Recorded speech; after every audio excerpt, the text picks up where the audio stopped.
Yvonne is the youngest swordsman in Albrecht, the youngest daughter of the Senisha family, known as a family that produces the best swordsmen from generation to generation in the empire.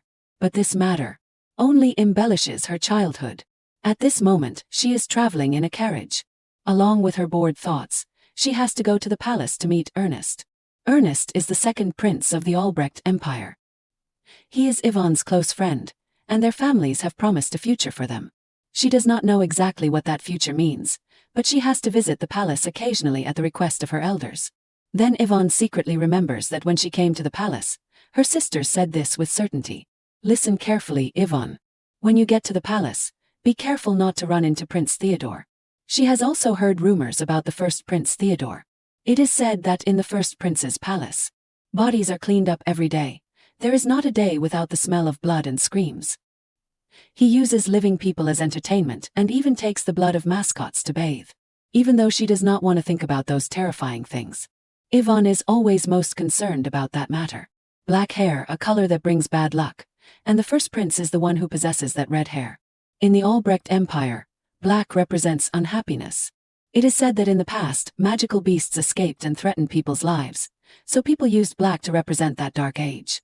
Of course, nowadays it is just a legend in an empire like Albrecht. A prince with black hair appears.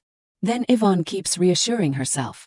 Anyway, he has no reason to meet me. She just got out of the carriage when she saw the second prince rushing from afar to hug her.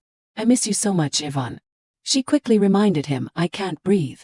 Ernest held Yvonne's hand adoringly, while excitedly announcing, Yvonne, let us go to the Queen Mother's garden to play today.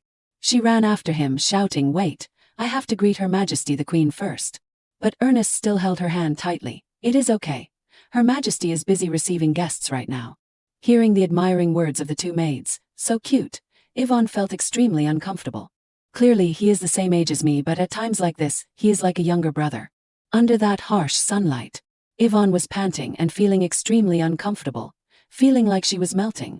But Ernest was still full of energy with a proposal. Here, Yvonne, let us play house. I will be the dad, and Yvonne will be the mom.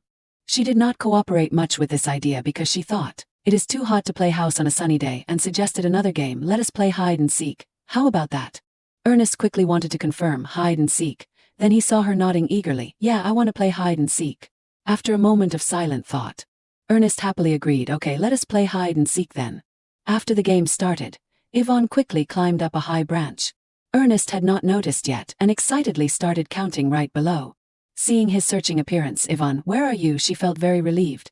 He probably won't find me hiding up here, right? The sunlight was starting to cool down significantly, making Yvonne quickly close her eyes to relax. I am alive again. Maybe because I am too comfortable, I am feeling sleepy. She fell asleep without realizing it, without knowing that someone was nearby. The forest was quiet. Suddenly, there was a rustling sound that startled Yvonne awake. Her eyes were slowly opening. She noticed a boy about her age standing right in front of her. He even made caring gestures as he approached Yvonne, startling her in panic. So surprised that she could not say a word. Who is that? It is the first time I have ever seen him. He looked at her with affectionate eyes, then smiled gently and adorably, and took the initiative to say hello. After regaining her composure, Yvonne politely replied hello. She felt extremely excited in her heart. His voice is so nice and his face is handsome too. But a second later, she questioned him with a fierce attitude. Why are you smiling? Making him stammer an explanation because, think you are cute. Your face is so red. Yvonne hurriedly explained upon hearing this. It is because it is hot. It is summer. Then she paused for a moment. When she saw the delicate action of her new acquaintance. Really, is this more comfortable? She nodded in confirmation, yeah. Then he continued to inquire. But what are you doing up here? Yvonne politely explained. I am playing hide and seek with a friend. What about you? Unexpectedly, he gave the answer, treasure hunting. Making Yvonne excitedly continue. I know how to play that too. I have played it before, but you do not need to find treasure. You can stay here with me. The two sat and talked together until sunset. Yvonne screamed in a panic. Oh no, I forgot the time. I have to go now. She was starting to feel worried in her heart. What should I do? I did not think I would hide for so long. But her new friend took her hand regretfully. Then can I ask if we can meet again later? Yvonne immediately affirmed, of course. Then I promise. We will meet again. His eyes did not leave her. Until Ivan waved goodbye. Okay, see you later. He also reflexively returned the greeting with a hasty wave, secretly acknowledging in his heart, she is really pretty. Unexpectedly, a moment later, the young man smiled wickedly. What do you think, is he cute? It turned out that the person Ivan had just met was the first prince. He continued to carry out his barbaric actions. After killing a spy, the image of Ivan always appeared in his head. Her beauty is no different from a doll. It is the first time I have seen it. Her promise before leaving, let us meet again next time, made the first prince constantly look forward to it. At the same time, his subordinate appeared to report, Your Highness, as you said, your subordinate has found the secret agents who infiltrated your palace. Your subordinate believes they were sent by the queen's side, making the first prince feel even more resentful and order, send them and these people to the queen's palace for me. But his subordinate hurriedly reported, the thing is, the queen is a bit chaotic right now, because she can't find the prince's guest. The first prince unconsciously smiled gently, then suddenly announced, Linden, it seems like I have fallen in love. Meanwhile, at the queen's palace, Ernest was sobbing, Ivan, where did you run off to? Suddenly I could not find you anywhere. I thought I did something wrong to you. She quickly reassured the second prince, sorry, I fell asleep in the tree. She nodded in agreement in her heart, Ernest is just like a child. But the young man she just met was quite mature. The regret is that she still does not know his name. Her absent-minded expression while enjoying dinner made the other family members constantly pay attention. They started whispering, what is wrong with Ivan, it is strange. She went to the palace and came back with her soul flying away. A moment later she suddenly announced, I am done eating. I will go first. Ivan went straight towards the front door, making the adults in the house feel very confused. She took a few steps and stopped with the thought, my head is full of memories of that day. The golden pupils, shining under the sunlight. The gentle voice kept echoing in her ears. Then she looked towards the window frame, where an old tree was looming. A feeling of agitation appeared in Ivan's mind. What is wrong with me? Just thinking about him makes my heart beat out of rhythm. Suddenly, a voice from behind startled her, Ivan. She hurriedly replied, Aunt. Ivan's stepmother, Grancy, probed, going to practice swords again. When she received her confirmation, yes, she explained, practicing swords is just a waste of time. It would be better to focus on dressing and domestic skills. It is useless for a daughter to learn swords.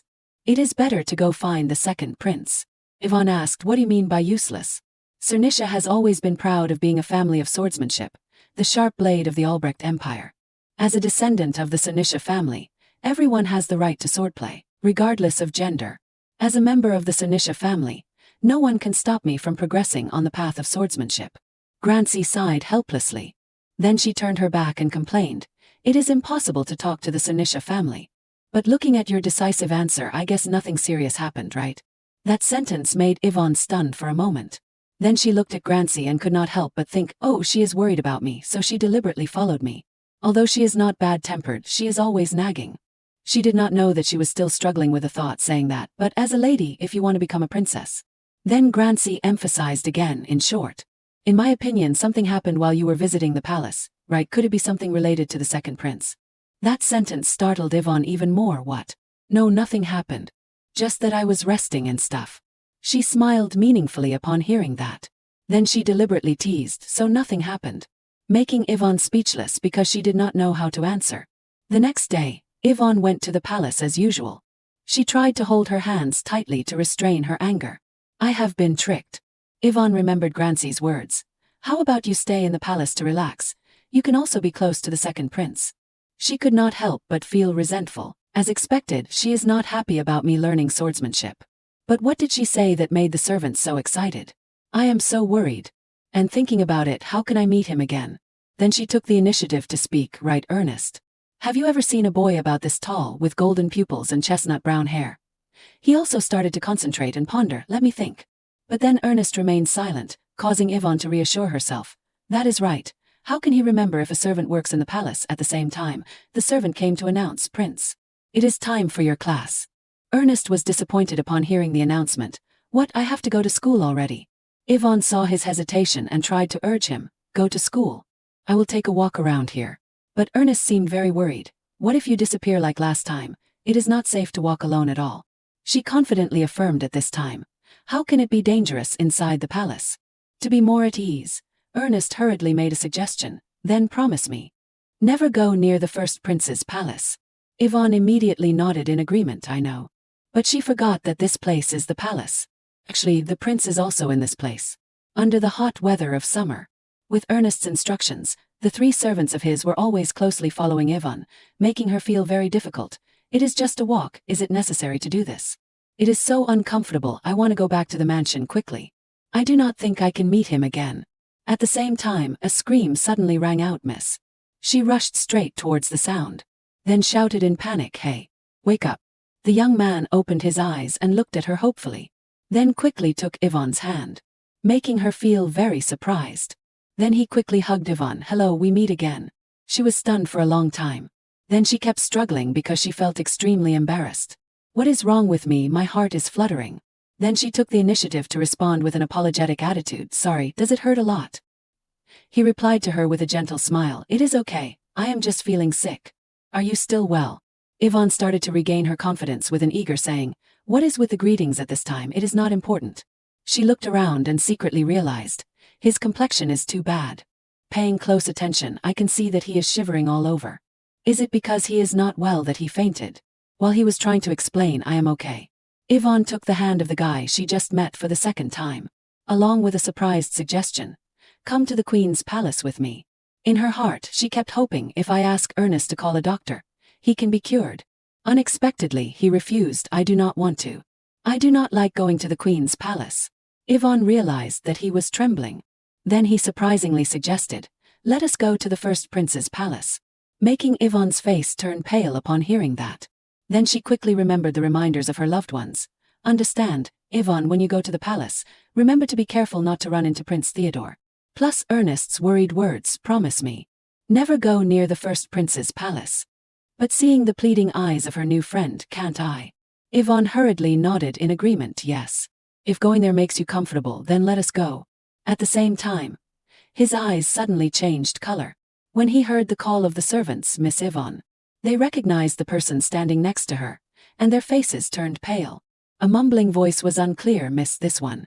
But Yvonne innocently suggested, everyone came at the right time. I want to take this boy to the first prince's palace, and tell Ernest for me, so he won't worry about not seeing me. The maids were about to advise, but they received Theodore's glare. The cruel look at that time had made the maid tremble in fear. After arriving at the Grand Duke's palace, Yvonne kept asking, are you all right? Where is your room? She glanced around, wondering, that is strange. From the outside it looks no different from other palaces, but why is there not a single person in this vast palace? Out of curiosity, she asked, you are working at the Grand Duke's palace. Have you ever seen the Grand Duke? Faced with Theodore's inquiry, why do you ask that? She quickly explained, oh, it is nothing, I was just curious. Because the Grand Duke is a dangerous person, everyone says to be careful. Everyone fears that black hair will bring bad luck. If the rumors are true and you have to work here, I will secretly ask some people to transfer you to another palace.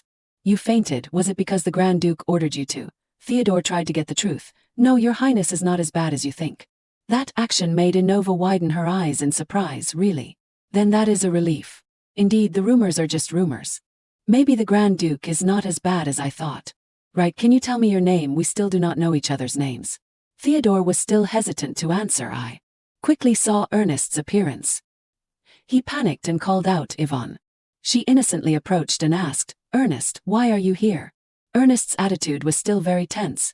Give Yvonne back to me, please. Brother Theodore, hearing that name, she was stunned for a moment. Then quickly looked towards the Grand Duke, wanting to confirm once more. What? Are you really His Highness the Grand Duke? Theodore replied with a disappointed tone. Is that so important? Making Inova confused and speechless. After a long silence, Theodore nodded in confirmation. Yes. I am Theodore Leone Albrecht. Yvonne quickly confirmed, hair as black as the night sky. He really is the Grand Duke, Theodore then called out Yvonne, causing her to be stunned for a moment. He stared intently at her, then asked with a disappointed tone, are you afraid of me too? Theodore's hand tried to reach towards her, while continuing to call out Yvonne. Ernest did not let them talk any further and rushed in between to stop them. No. Then quickly grabbed her hand, intending to pull her away. But Inova struggled non-stop. Wait, Ernest. Her eyes were still fixed on the back, where Theodore was standing blankly, watching her. At this moment, he was still immersed in remorse. That is why I wanted to hide it. That brat is too troublesome. After returning to her palace, Ernest kept asking, are you sure nothing happened? Making Yvonne hurriedly explain, really, I have said it so many times. I only helped because the Grand Duke was not feeling well. Even so, he still expressed doubt, really. Could Brother Theodore have secretly threatened you? Feeling too tired of these questions, she replied with a grumpy attitude, no, I said no. Look at me. Do you see any injuries on me? I said nothing happened, understand? Ernest could only reluctantly reply, I understand. The conversation between the two was suddenly interrupted by a knock on the door. It was the butler coming to inform, Your Highness, it is late. It is not appropriate to be in a lady's room at this hour. Please return to your room. Ernest had no choice but to quickly say goodbye, good night, Yvonne. She replied with a urging, then leave, go quickly. The red candle was also taken away by the butler. Before leaving, he politely said, Lady Yvonne, I am glad you returned safely. Then have a good dream. After being left alone, Yvonne wondered what is wrong with everyone. Acting like I was kidnapped by a demon. Nothing happened to me. She looked at the night sky, continuing to observe. Why does everyone think so badly of the Grand Duke? From what I saw and felt, he has a warm smile. The image of Theodore standing alone, watching, made her feel extremely uneasy. Then she blurted out, I want to meet him again, not knowing that at this moment, Theodore was also looking at the moon with a thoughtful expression. He sadly called out her name, Yvonne. A few days later, she read a book and took the initiative to speak, Hey Ernest. What have you been doing all this time?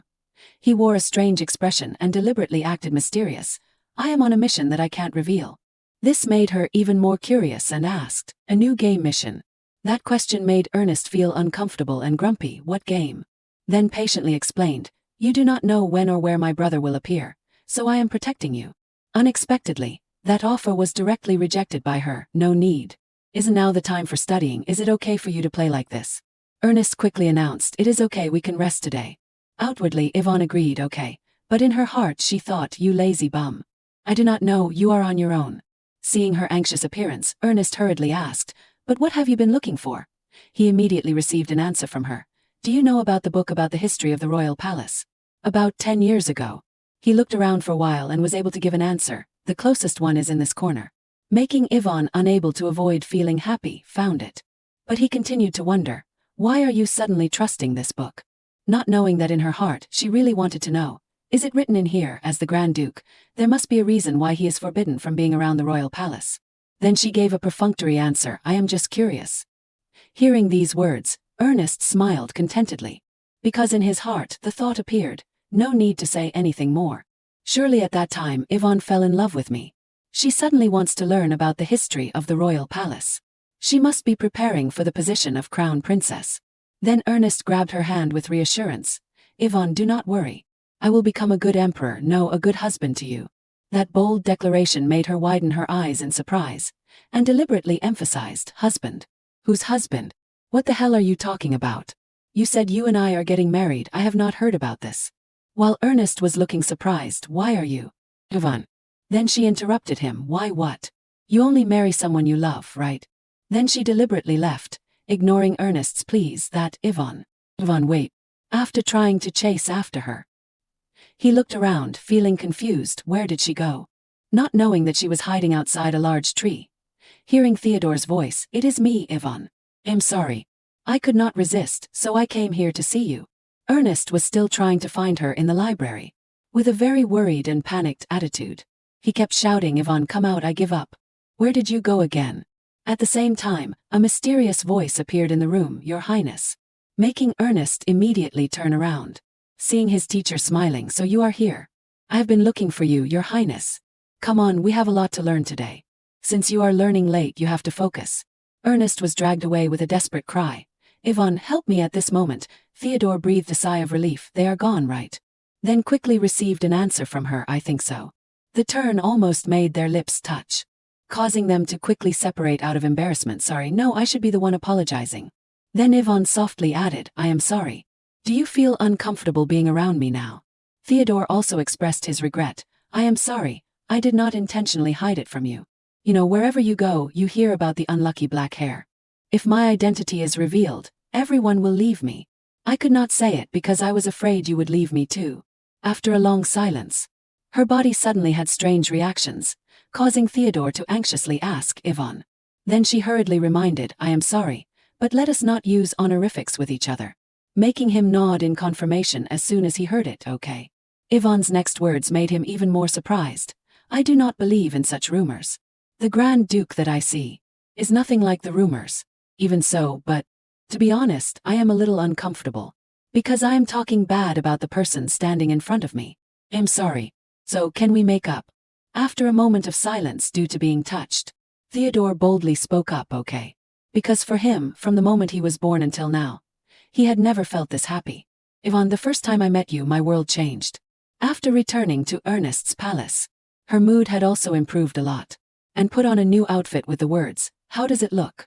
Ernest unhesitatingly confirmed, it looks great. Seeing her nervous appearance, as expected, the jewelry from earlier goes better with this outfit. Ernest deliberately wondered, where have you been going that you dress up so nicely every day? You always miss my learning time. Although she felt a little guilty, she calmly gave a reason. I am just bored being alone in the royal palace. Oh, it is time. Then I will take a walk. Study hard, Ernest. After that day, she promised Theodore. From now on, every afternoon at 2 o'clock, let us meet here. At this moment, Theodore was clinging to a tree branch.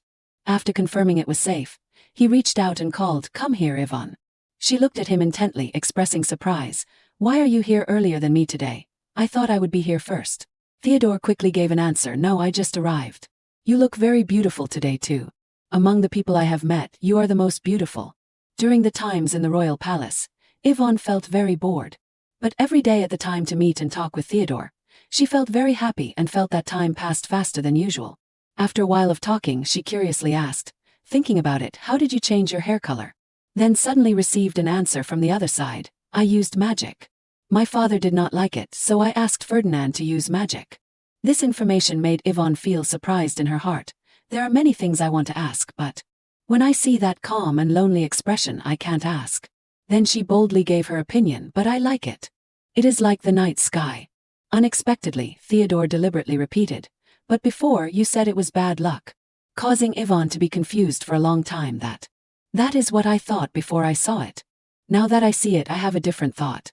Theodore attentively observed her gestures, quickly realizing, Yvonne, your hand, causing her to hurriedly explain, they look different from the ladies of noble families.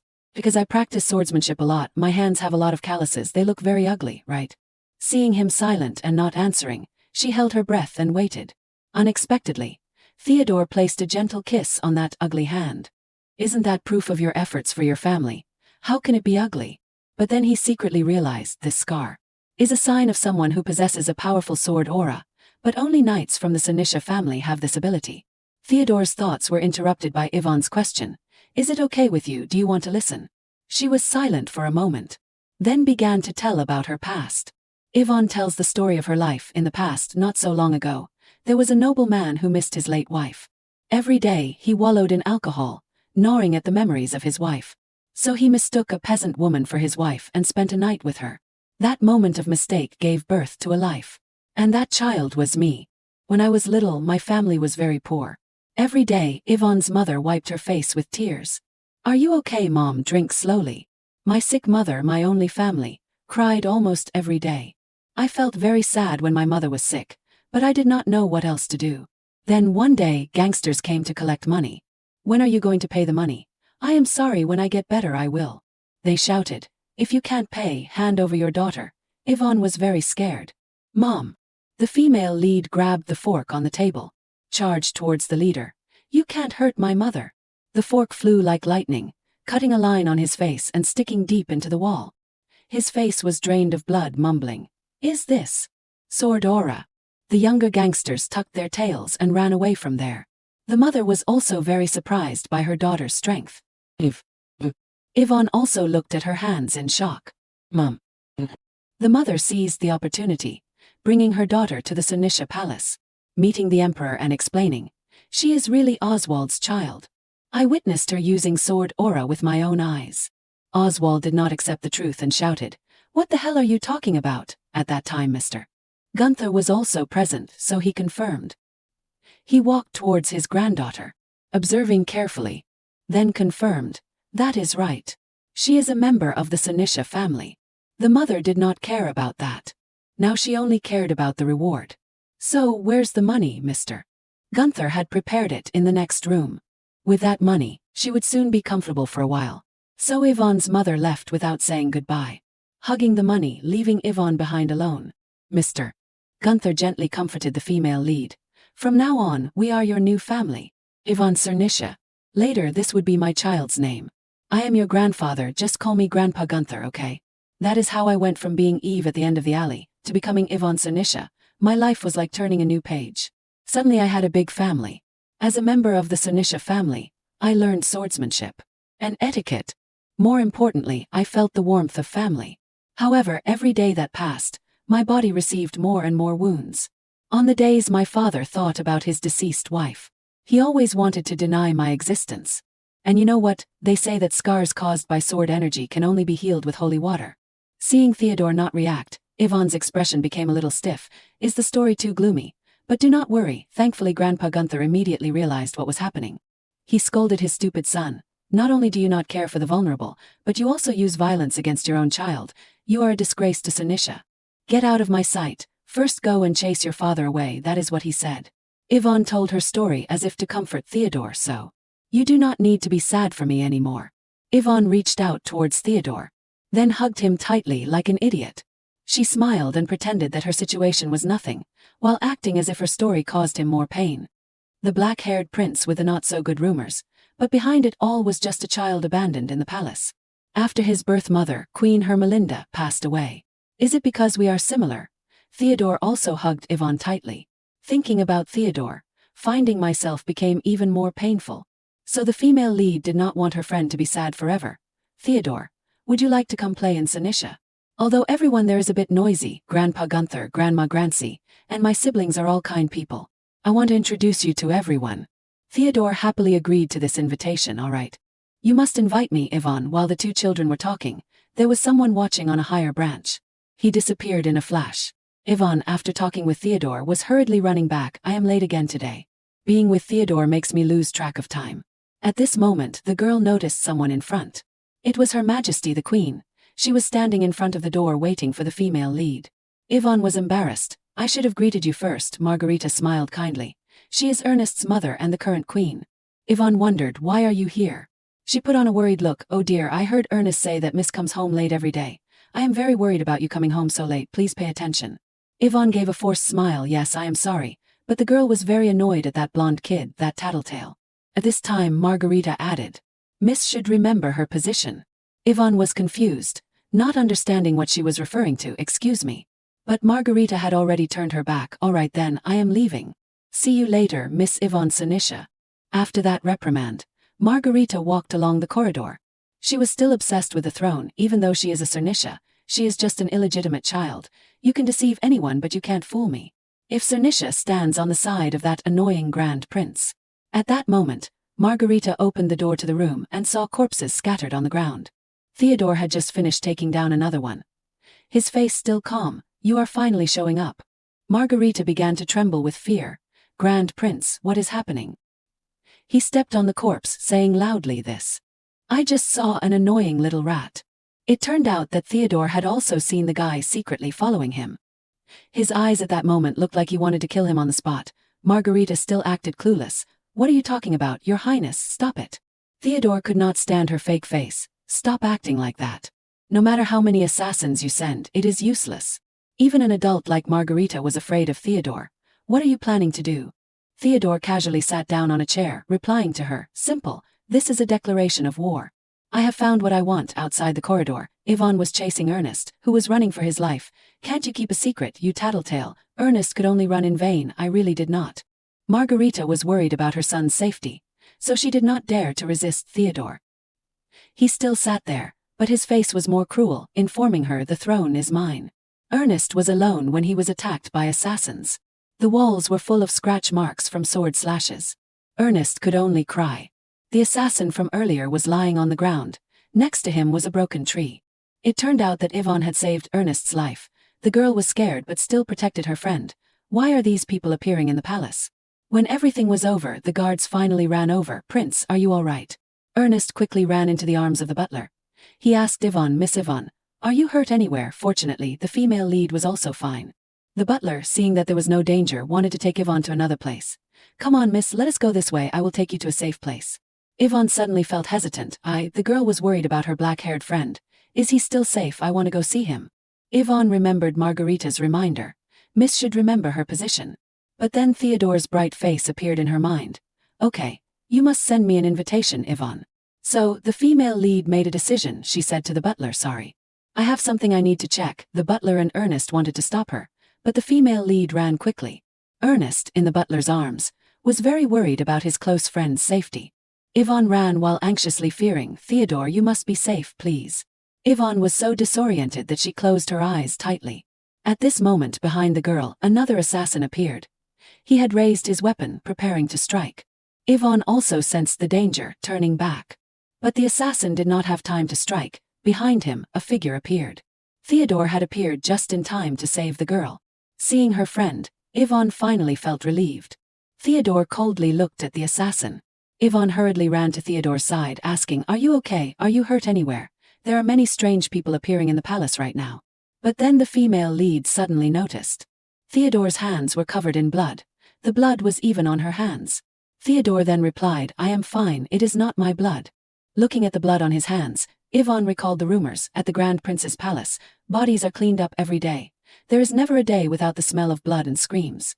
Using living people as entertainment, and taking the blood of sacred beasts to bathe. Thinking of that, Yvonne felt confused. Why am I thinking of these rumors now? Seeing the female lead motionless, Theodore spoke. Yvonne. Being called by her name startled Yvonne. Theodore clenched his fist, not wanting the blood to scare Yvonne. Are you scared? Yvonne hesitated. But then she smiled gently. No, I am not. Theodore's facial muscles relaxed because of that. The boy moved closer to the female lead. Then suddenly hugged Yvonne. I am sorry, Yvonne, I am afraid I can't visit your mansion for a while. But I promise, one day I will definitely come to pick you up. Wait for me. That sentence seemed to plant a hope in the female lead's heart. Theodore took the female lead's hand. Then gently placed a kiss on it. Time gradually passed. It had been a few months since the incident at the palace. The matter had been resolved and Yvonne had returned to the mansion, and it was currently winter. The female lead did not remember that day very well. But the day Yvonne met Theodore, she had fallen asleep without realizing it. When she woke up, the female lead had already returned to the Sinisha mansion. She sent a letter to Theodore asking about what had happened, but, in the end, still did not receive any reply from him. After that, the atmosphere in the mansion became heavy. Yvonne saw that Grandpa Gunther seemed to be facing something very difficult. Damn it, our family, why in the end? Sinisha Castle suddenly burst into flames on a fateful night. In the deadly flames, Yvonne's voice cried out, Brother Richard. Let me down, I will also fight. The blood on Richard's body flowed like a shower, even though his body was pierced by several arrows. He still used his body to shield Yvonne. The female lead was powerless, crying in her brother's arms, please. Richard then shouted loudly to shake the girl's spirit, Yvonne Sinisha. The female lead was startled by her brother's loud voice. Richard could not hold on any longer. His legs had no strength left. Richard knelt on one knee, telling Yvonne, run. Brother, grandfather, and the others can't anymore. Even if you have to go to the ends of the earth, you must run. And then, when the time comes, clear the Sinisha family of its false accusations. You are the only hope of the family. Please, Yvonne. Richard's figure faded in the flames. Brother Richard, Yvonne's desperate shout broke the quiet atmosphere. The young miss from that day had grown up. Her long platinum hair had also been cut short. Yvonne's room was also not intact. The window had been cracked.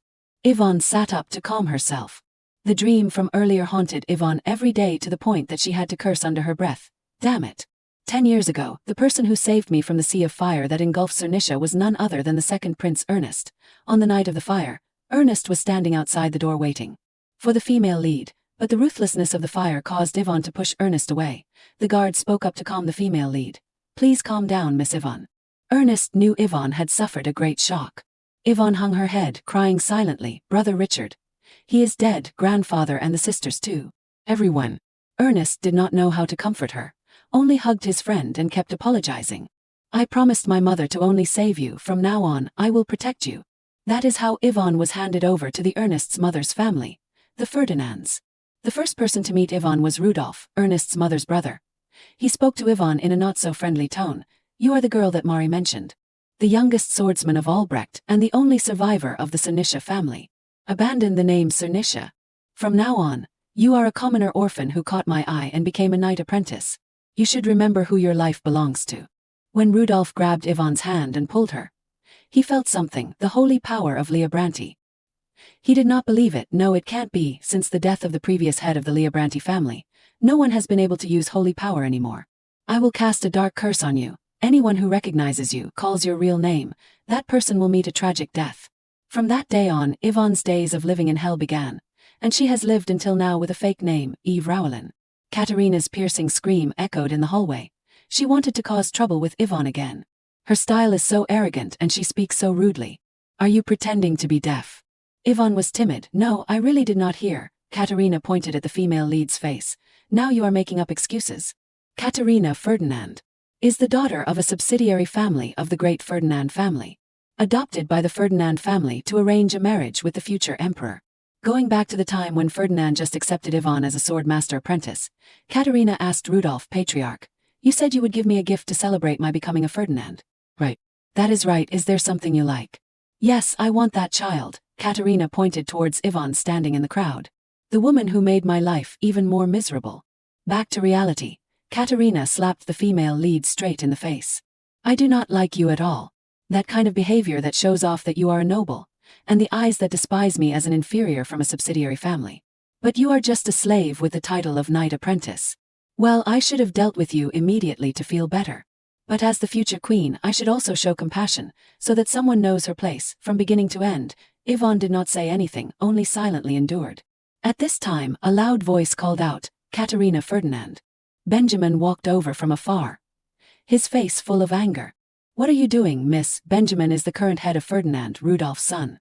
She did not know she was wrong and said casually, I am just teaching her a lesson. Benjamin coldly asked, what authority do you have, miss?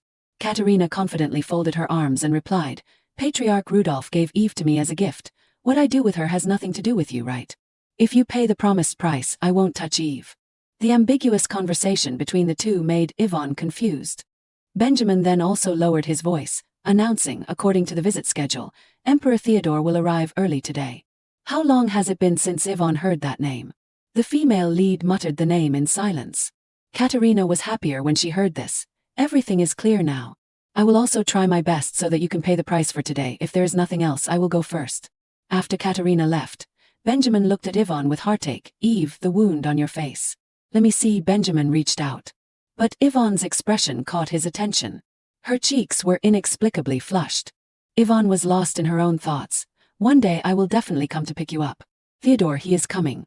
Benjamin took Yvonne back to her room to help her treat the wound, okay? Fortunately, it did not leave a scar. I will bring you medicine, remember to apply it regularly. Yvonne did not care about the wound. What the female lead wanted to know was the story from earlier. Benjamin, what did you trade with Katerina? Benjamin hesitated at the sudden question. Yvonne continued, if you did that for me, then I am grateful enough now, so, Yvonne said, her hands trembling.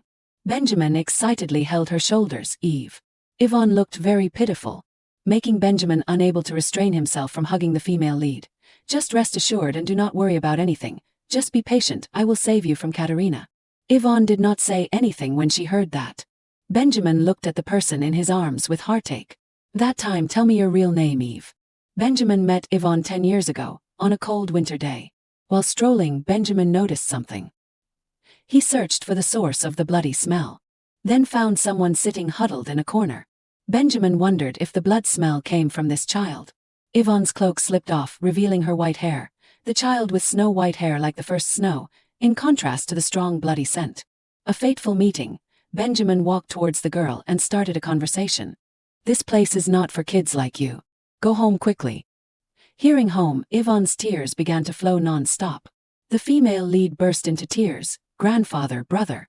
Benjamin was confused. He did not know how to act. I did not mean to make you cry. Benjamin lightly touched Yvonne. My name is Benjamin, what is yours? Yvonne hesitated, the name uttered with a choked, labored tone, Eve Rowlin. Even though Benjamin knew it was a lie, his heart fluttered even more. I learned the truth about her one night not long after. Benjamin overheard Ernest's mother and his father talking to each other, almost breaking the teacup. Thankfully, the teacup was saved thanks to early detection, and it put the emperor in such a state, which is good for us.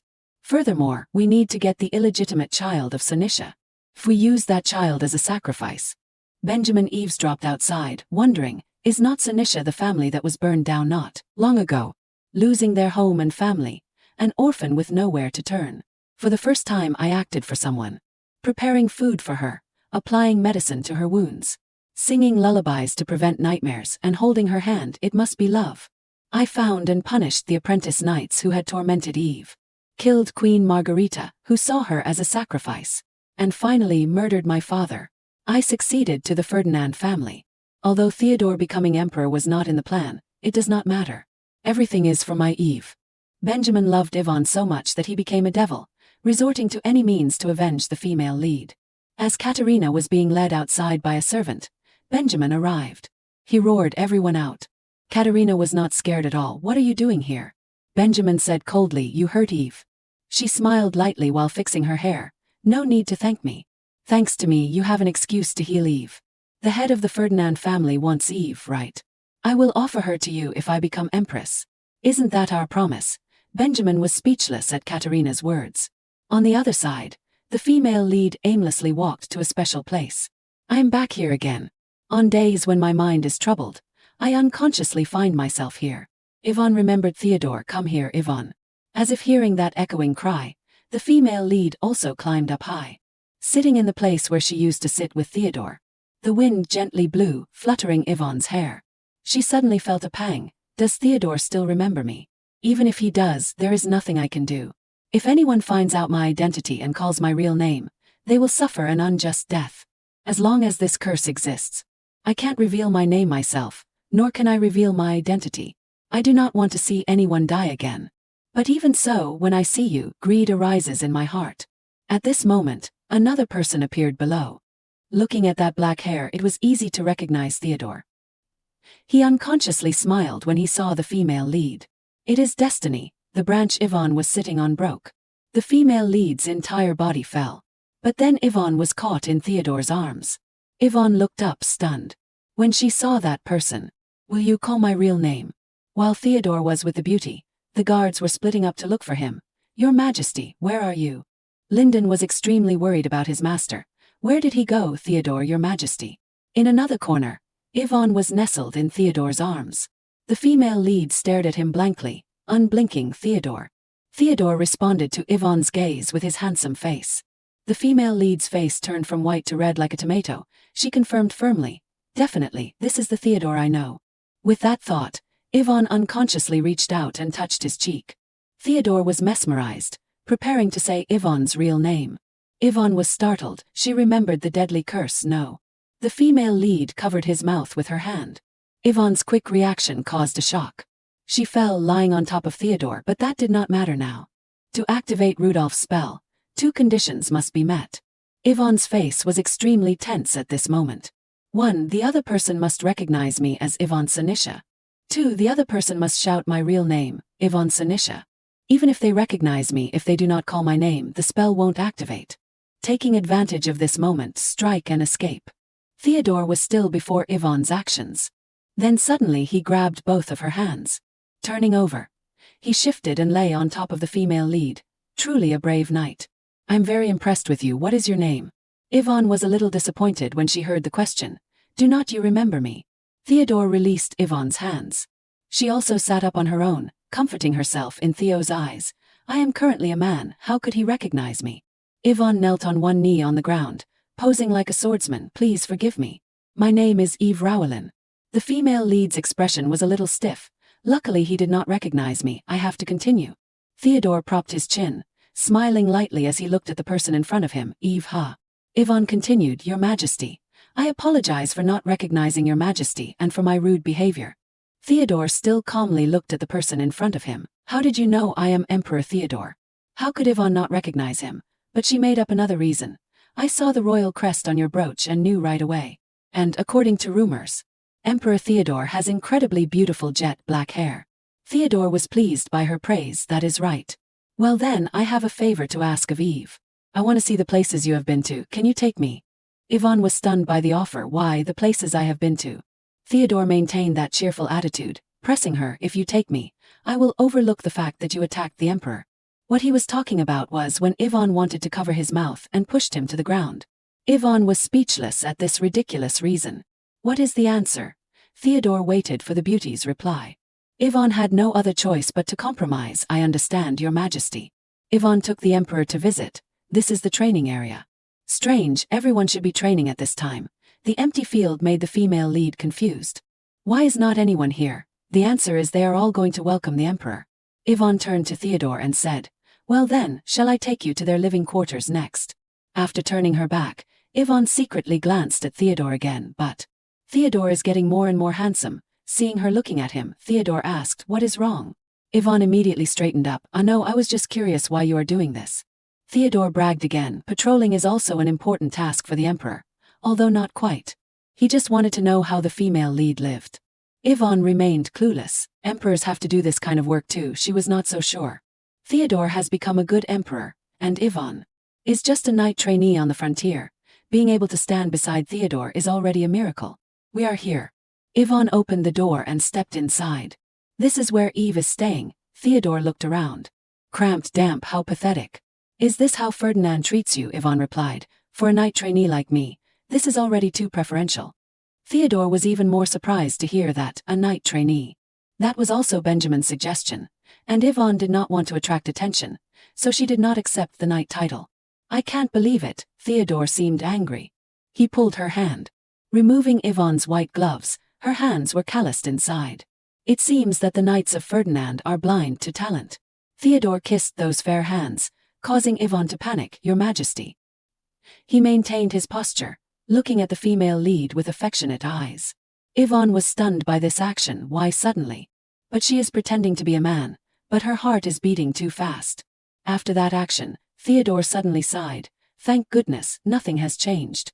Ivan did not understand what Theodore meant. What did you just say? The question had barely been uttered when Ivan fell asleep. Theodore quickly supported the female lead. As expected, she is still alive. Anger caused Theodore's hands to tremble. Holding his dream girl caused Theodore to shed hot tears uncontrollably. It is okay now, Ivan. Those damned Ferdinands, I will deal with them all. In the small room, rays of light streamed through the cracks in the door. Theodore worriedly carried Ivan into the room and laid her down on the bed, gently brushing Ivan's hair and saying, I miss you, Ivan. He kissed Ivan's forehead and whispered, my treasure. Not a day has passed in the last 10 years that I have not thought of you. When I heard that Cernicia had burned down and you disappeared, my heart almost stopped. He held Ivan's hand tightly. 10 years is a long time. But I am so happy to see you again. At this time Linden came to find Theodore, Your Majesty. So you are here. Everyone was very panicked when you suddenly disappeared. Theodore turned to look with murderous eyes and reminded Linden, lower your voice, causing him to be frightened, and immediately apologized, I am sorry. Seeing someone lying on the bed, Linden wondered, who is this boy? Judging by the outfit, he seems to be a knight trainee. Linden then informed Theodore of the main issue, Your Majesty, Miss Katerina is waiting for you. If you continue to delay, Theodore interrupted, no need. I have seen Ivan. Yes, so this person is Cernicia. Theodore immediately reminded, be careful. The deadly curse is still there. The moment the truth is spoken, there will be no peace. Linden hesitated, so, the fall of Cernicia is related to Ferdinand. Theodore continued, but strangely, it was Queen Margarita and Rudolf Ferdinand who masterminded the downfall of Cernicia.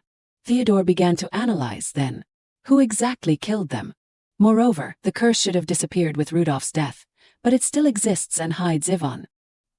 He sighed and turned to look at Linden. Linden, this is an order. Linden replied, I hear, Your Majesty. Investigate Eve Rowlin, a knight trainee of Ferdinand. While unconscious, Theodore called Ivan, but Ivan, half awake and half dreaming, thought her loved ones were calling her. Eyes half closed, she sat up. It was a dream. A beautiful dream, and held Theodore tightly. Theodore called her again, Ivan. Her eyes widened as she looked up at Theodore. Theodore leaned down and said sweet words, I have always wanted to see you again. At this moment she panicked, startled awake. What kind of dream was that? This is my room, when did I fall asleep? No, more importantly, what was a dream and what was real? Ivan pondered, could it be? Meeting Theo again was also a dream. She remembered the figure she saw earlier was Theodore. No, it was clearly Theo. Ivan ran everywhere to find Theodore. Where did he go? Where are you, Theo? While looking for Theodore, she accidentally bumped into Benjamin. She exclaimed, "Ah." She squinted and saw Benjamin in front of her. Benjamin asked Yvonne, "Where have you been? I have been looking for you." "Sorry, but I have urgent business." Benjamin stopped Yvonne. "Now is not the time to talk about that, Eve. Come with me, you better hide for a while."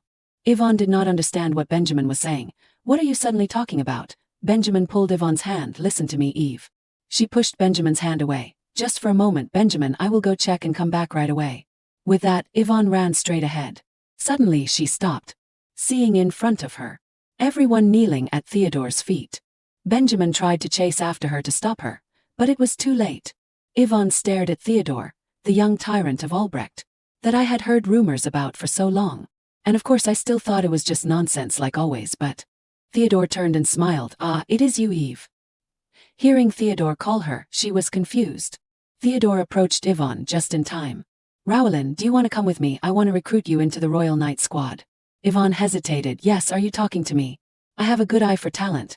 I believe you will become a good sword to protect me." Yvonne thought for a moment and said, "But I am Ferdinand's person." Benjamin stepped forward and spoke. "I am sorry, but I am afraid that won't be easy." Benjamin's words infuriated Theodore. Yvonne grabbed Benjamin's shirt from behind and whispered, "Benjamin." Theodore laughed, regaining his composure, and said, "I did not expect it. Aren't you the new owner of Ferdinand?" Hearing that, Benjamin clenched his fist and knelt down. "Benjamin Ferdinand requests an audience with the great Albrecht." "Glory to Albrecht." "Your Majesty, Eve Rowelin is a knight of Ferdinand, so even if you are his Majesty, you cannot take Eve away." Theodore asked Benjamin, "Was not he not knighted yet? Then what is the problem?" "And I have already asked Rowelin for permission." Benjamin turned to ask Yvonne, "Is that true, Eve?" Yvonne denied it. "You are joking too much, Your Majesty." "Then let me issue a royal decree." "Your Majesty, even with a royal decree, I cannot allow it as the owner of Ferdinand. So all it takes is paying a worthy price, right?" Suddenly Katerina appeared and said, "If it is about that matter, then perhaps you should talk to me." "Katerina of Ferdinand requests an audience with His Majesty the Great Albrecht. Glory to Albrecht." Theodore coldly said, "This is not a place for someone like you." Katerina replied, "No, Your Majesty. Forgive me, but Eve is a gift that Lord Rudolph gave to me. So, as Eve's owner, you must pay the price to me." Theodore chuckled, "I understand. Then do as you please." Katerina, getting ahead of herself, excitedly said, "Then grant me the position of queen." She had barely finished speaking when Theodore's sword slashed across her neck. Yvonne was terrified and trembled witnessing this scene. Blood splattered onto the floor. Katerina cried out and collapsed. She painfully clutched her wound. Theodore growled, "The price of Eve is your life. Of course, with just your life, I am afraid. It is far too cheap. This man, is he really going to do it? Really wants to kill me?" Katerina took out the paper and admitted her wrongdoings, begging for mercy. "I will offer you Eve Rowelin's master-servant contract. So please." Seeing the contract, Yvonne realized it was her master-servant contract. She has always carried it with her. "What will become of me now? Will I become Theodore's slave?" Yvonne was aghast when she saw it. Theodore tore the contract to shreds. Small pieces of paper fell. Yvonne was stunned. The shackles that always bound her. Now everything hindering her has disappeared. Theodore approached and said to Yvonne, "I have no intention of taking you as a slave. I will ask you again. Rowelin, do you want to come with me?" Yvonne smiled and called his name. And she took his hand. "Yes, I want to." Behind her, Benjamin tried to keep Yvonne from leaving. She turned to look at Benjamin. Benjamin tightly gripped Yvonne's wrist. "Do not go, Eve. Beg you." Yvonne shook off Benjamin's hand. "I am truly sorry, Benjamin. I want to go with His Majesty. Thank you for everything. During those hellish days, you were the only light, my only friend." A selfish night of parting. After walking a short distance, Theodore spoke, startling Yvonne, "I am glad that you chose me. Otherwise, I would have arrested you for treason against the royal family." Yvonne flusteredly explained, "It was just an accident. I did not expect His Majesty to be alone like that. I absolutely had no intention of harming Your Majesty." Suddenly, Theodore embraced Yvonne tightly. "From the first time I met you, I was moved by you. So may I call you by your name? 10 years have passed. Meeting you again with a different name, a different identity. Your arms and physique are more robust, making me feel unfamiliar, but the scent on your body has not changed at all." Yvonne was moved to tears, yes. In that moment I felt like I was back in that day. After Yvonne left, Benjamin recalled the moment he held Yvonne back. Do not go, Eve.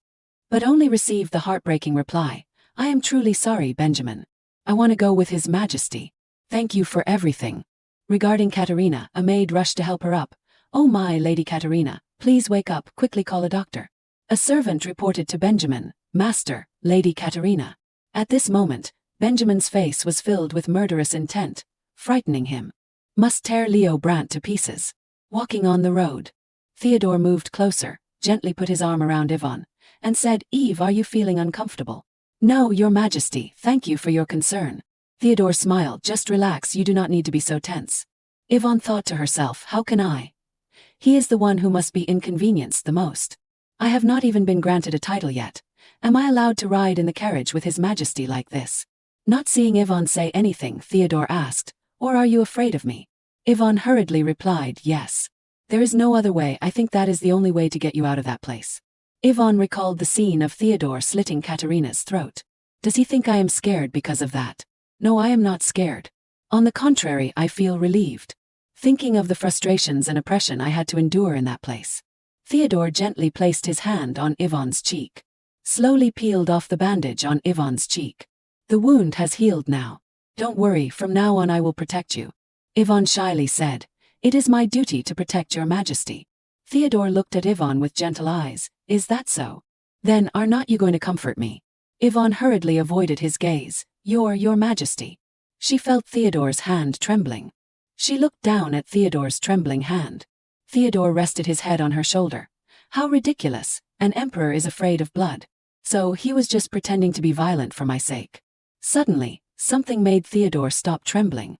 Yvonne took Theodore's hand and said, if you do not mind. Theodore interrupted, having you by my side is a blessing. A few days later, upon arriving at the palace, everything proceeded quickly. Theodore announced to everyone, I appoint Eve Rowlin as my close knight. Because there were many things happening in the palace, the inauguration ceremony was slightly delayed.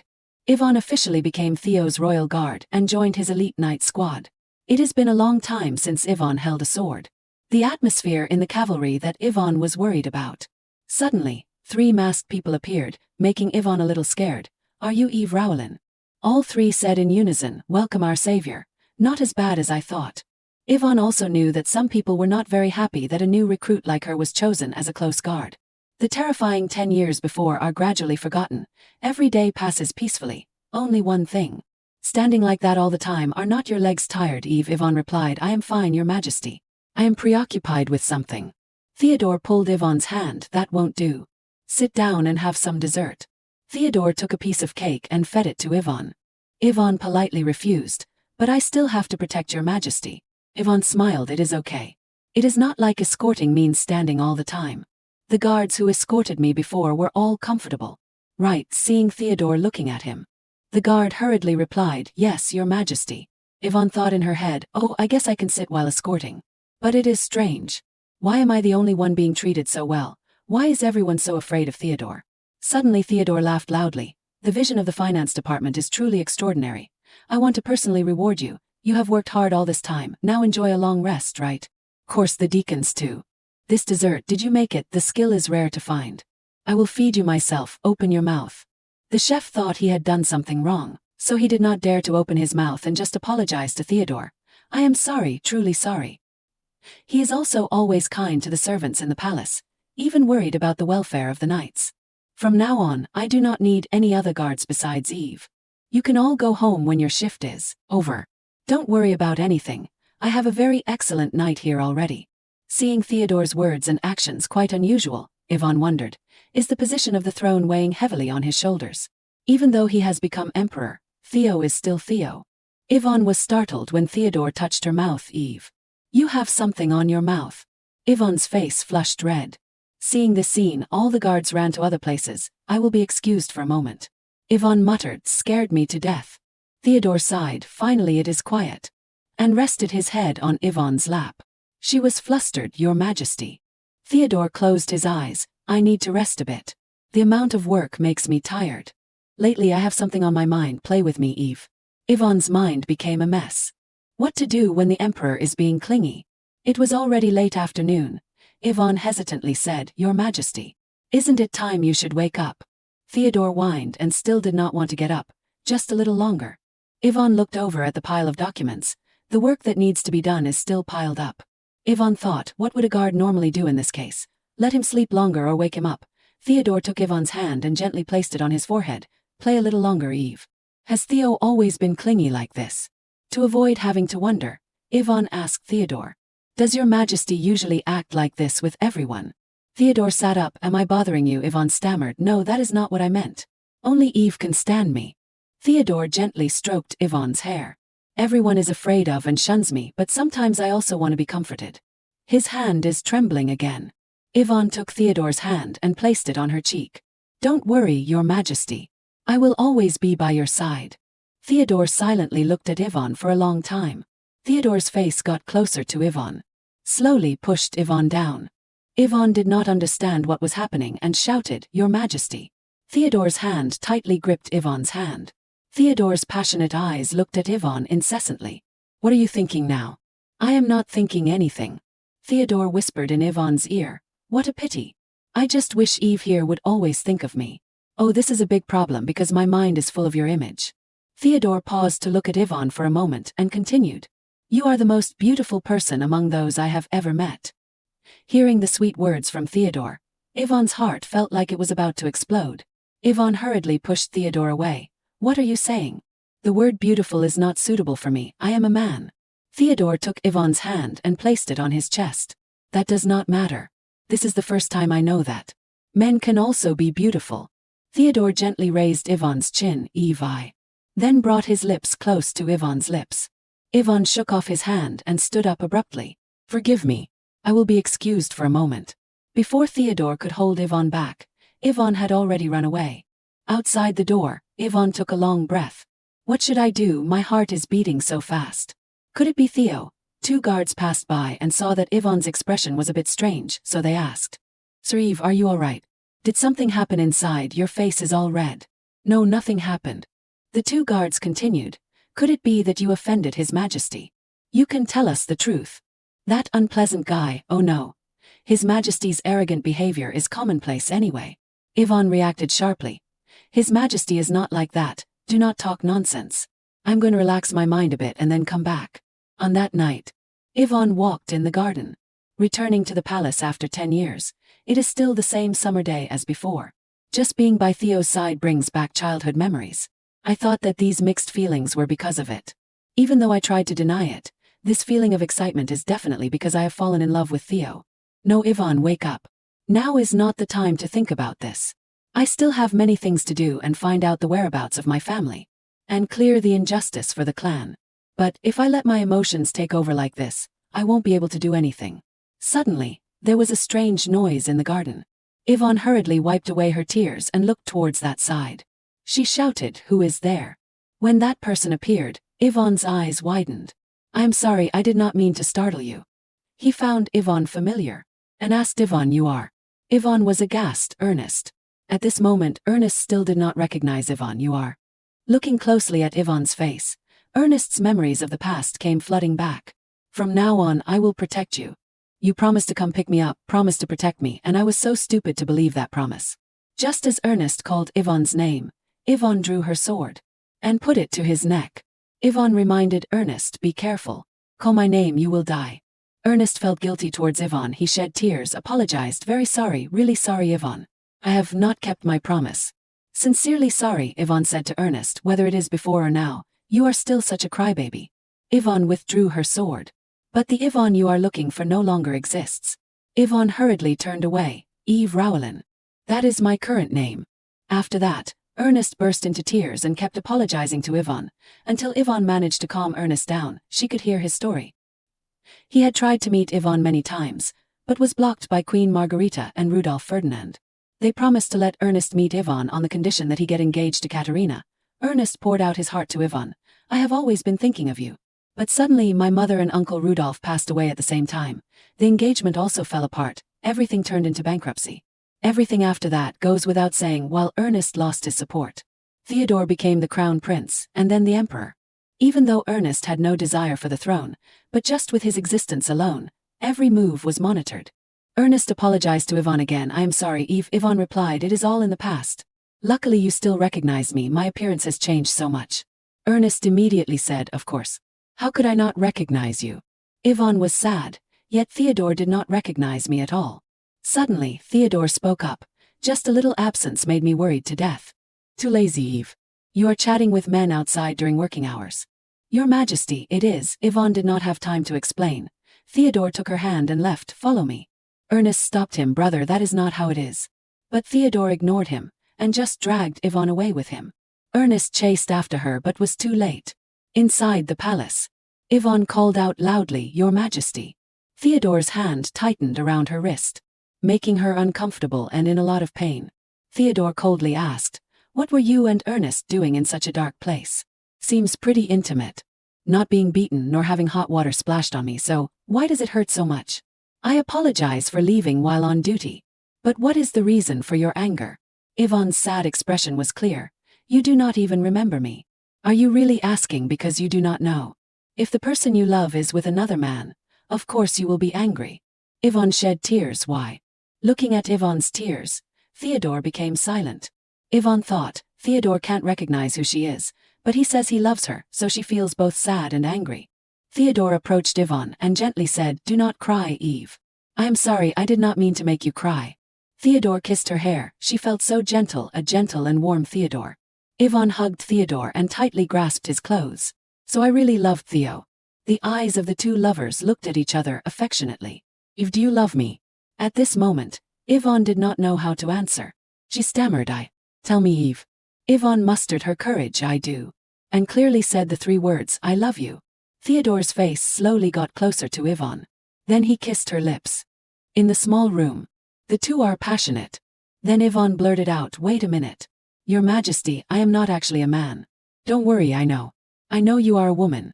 And you are also Yvonne in my distant memories. Yvonne immediately said, No, do not call that name. Theodore smiled, I love you. Yvonne hurriedly stopped Theodore. But it was too late. He had called her name, Yvonne Sanisha. Yvonne remembered when that person called her Eve. Even though time passed, there were still memories that could not be erased. That woman told her to come over, then gave Yvonne a bag of sweets as a gift. Yvonne cheered happily at that time. She patted her head and comforted her. Sorry for always making you work hard. That was also the first day her mother gave her sweets. There was a time when Yvonne curled up in fear. At that time, her father and mother came to find her. It was also the day her beloved family dispelled her insecurity. And everything fell apart. All were bad memories when Yvonne was dreaming.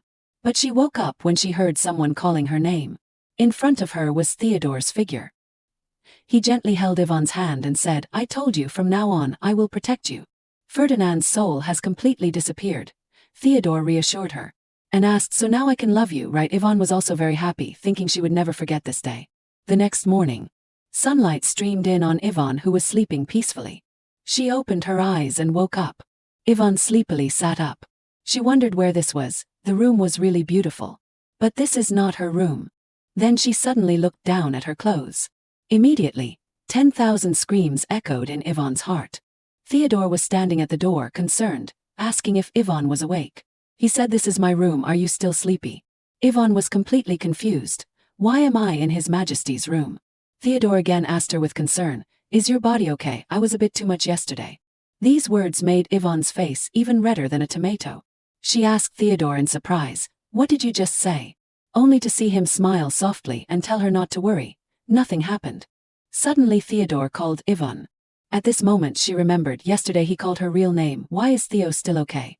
Theodore also saw Yvonne's attitude and said, You seem very curious. I will tell you everything, as he said. He put a cloak on Yvonne, including how much I have missed you in the past 10 years. Theodore took Yvonne's hand. She asked in surprise, When did you know that I was Yvonne? Theodore calmly replied, Of course, from the first moment I saw you. I am not stupid enough not to recognize the woman I love. Yvonne's face turned red with embarrassment hearing Theodore express his feelings. She wondered why he pretended not to know. Theodore said at that time he was afraid she would run away. Remembering that time, Yvonne worriedly covered Theodore's mouth. That face was etched in his mind. He said, Actually, I wanted to approach you more slowly. But the look in your eyes was so passionate that I could not restrain myself. Yvonne did not expect herself to be so obvious. She wondered about the curse. Theodore then said it was due to divine power. That power made Yvonne confused. Suddenly the teacup Theodore was holding shattered. It startled Yvonne. Theodore also spoke up to explain. The holy power of Leo Brandt can heal everything. Disease, wounds, even curses. Yvonne, look, the scar on my hand has been healed. At this moment, she was surprised to realize that it had completely disappeared. Theodore revealed that, since hearing the news that you were still alive, I have been training non-stop so that I can heal you when we meet again. I never believed that you were dead. She felt guilty when their reunion was not accidental. Theodore said, even though I thought you were dead 10 years ago, I never stopped looking for you. Yvonne did not know what to do because she was so happy. She only knew how to thank Theodore. I am really grateful to your majesty, Yvonne expressed. Right at this moment, Theodore suddenly asked, how long are you going to address me so respectfully? She said, I am used to calling you that. I am afraid I will slip up in front of others. But Theodore came closer and told her to call his name. Theo, he said as he gently touched Yvonne's face. Knowing that she was still very shy. Before she could think, Theodore placed a kiss on her lips. At least when it is just the two of us, okay, Yvonne? If love wants it, Yvonne can only nod in agreement. I know, Theo. While the two were sharing passionate kisses on the other side, someone was watching everything and went crazy, smashing the orb. Benjamin sadly shed tears and said to himself, no, Eve. As dusk falls, Armin walks through the palace.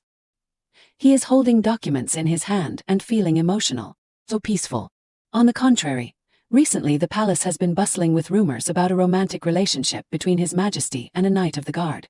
The servants gossip that this knight has an unclear origin, and has not even been ennobled, yet he is favored by His Majesty to the point of being brought into the ranks of the close guard.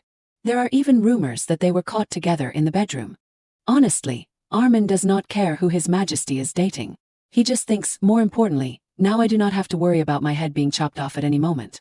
Armin comes to knock on the door of the room, asking for permission to be impolite and enter. As long as I can work safely, let the Knight of the Guard enjoy. Long live love and peace makes Armin very happy and speak up, Your Majesty, I have brought the documents you requested. Armin is struck by the sight of Theodore hugging Yvonne. Armin is so shocked that he turns to stone on the spot. Inside the study, Yvonne blushing said to Theodore, no way. What will the Minister of Internal Affairs think? Theodore does not care why, that guy wants to live, so he should shut his mouth. Armin in the distance suddenly feels a cold shiver down his spine. Theodore said, you know it too. Rumors about His Majesty's secret affair are spreading throughout the palace. And the main character in that rumor is none other than you. How could Yvonne not know? The entire night squad is also in turmoil because of this. And they were even more surprised to learn that Yvonne is a woman. She had to train so hard to be able to. Theodore also remembered that the curse had been lifted, so the magic that concealed her gender had also disappeared, right? Luckily he had prepared in advance. It is ridiculous who would covet what does not belong to them. Theodore's attitude confused Yvonne. She asked again, what did you just say? On the contrary, Theodore only replied, nothing. Suddenly he reached out and hugged Yvonne's waist. He said, I just realized that I have been a bit jealous lately. Yvonne did not complain. Instead she smiled gently at him. Suddenly she noticed the pile of documents on the table. Are you very busy? Are you tired? Yvonne asked with concern. Although Theodore said it was okay, she knew he was lying. Because when she woke up in the middle of the night, she did not see him. Then she realized that Theodore was sitting checking the documents. So busy that you can't sleep. Yvonne sadly hugged Theodore's neck. He said again, sleeping is a waste of time. For the past 10 years I have not been able to see you, so I want to keep your image in my eyes for as long as possible.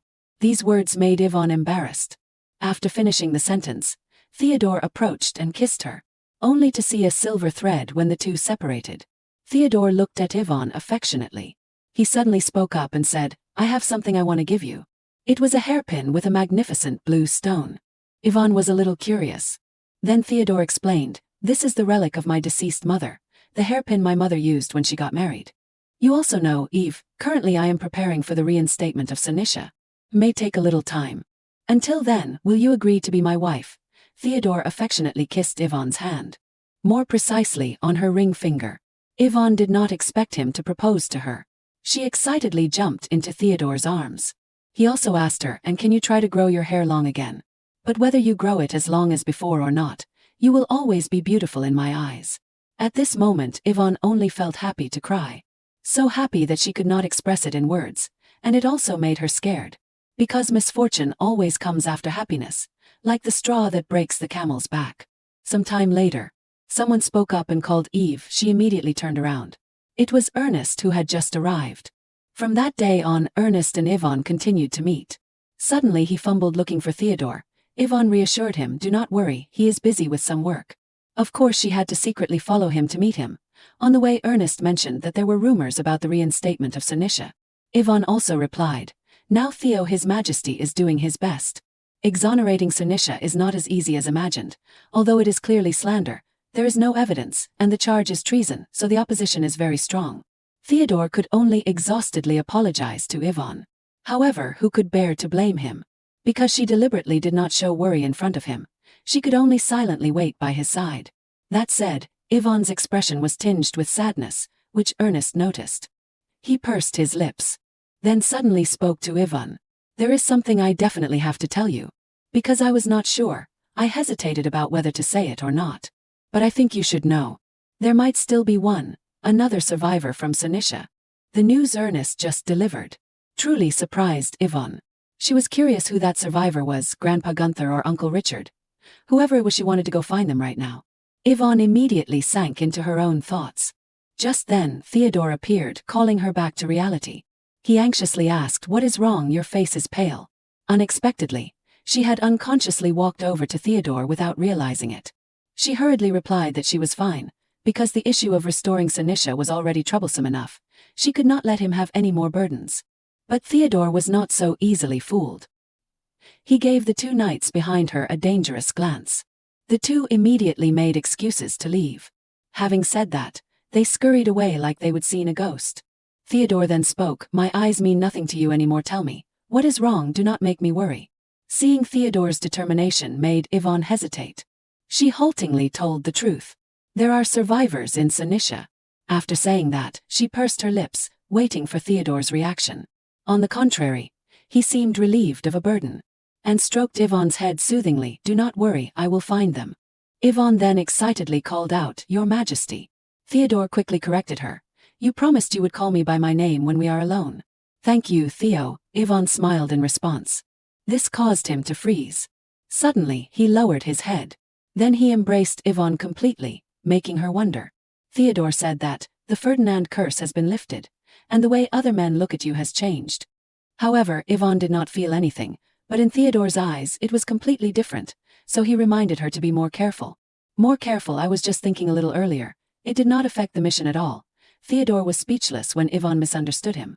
He thought, "Anyway, there is this guy and that guy. You are so beautiful." Theodore was lost in his own thoughts, forgetting that Yvonne was explaining things in his ear. Theodore felt so uncomfortable, daring to covet his Eve. The person he was referring to was Benjamin. There was a letter that had been sent. It read, "To the great Sir Albrecht, I have confirmed that the traces of the dark and deep Ferdinand wraith have been eradicated. There is an important matter related to this that requires reporting. Please allow me to enter the palace." The sender, Benjamin Ferdinand. Remembering this made Theodore even more annoyed, loosening his collar. He had to make sure that no one could have Yvonne, she was his.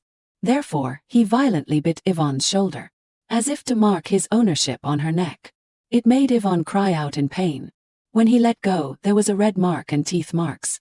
Yvonne was bewildered and did not understand. Theodore, on the other hand, was very pleased. Immediately afterwards, he moved closer to Yvonne. He gave her a passionate kiss, thinking that he could not give his woman to anyone. The next morning, Yvonne sneezed as soon as she woke up. Theodore came over worriedly and asked how she was feeling. She replied that she was a little better, but he felt her body temperature was still high. Yvonne wondered, why is only Theo normal? Perhaps because someone was constantly hugging her so she did not get cold. Theodore casually teased her. Having said that, he still said, "I am sorry, I am reflecting on myself. Until it gets warmer, I will be more careful when doing things outside." The more he said, the more he messed up. Yvonne immediately felt uncomfortable and politely asked Theodore to leave. "You can go now, there is a schedule to follow." He lingered without leaving and asked her if she was really okay alone.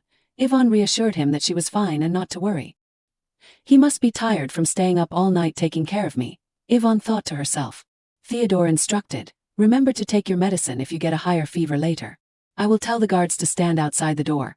Just call if you need anything." Yvonne vaguely replied to Theodore. Suddenly, she reached out and grabbed the corner of his coat. Theodore also stopped. She quickly waved her hand in apology, only to see Theodore gently smile at Yvonne. Then he kissed her forehead and said, "I will be back soon, you rest. I love you, Yvonne." After he finished, he left the room. Theodore always expresses his love through actions and gentle words, making Yvonne think that. I am flustered about that, so I never dare to say it. On Theodore's side, his subordinate reported that there was going to be a big snowfall, or should we rest for a while? But Theodore refused because he wanted to act now. Unexpectedly, someone was manipulating things from behind. Theodore's every move was in his grasp. At this moment, he was controlling a horse. Then suddenly there was an accident. As for Yvonne in her room, she had just confessed her love to Theodore, and she suddenly noticed that it was snowing, and thought, when Theo comes back, this time I will be the one to say it first. Unfortunately, Theodore's side just encountered an accident. He fell off his horse in the snow, and it was also the moment when Yvonne was embracing the thought of wanting to confess that she loved him more than anyone else. In the dark night, Yvonne hurriedly ran. She exerted all her strength, wanting to run to where the knights were gathered. One of them spotted her. He immediately called out to her. Then Yvonne tremblingly asked, I heard His Majesty had an accident. They then reassured her, please calm down, His Majesty is fine, but it is best not to meet him at this time. Your complexion does not look good, you should go rest. Before they could finish, Yvonne impatiently shouted, get out of my way. She just wanted to see Theodore. Therefore, she rushed into the room. At this moment, Theodore was in pain because of his injuries. He quickly realized that someone had just entered. Yvonne was overjoyed, feeling fortunate that Theodore was okay, when suddenly something was thrown across her face. It was Theodore who did it. He threw a broken vase at Yvonne. It unfortunately cut her face. Shut up, my head is buzzing, Theodore said through gritted teeth.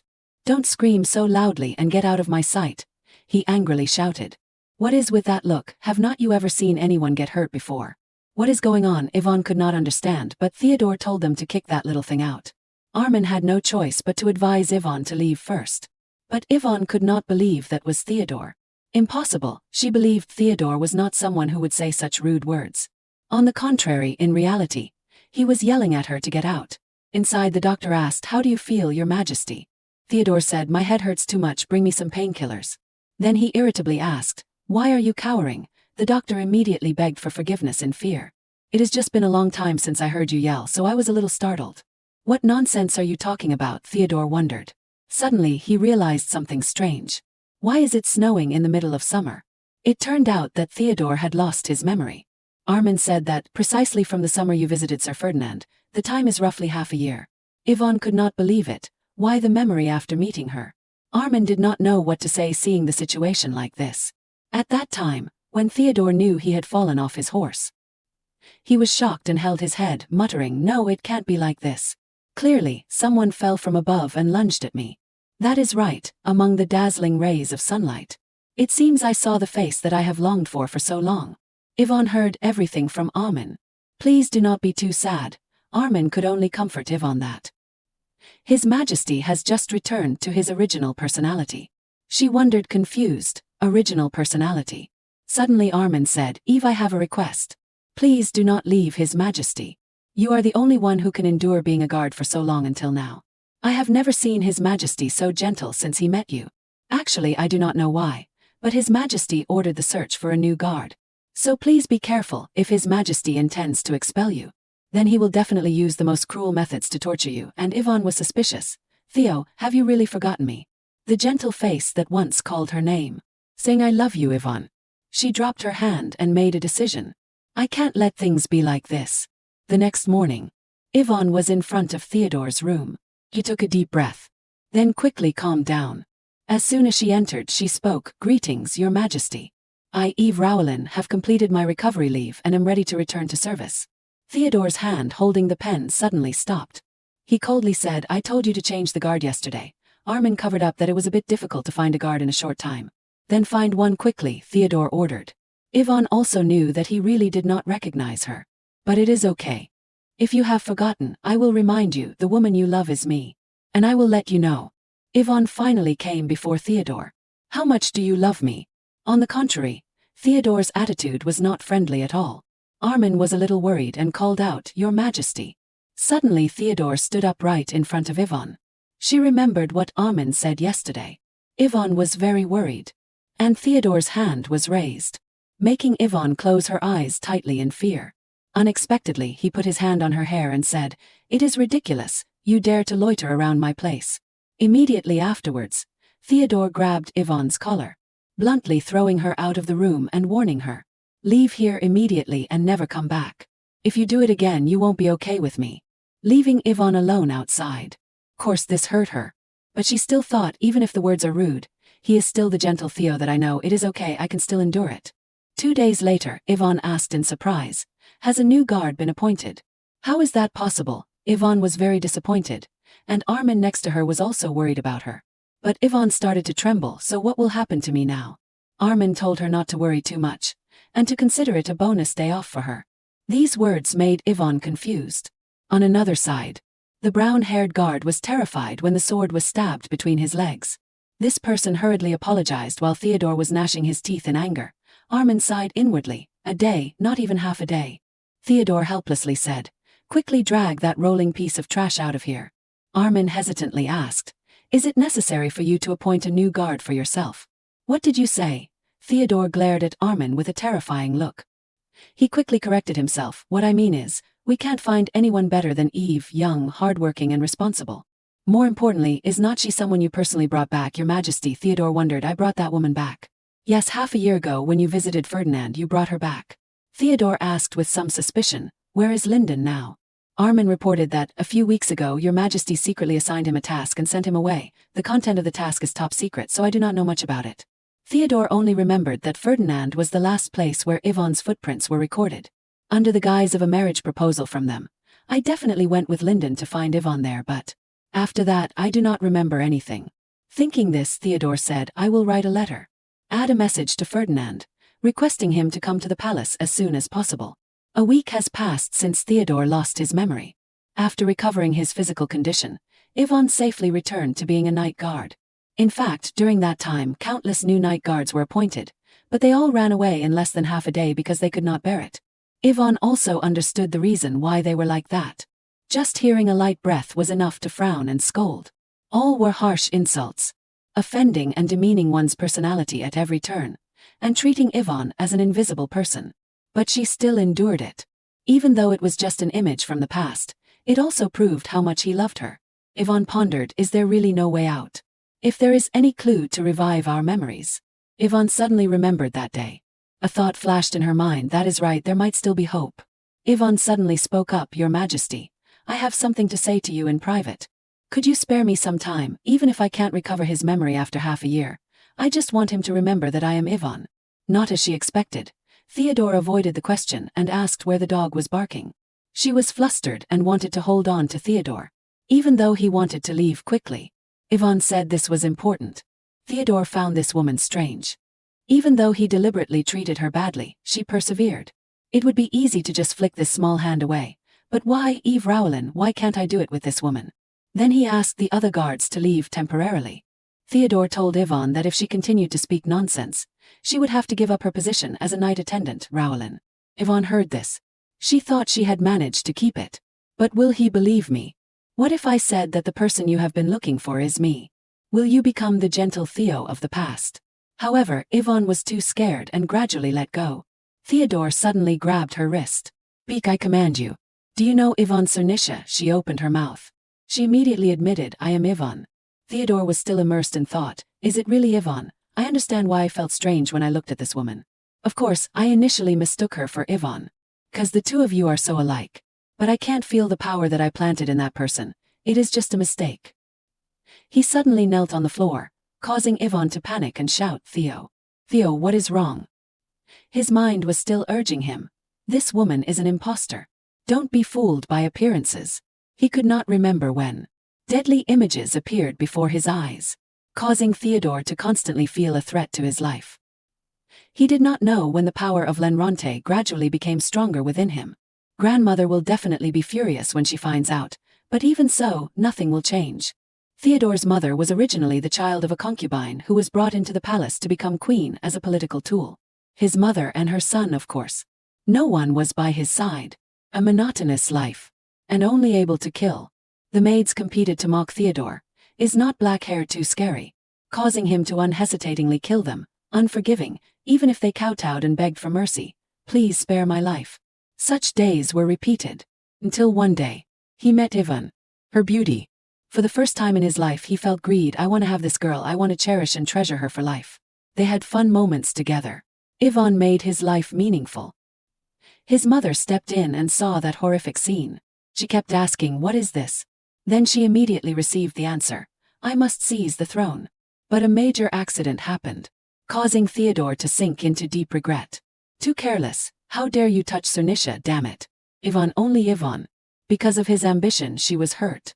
Knowing it was cruel, he only wanted her to live. After trying to find Theodore, Ivan was finally found. Along with a sigh of relief, "It is okay, you are alive, alive." The mark he left on her wrist was the only hope. As long as she is alive, they will definitely meet again. Then Theodore began to implement the plan. So we must eliminate everything that hinders us, so as not to repeat the mistake. More careful, more certain. I came all the way here just for you. Unexpectedly, another challenge appeared, and yet, who exactly are you? That thought caused Theodore to scream in pain. My head hurts so much. His subordinates then made an announcement. Your Majesty, we have found the footprints of Ivan Cernicia, currently known as Eve Rowlin. Your Majesty, Your Majesty. Theodore was still constantly thinking about the tearful eyes of his loved one. Heartbroken to know she was in danger. Theodore's heart felt like it was about to break, along with the thought, who exactly are you? Ivan was always close to Theodore, along with a frantic call, Your Majesty. Your Majesty, are you all right? Seeing Ivan made his heart flutter. Theodore always asked himself, is it really just because of that face? Ivan was finally able to breathe a sigh of relief. Thank goodness you are awake. I was so worried.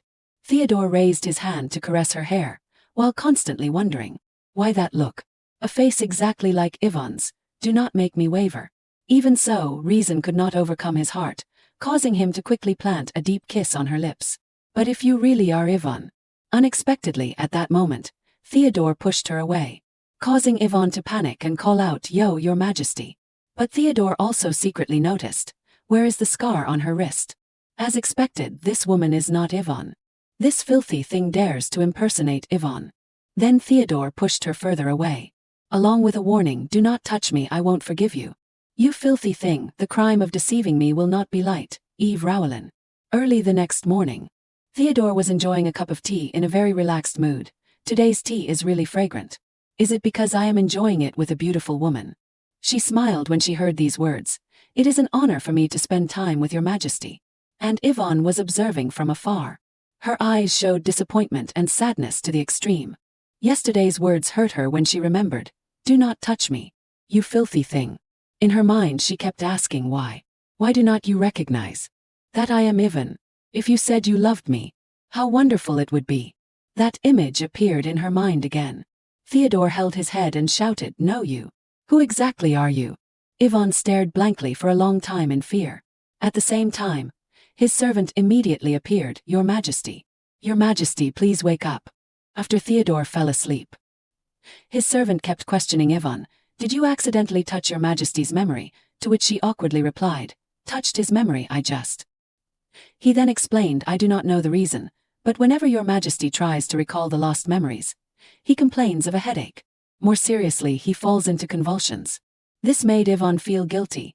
Your Majesty is in pain because of me. Theodore's servant then calmly stated, It is a bit difficult to understand medically, because I have never heard of or seen a case where memory is only lost for half a year. And coincidentally, Eve is the person Your Majesty met in those 6 months, so he has a strong reaction to Eve. In other words, if you do not touch the lost part of Your Majesty's memory, there won't be any problem. This explanation made Ivan understand the root of everything. She remembered Theodore's words, I am not stupid enough not to recognize the woman I love, and felt extremely resentful, you liar. On a hot afternoon, Ivan saw tiny droplets of water on her hands while turning off the tap. She quickly wiped it clean, then sighed in frustration, I never thought I would have to witness the man I love flirting with another woman. Theodore praised the woman while talking to her. Her eyes are as sparkling as a beautiful lake, making me unintentionally attracted. She quickly responded with a shy smile. Your Majesty is exaggerating, which made Ivan unable to bear it anymore and hurriedly ran away. After she kept reminding herself, if this goes on, I will be kicked out of the close night squad. From that day on, Theodore often invited young ladies to the palace, causing Ivan to suddenly feel a little disappointed, remembering before when he approached her. He also had special gestures, praising her beauty, saying he loved her, words that had never made her shy before. While she was immersed in that chaotic feeling, she heard Ernest's inquiry, "Eve, why are you crying?" She turned around and panicked, "Ernest." But he quickly signaled her to be quiet. "It would be a big deal if we were discovered sneaking out at night. Sorry, the atmosphere in the palace has been mysterious lately. Feels like everything is back to before I came." Unexpectedly, she ran away upon hearing those words. To Ernest's surprise, "Eve, what is wrong? Are you not feeling well? Is there something sad?" Yvonne then covered her face and sobbed, causing Ernest to quickly come over to comfort her. "Eve, if you want to cry, just cry out loud. I will always be by your side. 'Cause we are friends." His words made her feel even more wronged, and she cried even louder. Ernest was saddened to realize after hearing the whole story, so that is it, Theo has. To be honest, I feel a little lucky. If the normal Theo saw this scene, what would happen to me? Yvonne smiled happily at the thought. Even though she felt very confused, she did not understand why she laughed. Then she nodded in agreement. "That is right." Yvonne remembered asking Theodore, "Why were you so angry then?" "You got angry when I was with Ernest." He did not mind admitting that, "because I do not like it when it is just you and him." This made Yvonne even more curious. "What, Ernest is his younger brother? Could it be that he suspects me and Ernest have something going on?" Theodore then explained, "Not suspicion but jealousy. I am very jealous, so you have to be careful, Eve." The more she remembered the past, the more she secretly wondered, when he remembers, will he regret what he did to me? "I will never easily forgive you, no matter how much you beg. But because you are the man I love. So maybe I will forgive you in a special way, so please quickly regain your memory, Theo." She did not know that Theodore was also standing and observing from above, and witnessed all the intimate gestures between Yvonne and Ernest.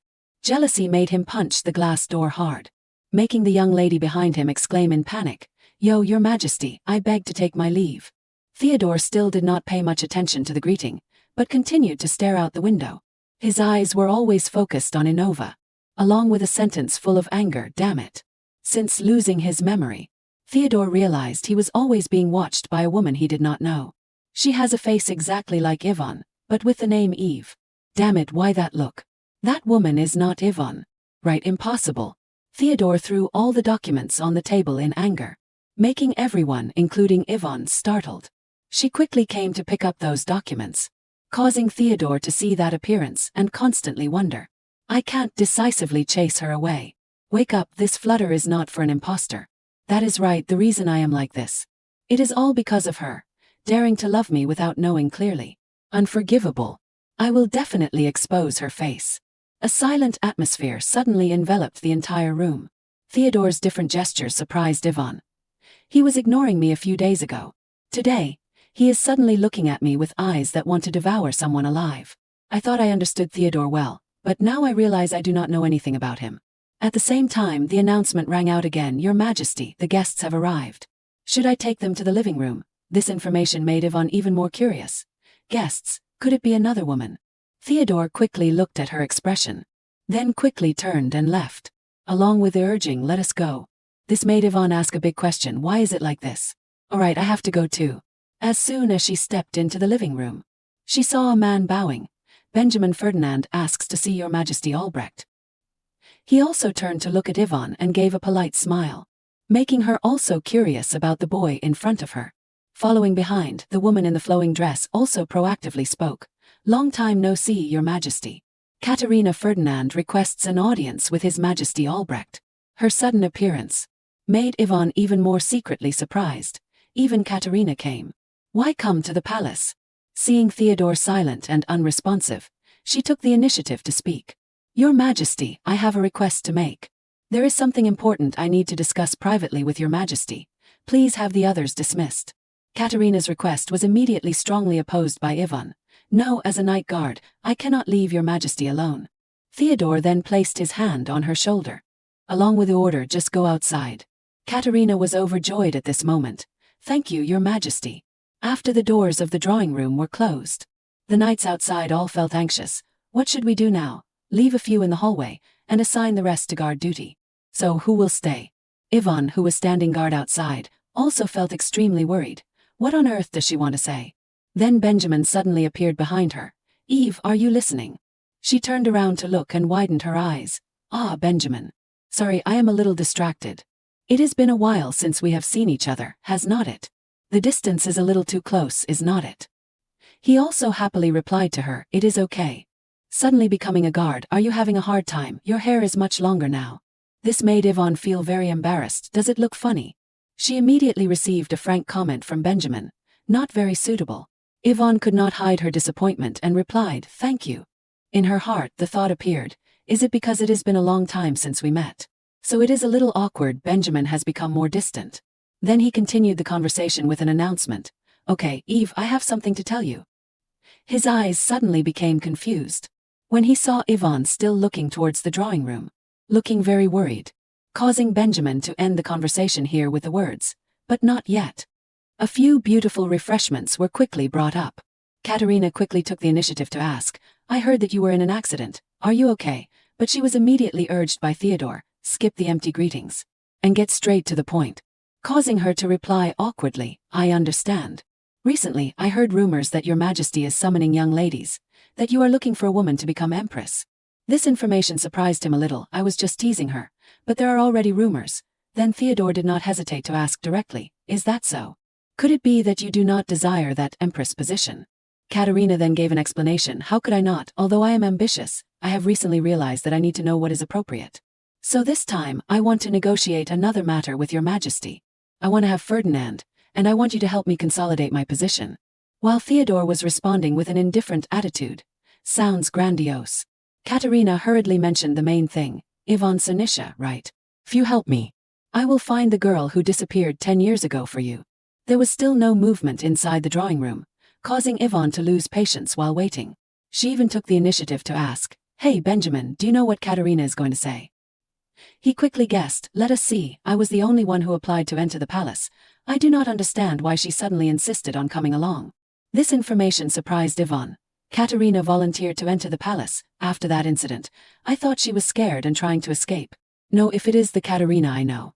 Arrogant and greedy, but never makes the same mistake twice, because she is a smart woman. There must be some reason why she came here. Perhaps it is to atone for her past mistakes. Having been raised to become an empress since birth, Katerina must have gone through many years of rigorous training to achieve her goal. She can't give up so easily. After being stunned by Katerina's words, Theodore hurriedly questioned, how do you know that name? She confidently replied immediately afterward, although I really want to say it is a secret. But because I want your majesty to trust me, I will honestly reveal I accidentally saw it. In the master's room. On top of the Ferdinand Mansion's tower. After checking through it, I accidentally found a document containing information about her. To put it bluntly, now I should not trust Ferdinand. There must be something mysterious being hidden about Yvonne Sanisha. In her heart, Katerina was secretly thinking, could a woman from a declining lineage have something hidden? And no trace of Yvonne can be found anywhere. Theodore watched her while secretly calculating. Her reaction seems to indicate that this information has high exploitable value. Then he immediately asked, is it possible to steal that document? She hurriedly added, the place where the document is stored was originally tightly sealed by Ferdinand's magic. I myself could only enter that room once. Even so, Theodore bluntly refused, okay, but I can't help you deal with the current master of the Ferdinand Mansion. Katerina then expressed her agreement. I do not want that either. If your majesty provides a little support, I will handle it myself. Then he suddenly asked, what about this matter? Do you know anything about a woman named Eve Rowlin? She quickly gave an answer about Eve. I know her better than anyone else. You once said you would appoint Eve as a night guard, right? Theodore did not hesitate to nod in confirmation. That is right. In his heart, the thought appeared before losing my memory. I do not understand why I made such a choice. Katerina then deliberately emphasized. It is strange. Do not you think that such a mediocre female knight trainee is not worthy of becoming a guard? Facing his questioning, what do you want to say? She suddenly asked a question. I wonder if you have ever felt a flutter in your heart while being with Eve. Theodore was silent for a long time, then stammered that matter. He quickly remembered the images of being with her, and that unexpected kiss. Then Katerina gave a suggestion. Is it because Benjamin used dark magic? I suspect that she was suddenly brought to you because she was originally a person specially loved by Benjamin. This made Theodore secretly question. Benjamin Ferdinand used dark magic to send Eve Rowlin to me. Katerina was still constantly attacking. Many rumors are spreading throughout Ferdinand. Everyone is gossiping about the woman, a woman with a mysterious background next to you. Information that Eve is a bribe for upcoming agreements. You can freely investigate. If what I say is a lie, you can take my life at any time. But if it is the truth, Then your majesty must repay my trust with actions. Theodore then coldly replied, no need for much talk. After pushing her hand away, he also nodded in acceptance, I accept that proposal. Causing Katerina to secretly rejoice, I finally got back what belonged to me. I won't let him go again, Eve. The door to the drawing room was immediately opened to Yvonne's anticipation. She was even planning to rush straight towards him, but stopped abruptly with an extremely disappointed look when she saw Theodore and Katerina holding hands. Moreover, Theodore did not pay much attention to Yvonne's anxiety. Benjamin excitedly asked, it seems like the conversation ended well, but can someone explain this situation to me? Theodore glanced at the two of them, then remembered Katerina's words, take advantage of me. To prevent dirty bugs from invading, you just need to act. After flashing a sinister smile, Theodore also decided to make an announcement, I will hold a wedding with Ferdinand. This information left Yvonne standing as if struck by lightning, while the other knights asked in confusion, what did you say with Miss Katerina Ferdinand? Causing Theodore to quickly reaffirm, from now on, treat Katerina Ferdinand well. Katerina was now showing off an extremely smug appearance. A loud scream immediately occurred after that. Yvonne was trying to reach for what she had just dropped, while bursting into tears of humiliation when she saw the ring between herself and Theodore, along with his proposal, will you become my wife? She hugged it to her chest, while painfully asking herself, Theodore, what am I supposed to do now? At this time, the carriage quickly left the palace, taking Katerina back to her house. Benjamin, who was traveling with the carriage, was overjoyed, so it is good news. She quickly replied, is that so? I just want to get back what originally belonged to me. But Benjamin gave a warning, things are not that simple, do not be complacent. If you do not want to see any more blood. Katerina felt extremely disappointed in her heart. No one supports me. Why does everyone speak badly about me? It is clear that Eve stole what I worked so hard to get. Then she politely replied, I know. In her heart, she secretly told herself, this time I won't make a mistake. I won't let anyone steal anything from me again. Then she pretended to be kind and gave a reminder. Sir Benjamin should also be careful. She remembered the scene when Theodore made the announcement, I will hold a wedding with Ferdinand. From now on, treat Katerina Ferdinand well. Yvonne, feeling humiliated, turned and ran away, causing Benjamin to feel anxious and always look towards her. In that moment, Katerina secretly recognized his true feelings. Then Katerina bluntly made an assessment, revealing your true nature are not you. Benjamin tried to remain calm with a casual statement, is that so? She kept saying that she was the winner. I will be very busy in the near future. From tomorrow, I have to go to the palace often to prepare for the wedding. That tone made Benjamin disgusted and gave a sarcastic remark. Yeah, it must be very busy. Standing in front of the luxurious items prepared neatly, Katerina could not hide her happiness and exclaimed, what else is this? Theodore deliberately replied, just say what you want, I will grant everything. For you, I am willing to dedicate all of Albrecht. Those cheesy words made the knights shake their heads in dismay. Katerina then hugged Theodore tightly, I am so happy. Thank you for preparing all these things for me. But actually, just being by your majesty's side like this, I already feel like I own the whole world. Do I deserve to receive all these things? Her whiny words made everyone present feel uncomfortable. But Theodore instead gently replied, of course, you completely deserve the best things. Then go and choose the most gorgeous dress to match this position. Katerina obediently complied, yes, I will go for a bit and come back right away. After she left, Armin probed, your majesty, do you really intend to marry Miss Katerina? He happily replied immediately afterward, why would not I? In Armin's heart, the thought quickly appeared. She is the granddaughter of the former empress who was said to be recommended by the emperor, the woman who once broke off an engagement. There are too many reasons why. But he tried to restrain himself from saying discouraging words. As long as your majesty is satisfied, everything is fine. Theodore then nodded in confirmation, okay. In his heart he was trying to comfort himself, I have always lived like this. Yvonne, just to see you again, I am willing to wear a mask, pretend to be happy and smile and swing my sword. At the same time, Yvonne suddenly appeared, causing Armin to quickly glance. Even Theodore immediately looked towards her, then reminded himself, yes, as long as it is not that woman. Unexpectedly, Yvonne boldly spoke, your majesty, I have something to say. He startled when he saw the hairpin.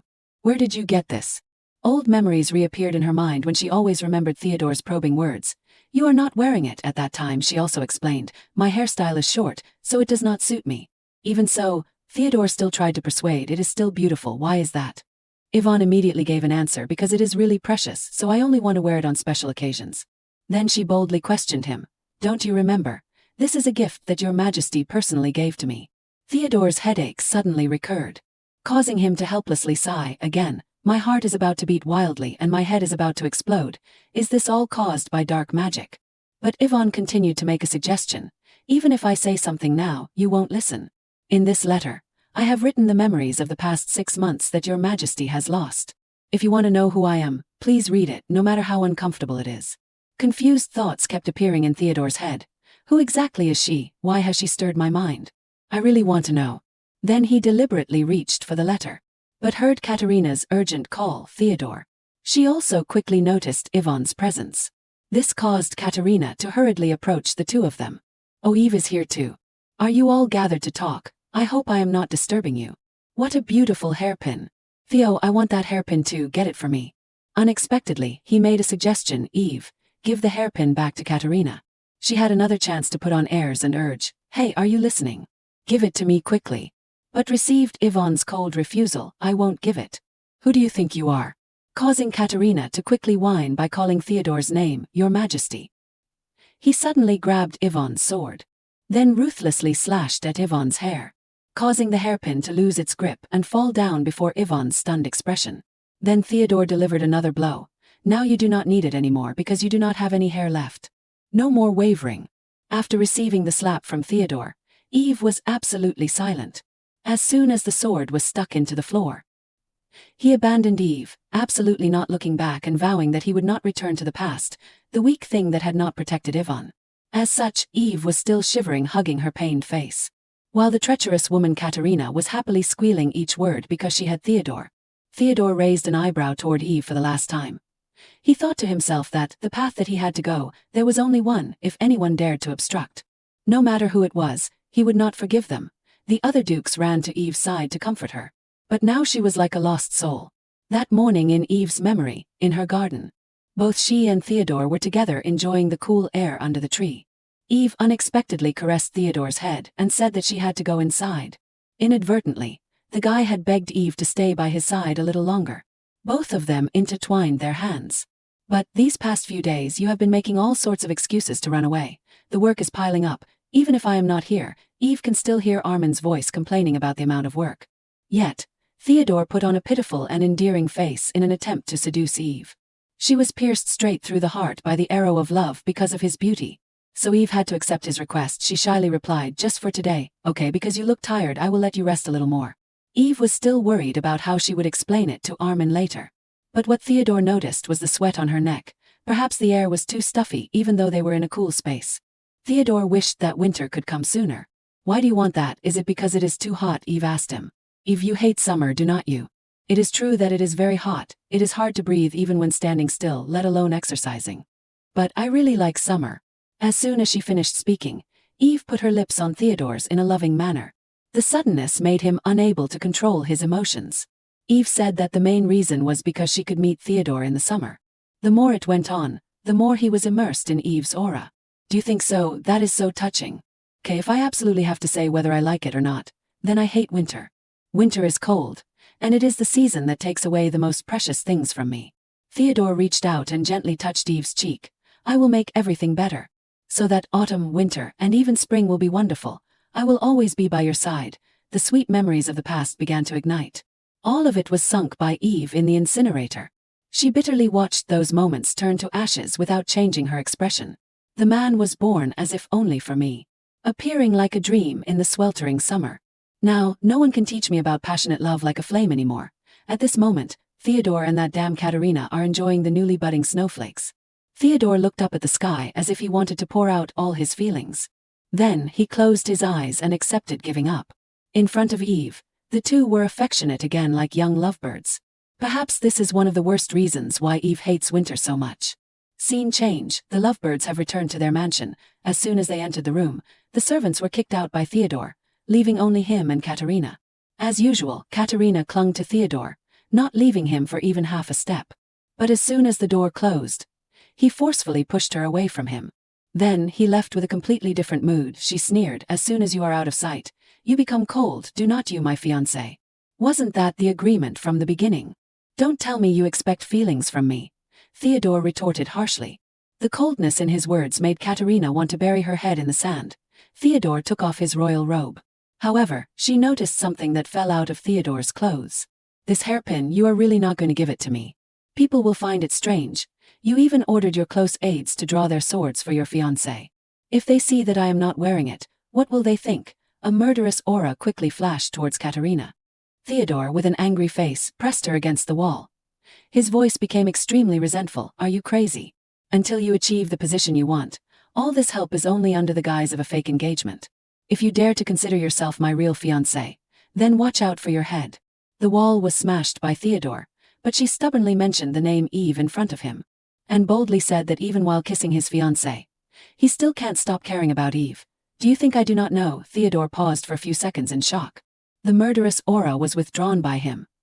He felt a little uncomfortable in his body. Perhaps what Katerina said just now was not wrong. Theodore had special feelings for Eve. He could not forget his childhood love. Katerina added, Your Majesty, please do not forget the purpose of this agreement. I am trying to find traces of Yvonne Sanisha. Eve is a cunning woman planted by Benjamin. Theodore replied, We still have not found any evidence that they are using dark magic. She did not think that Theodore still held such prejudices in his head, so she said that when Eve was by his side. He wavered. She knew that the two of them could not be together because it would affect plan. After flirting with Theodore, Katerina made a proposal. She wanted Theodore to give Eve to her for full control. The next morning, Eve was summoned to Theodore's place. Here, she received a special request from him. Theodore wanted Eve to become Katerina's special escort. Eve refused because her position was to protect Theodore, not just anyone else. This made Theodore extremely angry. He even slammed the pile of documents on the table crudely, making Eve turn pale. Do I have to hold a sword before you listen to me, Knight Eve? In front of her, Theodore emphasized that this was an order. Remembering last night, when Katerina asked Theodore to give Eve to her, she promised to find evidence to prove that someone was using dark magic. Very quickly Eve moved to Katerina's place. As soon as the door opened, she saw her waiting in the room. The atmosphere gradually became stifling. Katerina approached Eve, not only praising her for having beautiful hair but also acknowledging that it suited her style very well. For a knight, having long hair is a bit of a luxury. Isn't it, Knight Eve? Eve could not say a word. She could only endure listening to her insult herself. Next, the maids cleaned up and prepared a place for the two of them to exchange work. Katerina invited Eve to sit down. She wanted to have a chance to talk privately with her. Eve clenched her fist. She was afraid that this sinister woman would play tricks on her. Inevitably, she could not resist the order. Eve sat down with Katerina with a heavy heart. Why did she suddenly choose her to be her personal knight? She began to speak. It seems that you still have many questions, and I also have something I want to ask you. Please honestly share your thoughts. Eve questioned Katerina. Why did you choose me to be your personal knight? Of course, it is because I want Eve's help. As you know, I have just arrived at the palace for the first time in this unfamiliar place. I also need someone to rely on. When I asked His Majesty, he immediately agreed. Eve was a little dissatisfied. Inevitably, there was nothing she could do. Katerina then mentioned a more important issue. She recounted that after leaving Ferdinand, Eve had changed a lot, from a trainee knight to His Majesty's bodyguard. What tricks did you use to achieve that position? What tricks? Katerina said that everyone was curious. Eve's sudden revelation that she was a woman also made many people suspicious. Could it be that you used your female body to seduce His Majesty? That is it. The eyes of the two maids became even more terrifying. Eve felt insulted, directly jumped up and shouted, What the hell are you talking about? The teacup also fell off the table because of that. Then poured all over Katerina. The maids quickly came forward, constantly asking and comforting. Only Eve was stunned because she felt lost. She hugged the slight burn and questioned Eve. What is this? What will you do if I get hurt? Eve did not bother to respond because it was just a red mark on her skin, but this woman was making such a fuss that it was deafening. It seems that you still do not understand the situation. Theodore has given all authority over you to me. From now on, I am your master. Eve demanded that Katerina not use her dirty mouth to mention Theodore's name. However, she did not flinch at all. Are you out of your mind? Being by Theodore's side, do you think you have become something? But what can you do? Theodore does not care about people like you at all. Theodore is so gentle. Even though he is busy, he still takes the time to meet me. He whispers sweet words in my ear every day. Do you understand? That is the difference between me and you now. As soon as she finished speaking, she signaled to the two maids. They immediately approached and tied both of Eve's hands tightly. Even though she struggled hard, their movements were too fast. If you want to complain, then complain to Theodore, who said that it does not matter how, as long as you find clues about black magic. Whether you fly or crawl, your body will still remember. Right? Eve was a little scared when Katerina lifted the steaming hot teapot. The wisps of smoke that passed over her made Eve even more afraid. It is training time, Eve. I will correct your dirty mouth one more time. The door was locked.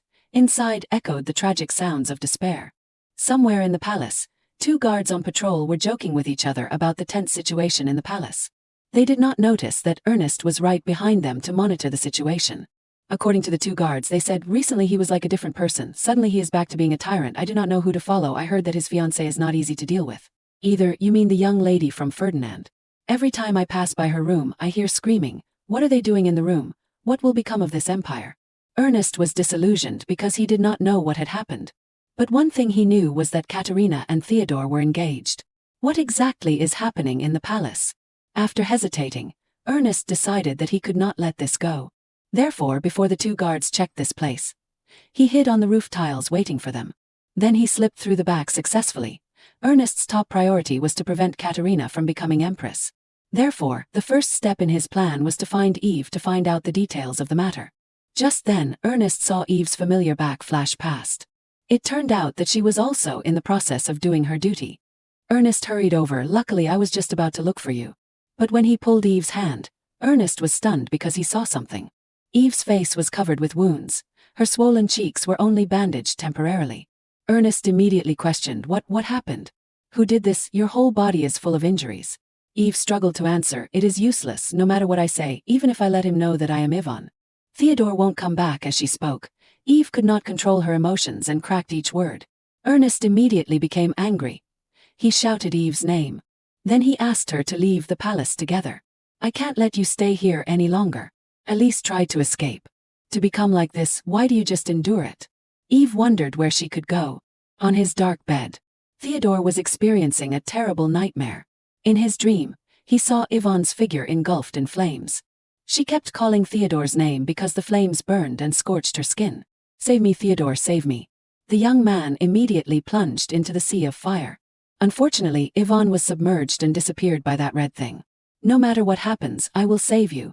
Just as the two were about to touch each other, Ivan had completely disappeared. It is too late, Theodore. It is all your fault. Why did you provoke Empress Margarita to cause this disaster? It is all because of you. I will not forgive you. Because of you my whole family died. Cannot forgive. Theodore woke up from the nightmare. Tears and sweat were all over the pillow. The young man quickly got up and thought about that dream. Damn it, it is a dream again. Perhaps Theodore needed a little sobriety. He drank a full glass of water next to him. Then he took a long breath. Anyway, this is a dream that I have not had for a long time. Do not worry about it. Theodore believed that Ivan was still alive, so a strange energy emanated from his body, until Theodore realized that something was wrong. His whole body was covered in a purple aura. His hands were constantly shaking as if something was about to appear. Suddenly Armin's voice came out, Your Majesty, are you okay? At this moment Theodore was truly awake. It turned out that he had experienced a dream piled upon nightmare. Thank you for working hard, but I am afraid you are about to collapse. You have not been able to sleep at night lately. Theodore did not want to answer that question, so he turned to another matter. He asked Armin about the tragedy of the past. It is known that Armin still could not find any clues. The only survivor was the concubine, Mrs. Grancy. She is currently staying in her hometown of Leo Brandt to mourn her husband, but she herself is also seriously ill, so she can't talk clearly. Armin added that the fourth child, Brian, has not been found, and the whereabouts of the fifth child, Ivan, are still unknown. Theodore paid special attention to Ivan. Last night, despite searching many times, he still could not feel the traces left on Ivan. Theodore was very confused because not long ago he was able to feel it, but now there was nothing at all. As soon as he concentrated his thoughts, Eve's figure appeared again. It is that woman again. Whenever I think of Ivan, the image of that woman always appears at the end. A mysterious woman who looks so much like Ivan that it is unbelievable. Theodore tried to push Eve out of his mind and the headache eased a little. But the young man could not restrain his curiosity, so he asked Armin about Eve's situation.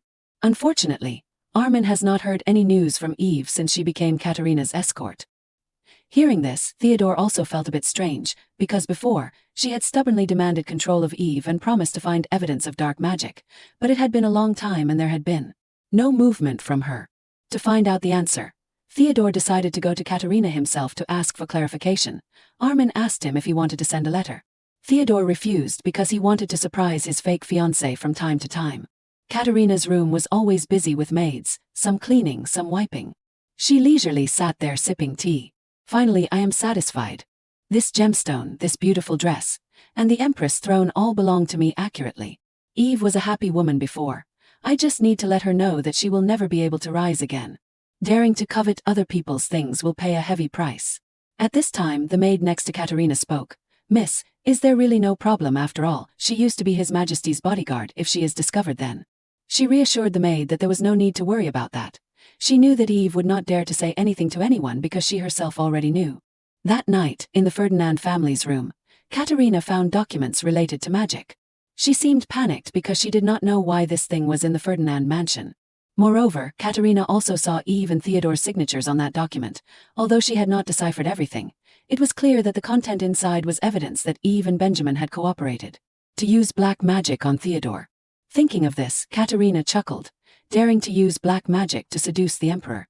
Even though I have tortured her like this, she still has not revealed information about black magic. It is really unexpected. But having His Majesty's trust, everything is fine, Katerina said to the maid.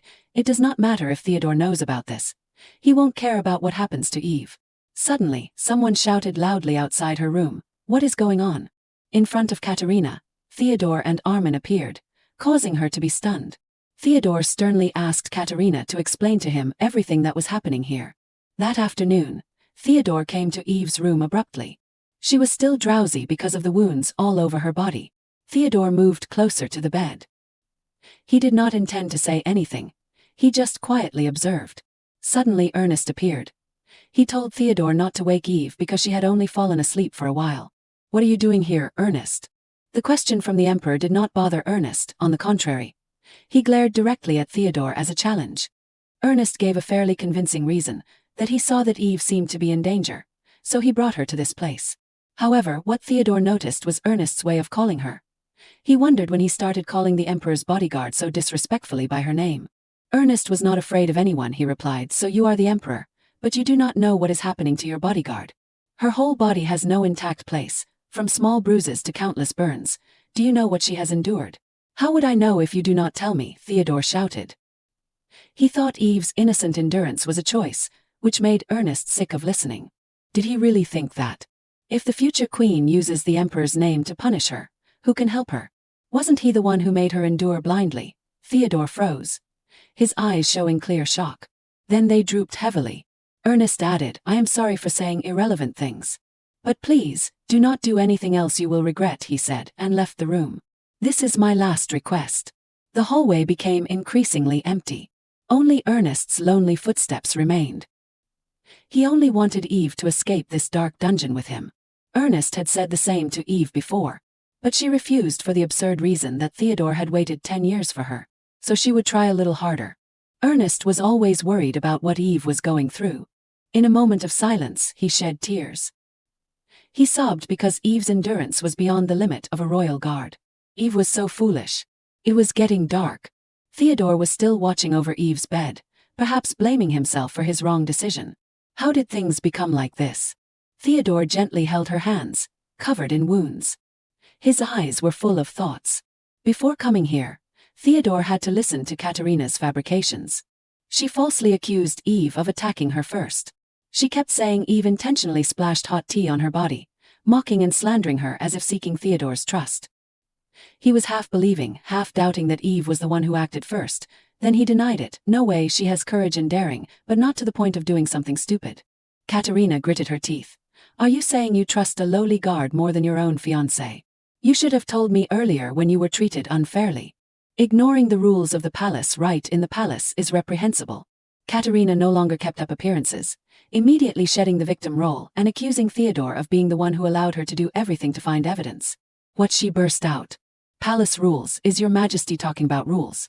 Wasn't it by breaking the rules that your majesty was able to ascend the throne? Isn't that so? And I am willing to do anything to protect you. Anything. The shards on the floor acted as a catalyst, making Theodore understand everything.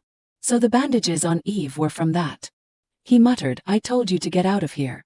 Even though I threatened to send you away if you kept interfering in my affairs, you still lingered around here. Why did you do that? With that, Theodore kissed Eve's hand lightly. He wondered if these lingering emotions were also due to black magic. Eve, after touching her cheek. Theodore did something unexpected. He filled the empty room with a sweet kiss with Eve. The strange movement quickly woke Eve. She drowsily woke up in a daze. When she got some light, she unconsciously saw a familiar face. Until she was fully awake, Eve realized that Theodore was passionately kissing her. Eve had no way to resist. Because the wounds were too many, she did not have the strength to push him away. Theodore also realized that Eve had woken up, but instead of stopping his actions, he gently lifted her head. They were both sinking deeper into their love. However, Eve remembered Katerina's words from before, that she had enchanted Theodore. She suddenly woke up. Wait, Eve pushed Theodore away from her. A distance began to grow between them. Eve muttered, "What is going on?" as he remembered. Theodore clung to the bed frame instead of getting angry. "Why are you rejecting me? Isn't this what you wanted? You even wanted to become queen, and would do anything to be with me." Next, Theodore grabbed Eve's hand roughly. He pinned Eve to the bed. "Therefore, I will fulfill all your wishes." Theodore kept forcibly kissing Eve, even though she repeatedly refused. "Don't leave. You were the one who pursued me first. Or did you mistake me for someone else?" Eve pursed her lips tightly. She suddenly sat up and grabbed Theodore's collar. "I am not mistaken. Never. For me there is only you." After that they exchanged a real kiss. When the door was completely open, Katerina witnessed everything, including their sweet conversation. She felt suffocated because she no longer had a place in Theodore's heart. After that, Theodore returned to his frantic work schedule. While he was busy, Armin became overjoyed that Eve had returned. He quickly ran to Eve. "Long time no see. You must have suffered a lot lately." "Oh yes. Is your body still okay?" Eve glanced at Theodore, feeling a little emotional. "He knows everything about Katerina torturing me." Theodore also secretly glanced at Eve, causing them to meet eyes. Out of embarrassment, he ignored it as if nothing had happened. That fateful night, Eve confided after they had gone too far. "For some reason, he suddenly desired me. And I, because it had been so long since I felt his warmth, could not resist." Eve in a daze called Theodore's name very sweetly. "Don't call my name so carelessly." Although Theodore still can't remember when he hugs me, he blames himself. "Throughout these days we only know how to hurt each other. I feel like it is almost time to put an end to everything." Armin was still rambling on about the wedding between Theodore and Katerina, and the time for Eve to recover was more relaxed. But what Eve was worried about was not the time for the wounds to heal. She only had a short week to make a choice. Either continue to be with Theodore, even though they both have to suffer, or it is time to let go. At this time, Theodore gave her a stack of requests. "Eve, go to Ferdinand immediately." Theodore said that Katerina had something to say to her. Eve was a little unwilling, but she decided that she would not run away anymore. After a long day of traveling, the carriage escorting Eve stopped in front of the Ferdinand family. "We have arrived, miss." As soon as she got out of the car, Eve felt nauseous, making the steward worried that he was driving too roughly. Eve actually said it was just because she had not been feeling well lately.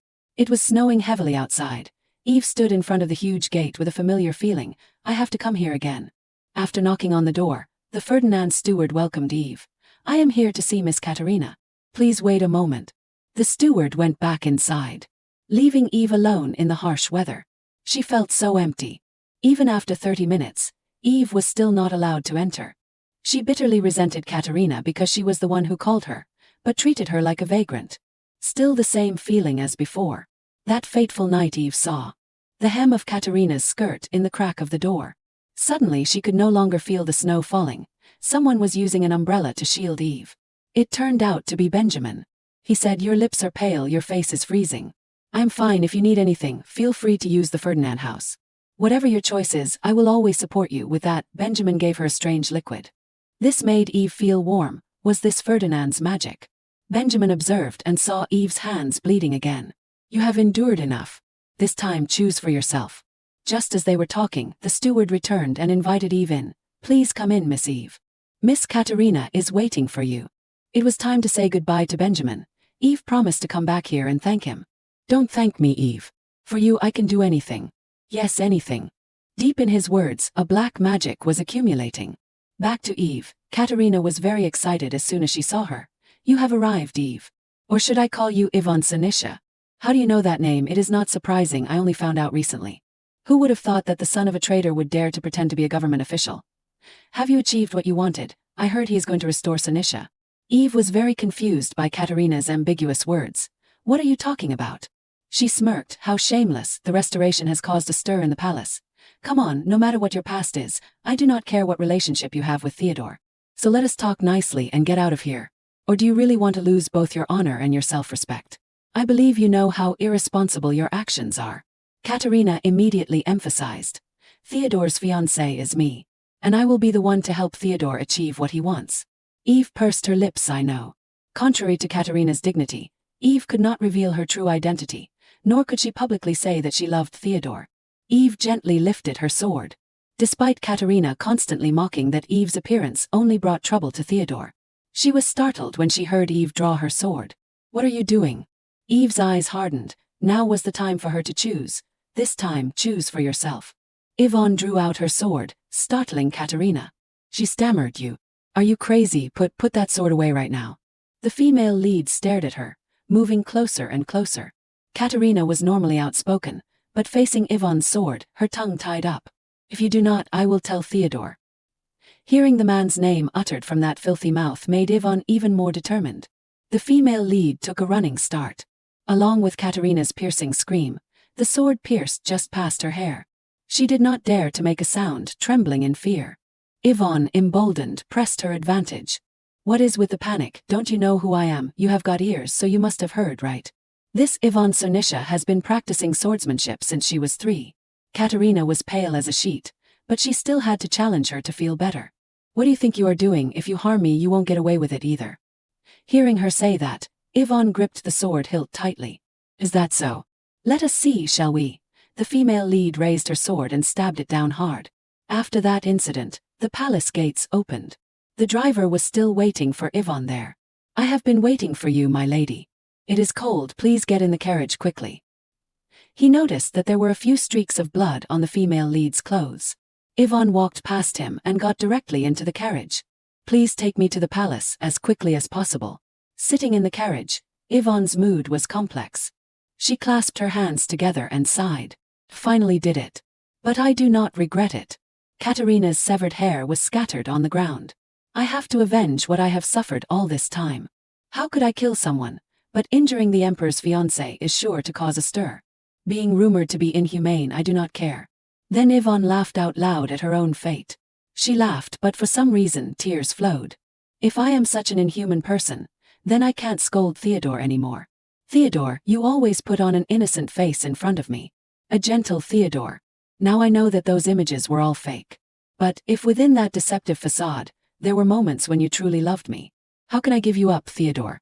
Suddenly, the female lead felt a sharp pain in her abdomen. Yvonne clutched her stomach. What is this? Is it because it has been a while since I held a sword? It will take a little time to get to the palace. I should take a nap. In Ferdinand, Katerina's sobbing echoed. She covered her face in humiliation. Benjamin entered and mocked her. How pathetic, Katerina. Katerina, her face full of tears, complained. You witnessed everything and did not help me. Benjamin slowly approached her. Why should I? You have tormented me all this time. Eve has also suffered a lot. Do you really need to pant like that? She looked at him with cold eyes. Benjamin Ferdinand. Benjamin looked at her with contempt. Am I wrong? After Yvonne left, Katerina fell into despair. This very man came to my side. She screamed like a madwoman. Benjamin came and opened up another path for her. How long are you going to keep making a scene? Our deal is still ongoing. Katerina did not know what to do. The master-servant contract has been burned. Eve has also left. What else is there? There is one way. Benjamin reached into his pocket and took out something. When Katerina saw it, she turned pale. It is dark magic. Benjamin will use it to erase Emperor Theodore's memories, from the moment he changed. He will tell Katerina the method later. Katerina was still hesitant. But if we are discovered using dark magic on the royal family? Benjamin persuaded her. Are you okay with losing your position as empress? Hearing that, Katerina agreed. I will do it. After all, I have nothing to lose anymore. She took the magic orb. Benjamin asked Katerina. Have you completed the task I instructed you on? She handed him the orb. This is the crystal containing Eve's sword energy. Just take it to Theodore and falsely accuse Eve of using dark magic. Benjamin agreed with this approach. With such clear evidence, that foolish emperor will surely waver. He dared to use that petty affection to seduce my Eve. I will never forgive him. You should also quickly go to the imperial palace. Katerina was surprised to hear that. Now but Eve has already left. Benjamin had arranged for Eve's carriage to have a problem, so Katerina would arrive first. He would arrive after her to disrupt Theodore's psychology. Katerina listened to Benjamin and immediately set off. On another side, Ernest was riding his horse at full speed, extremely worried. Damn it, that Theodore really. Knowing how Katerina tormented Eve, he still had the heart to send someone to take her to Ferdinand. I have to hurry. At that moment he noticed. In front of him was the palace carriage, and the driver was fidgeting. Ernest immediately asked about the situation. What is wrong? The driver reported. The carriage suddenly had a problem, so I asked permission to open the door to explain to her. Ernest looked closely inside the door. Yvonne seemed to be losing consciousness because her abdomen was hurting so badly. In the female lead's mind at that moment, she only wanted Theodore to come and save her. Katerina indeed arrived earlier. She also brought the crystal ball to Theodore. Look at this. This crystal is the evidence that Eve uses dark magic. Theodore looked at the crystal ball with a slight daze. Did Eve Rowland really use dark magic on me? Katerina urged him. It is time to admit it. Eve used dark magic to seduce His Majesty, which is tantamount to contempt and deception of the royal family. Theodore hesitated for some reason. He did not think there was a reason to do so. Katerina even provoked. Surely it is because of your lover. Theodore was stunned to hear that. Katerina seemed to have achieved her goal. She laughed secretly. Didn't I say it before? Eve is the woman Benjamin loves especially. During the visit to Ferdinand under His Majesty's order, as soon as she arrived, she hurriedly went to find Benjamin. I really did not expect her to be such a person. Katerina put on a sympathetic face for Theodore, willing to exploit anyone for their own benefit, only hoping to receive sympathy from men. She sighed to herself, I am the same, are not I lying smoothly? Katerina pretended to ask about Yvonne. Why has not she returned to the palace yet? She obviously set off earlier than me. It should be, she does not know what remorse is. All thanks to you, Theodore. Katerina was secretly happy. If Eve receives a word of comfort from you, even the smallest, the whole kingdom will shake. While Theodore was feeling lost, Katerina added, or is she having a good time with Benjamin? Theodore was annoyed, called the guard to ask questions. He reported, I heard that she is staying in a town near Ferdinand. For some reason, Ernest and Benjamin are also there. Katerina standing nearby also heard about this, adding fuel to the fire. Did I say right? And still with Ernest, Theodore has indeed sent someone. Theodore. She pretended to be confused. What are the three of them plotting? Do they intend to overthrow His Majesty and put Ernest on the throne? What a worrying situation. Therefore I have a proposal to present. Can His Majesty allow me? Katerina's face looked extremely dangerous. On the female lead's side, Yvonne was informed of an important news. Pregnant? What do you mean? Ernest was even more excited than his best friend. How can it be? Surely it is not another disease. The doctor also had to be dizzy with these people. It is indeed pregnant. It is still in the early stages and the body has no abnormal signs, but this is the first time I have seen a patient cry so painfully. Yvonne hugged her stomach, still feeling like she was on cloud 9. Could it be? The female lead guessed that using swordsmanship sometimes has side effects. Mr. Gunther also told Yvonne, for example, when pregnant, the baby in the mother's womb may be startled and defend themselves with negative reactions, at which time the body will feel uncomfortable. But if there is a new member in the family, it will be very happy. Yvonne still could not believe it. Really, Theodore and I have a baby. Ernest was worried when he saw the female lead silent. Eve, are you okay? Yvonne was so happy that tears rolled down her face. I am not crying because I am sad, but because I am scared and confused.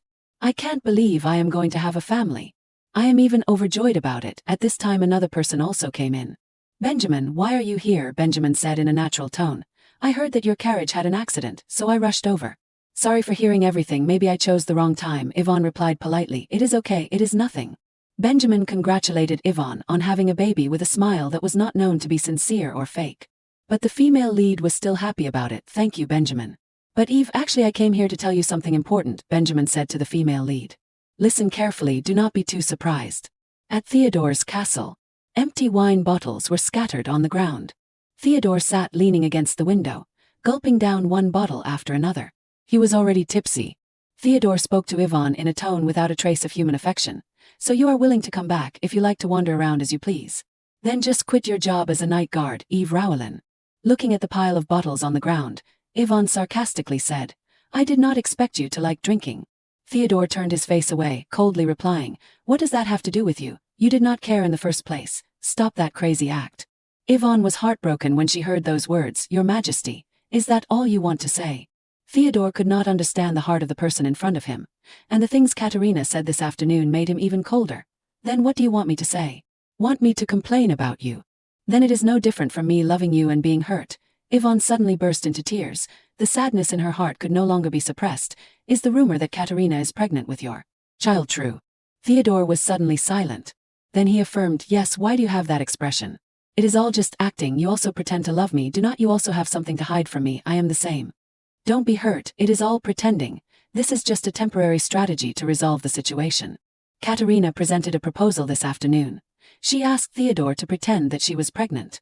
In this way, as a royal family pregnant with an heir, Katerina can take leadership, and Theodore can consolidate the throne.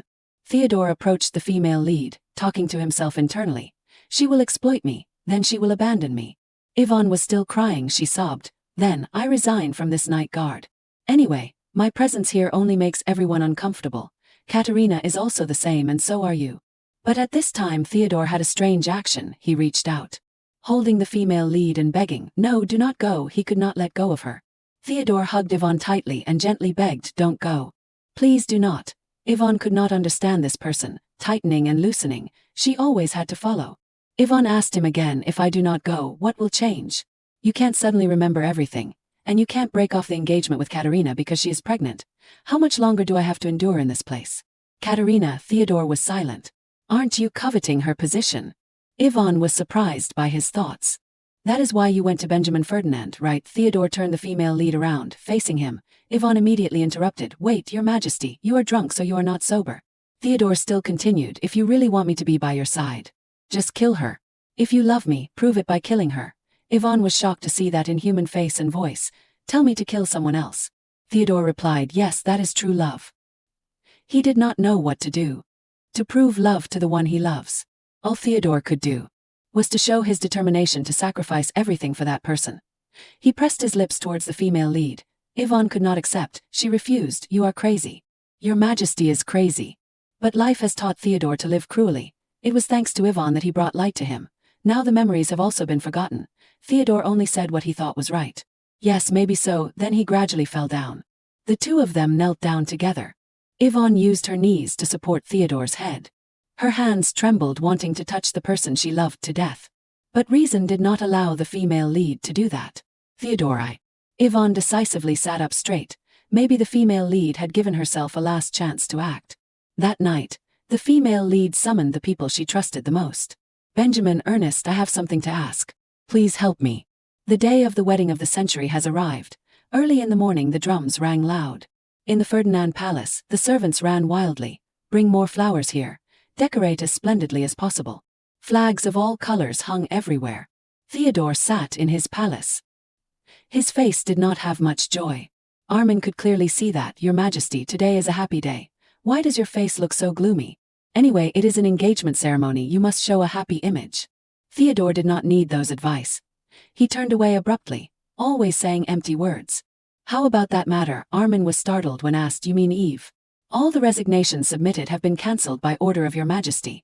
Armin felt sorry for the female lead. I heard that she is preparing to depart from Ferdinand. Theodore pondered for a moment. Everything is ready. I do not know what she will choose. I am really looking forward to it. So he was waiting for Ivan's action from the night before. Ivan on this side was assigned the task of welcoming the bride. Miss Katerina Ferdinand appeared. She wore a gorgeous outfit, studded with many shiny diamonds. Ivan found it dazzling to look at. Are you okay? Why do you wear so much makeup if you are not sick? Katerina smiled sarcastically. Just say it straight out if you are jealous. What, are you jealous because I have something you do not have? The female lead did not want to argue with this evil woman. She turned to say to the guards, Everything is prepared for the bride, let us go. Katerina pouted, pondered. Her face did not change at all. Surely she is not plotting something. A caravan of people and horses crossed the forest road. The road was rough, full of dirt and rocks. So the wheels tripped, causing the carriage to be shocked. Katerina leaned out to scold, "Hey, is it right to go in this direction?" That guard replied awkwardly, "Sorry, due to being busy preparing for the wedding, we have not had time to repair the roads." She threatened fiercely, "Be careful, I am about to become a royal family. Or are you intentionally leading me into a dangerous path to harm me?" "Is that right, Eve?" Yvonne rode the horse leading the team. She observed, evaluated, "About here is good." Katerina found it difficult to understand. "What are you mumbling?" Suddenly there was a loud shout, "We are being attacked." Katerina immediately panicked. A group of people with their whole bodies in black clothes, their faces also covered, each of them holding weapons. The guards reminded each other, "Focus on protecting Miss Katerina." An assassin had reached the carriage she was sitting in. At the royal palace, the guards also informed Theodore, "Your Majesty, big trouble." He was initially calm. If anything happened, he would report it. The thing is, after hearing the report, Theodore's face changed. Armin was also so shocked that his mouth could not close. Yvonne left a handwritten letter on the table. "I apologize for having to say goodbye, Your Majesty. Thanks to you, the past months have been full of emotions. Sometimes laughing heartily, sometimes sobbing. Although I once swore that I was ready to sacrifice everything for love, as a knight holding a divine sword, I cannot violate the respectable teachings of my family. Please forgive this helplessness. This is an engagement gift for you. I am just a foolish woman who has troubled you." An assassin is targeting Katerina. She was so scared that her legs could not run. As the sword was about to strike, Yvonne appeared. She blocked a sword for Theodore's bride. Katerina was frozen in fear. Blood began to flow non-stop. The sword pierced straight into Yvonne's heart, where Theodore's image always resided. "Please allow me to say goodbye. Until we meet again, it was an honor to meet you. May you always be healthy. Goodbye." Back when the guard reported the shocking news to Theodore, "Your Majesty, something terrible has happened." "What is it?" "The thing is, while on duty, Eve has sacrificed herself." The news struck Theodore like a thunderbolt. "What?" Armin was also extremely confused. "Eve is dead." The guard wiped the sweat from his forehead and reported in more detail. "I heard that she was attacked by an assassin on the way here, so she sacrificed herself while protecting Miss Katerina." Theodore walked towards him, grabbed his shirt and pulled him up high. "Is what you are saying true? If you dare to lie to me, I will gouge out your eyes and cut out your tongue, and throw you to the livestock to eat." The scared guard immediately confirmed, "Yes, it is true, she sacrificed herself while protecting Miss Katerina." Theodore changed his expression. He had some intention. The guard was released and fell to the ground. Theodore turned and walked away. Armin anxiously asked loudly, "Your Majesty, where are you going?" The engagement ceremony is about to begin, but Theodore coldly said only 2 words, "Cancel it. Order the knights to capture all the assassins at the scene alive and not to touch Eve's body. I will also go to the scene immediately. I can only believe it when I see it with my own eyes." Ernest was also restless with worry for Yvonne. At this time, the butler came in to report, "Sir Ernest, Emperor Theodore is on his way to the scene." Hearing this, Ernest sighed, "Okay, I guess my brother would." His eyes were full of worry. Something seemed to have happened. "Eve, is this okay?" At the scene, all the assassins had been captured alive. The swordsman also suffered some injuries. Yvonne's body was placed on a white cloth. The swordsmen were all saddened by this scene. She lay there, with her eyes closed as if she was just sleeping. "Theodore, if one day you recover, I hope you won't be sad when you see me like this. The one I love so dearly. Do not be heartbroken because of my repeated deaths. Saying I do not resent you for not recognizing me as a lie, but thank you for not forgetting and constantly searching for me. I am truly satisfied." A white cloth was placed over Yvonne's face. The last tears quietly flowed on her face. Katerina sat huddled in a corner after the terrorist attack. Her face was brighter when she saw Theodore. He had ridden his horse as fast as he could. Of course, not for Katerina but for that girl. Theodore rushed past, casually pushing her aside. Katerina sat on the ground. And resented, a crack suddenly appeared on her face. She hugged her face in confusion. "Why did my face suddenly crack? Could it be that the dark curse has been broken? No, if I regain my memories." Theodore's face was covered in sweat from exhaustion and tension. Seeing Yvonne lying there with a white silk cloth covering her face, he could not believe his eyes. "It can't be. Open your eyes, please, Eve." Finally Theodore cried, "No, Eve." At this moment, the memories of her introducing herself as Yvonne flashed in his mind. "I am Yvonne. Do not touch my dirty things. If you really want to be with me, just kill that woman. The chessboard has been set. Which move are you going to choose?" Holding Yvonne's pale face, Theodore regretted, "It is my fault. It was I who gave the order. It was I who hurt her with harsh words. I am not stupid enough not to recognize the woman I love. I love you, Eve. What is the point of remembering everything now? Theodore laughed at his fate. The swordsman stood in a corner. No one dared to speak. Theodore laughed and cried. It is me who killed you. Yvonne, the one I love, the one who came back again. It is me who killed you. I am sorry. I am sorry, Eve, please come back. In the inner city, people stood around to watch the excitement. Lyndon was also there. Seeing everyone talking, he asked what is going on. She also told Lyndon, it is all in turmoil. I heard that the Emperor's personal knight has passed away. Something must have happened on the engagement day. He was shocked after hearing this. What? Sir Brian, I will go to the scene immediately. It won't take long. Please wait a moment. Brian agreed upon hearing this. Before leaving, Lyndon instructed, in the meantime you must not run away. Brian looked at his face and guessed that something big must have happened. Then Brian looked into the edge of the forest, discovering something. It seemed that someone had just passed by. In the thick bushes, Yvonne wore a cloak, standing with Benjamin. This way we can hide our identities and reach the border. Just try a little longer, Eve. So she is not dead. At a large villa, Yvonne pressed her hand against the glass, talking to herself. Once we cross the mountains, we will be at the border. The weather is also warm. It was right to listen to Benjamin and go south. As long as we find a chance to sneak into another country, we can escape safely. The female lead leisurely enjoyed tea. I wonder if my death has reached Theodore's ears. Back to Yvonne's plan. When she met Ernest and Benjamin, she expressed this crazy idea. Ernest was initially extremely confused. What, create a fake Eve corpse? That is right, with Benjamin's magic that is possible, right? Benjamin also pondered, if it is a puppet similar to the original, it is possible. Combined with some exciting details, the Emperor will definitely panic and won't be able to distinguish between real and fake. Then, aiming for the wedding day, I will take on the role of Katerina's guard. The scenario is that I sacrifice myself to protect Katerina. The plan sounds really cruel to Theodore. Ernest worried about his brother but also worried about Yvonne. Does it really have to be this way, Eve? The female lead also thought for a long time before making this decision. His obsession is not ordinary. Theodore has spent 10 years searching for Yvonne without giving up. If he knows I am still alive, even if that place is the end of the world, no matter how long it takes, he will never give up for me and for Theodore. I believe this is the best way. Ernest tapped her head lightly. Do not frown like that. For the child in your belly, now focus on making yourself happy. I will stay here to stop Theodore. Yvonne was surprised by Ernest's words. What, why?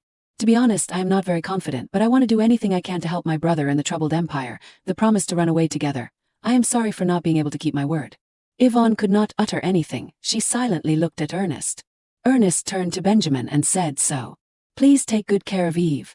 The handshake was like entrusting all faith to Benjamin. Ernest has finally grown up. Yvonne felt very sad to be in this situation. He should not overdo it either. After everything was decided, Yvonne continued to drink tea, but she noticed that Benjamin's expression was a bit strange. Something terrible has happened, Eve. What is it? What is wrong? She also stood up involuntarily. I heard that Emperor Theodore has brought your fake body into the palace. This information made Yvonne worried. Her hands trembled. What should we do? What if we get caught like this? Benjamin put his hand on her shoulder to reassure the female lead. Calm down, Eve. I told you no matter what happens, I will protect you and the baby. In this emergency, Benjamin's words moved Yvonne. She hugged him tightly. Do not worry too much. I will solve everything. You just need to trust me. Benjamin seemed to have achieved his wish. His face was extremely cunning. At Theodore Palace. Now it is midnight. Theodore was still sitting silently on the chair. He stared pensively at Yvonne's body. She lay there, still, without a single movement. It is ridiculous. How could I not recognize you? What should I do? I only did wrong things to you. I am really sorry, Yvonne.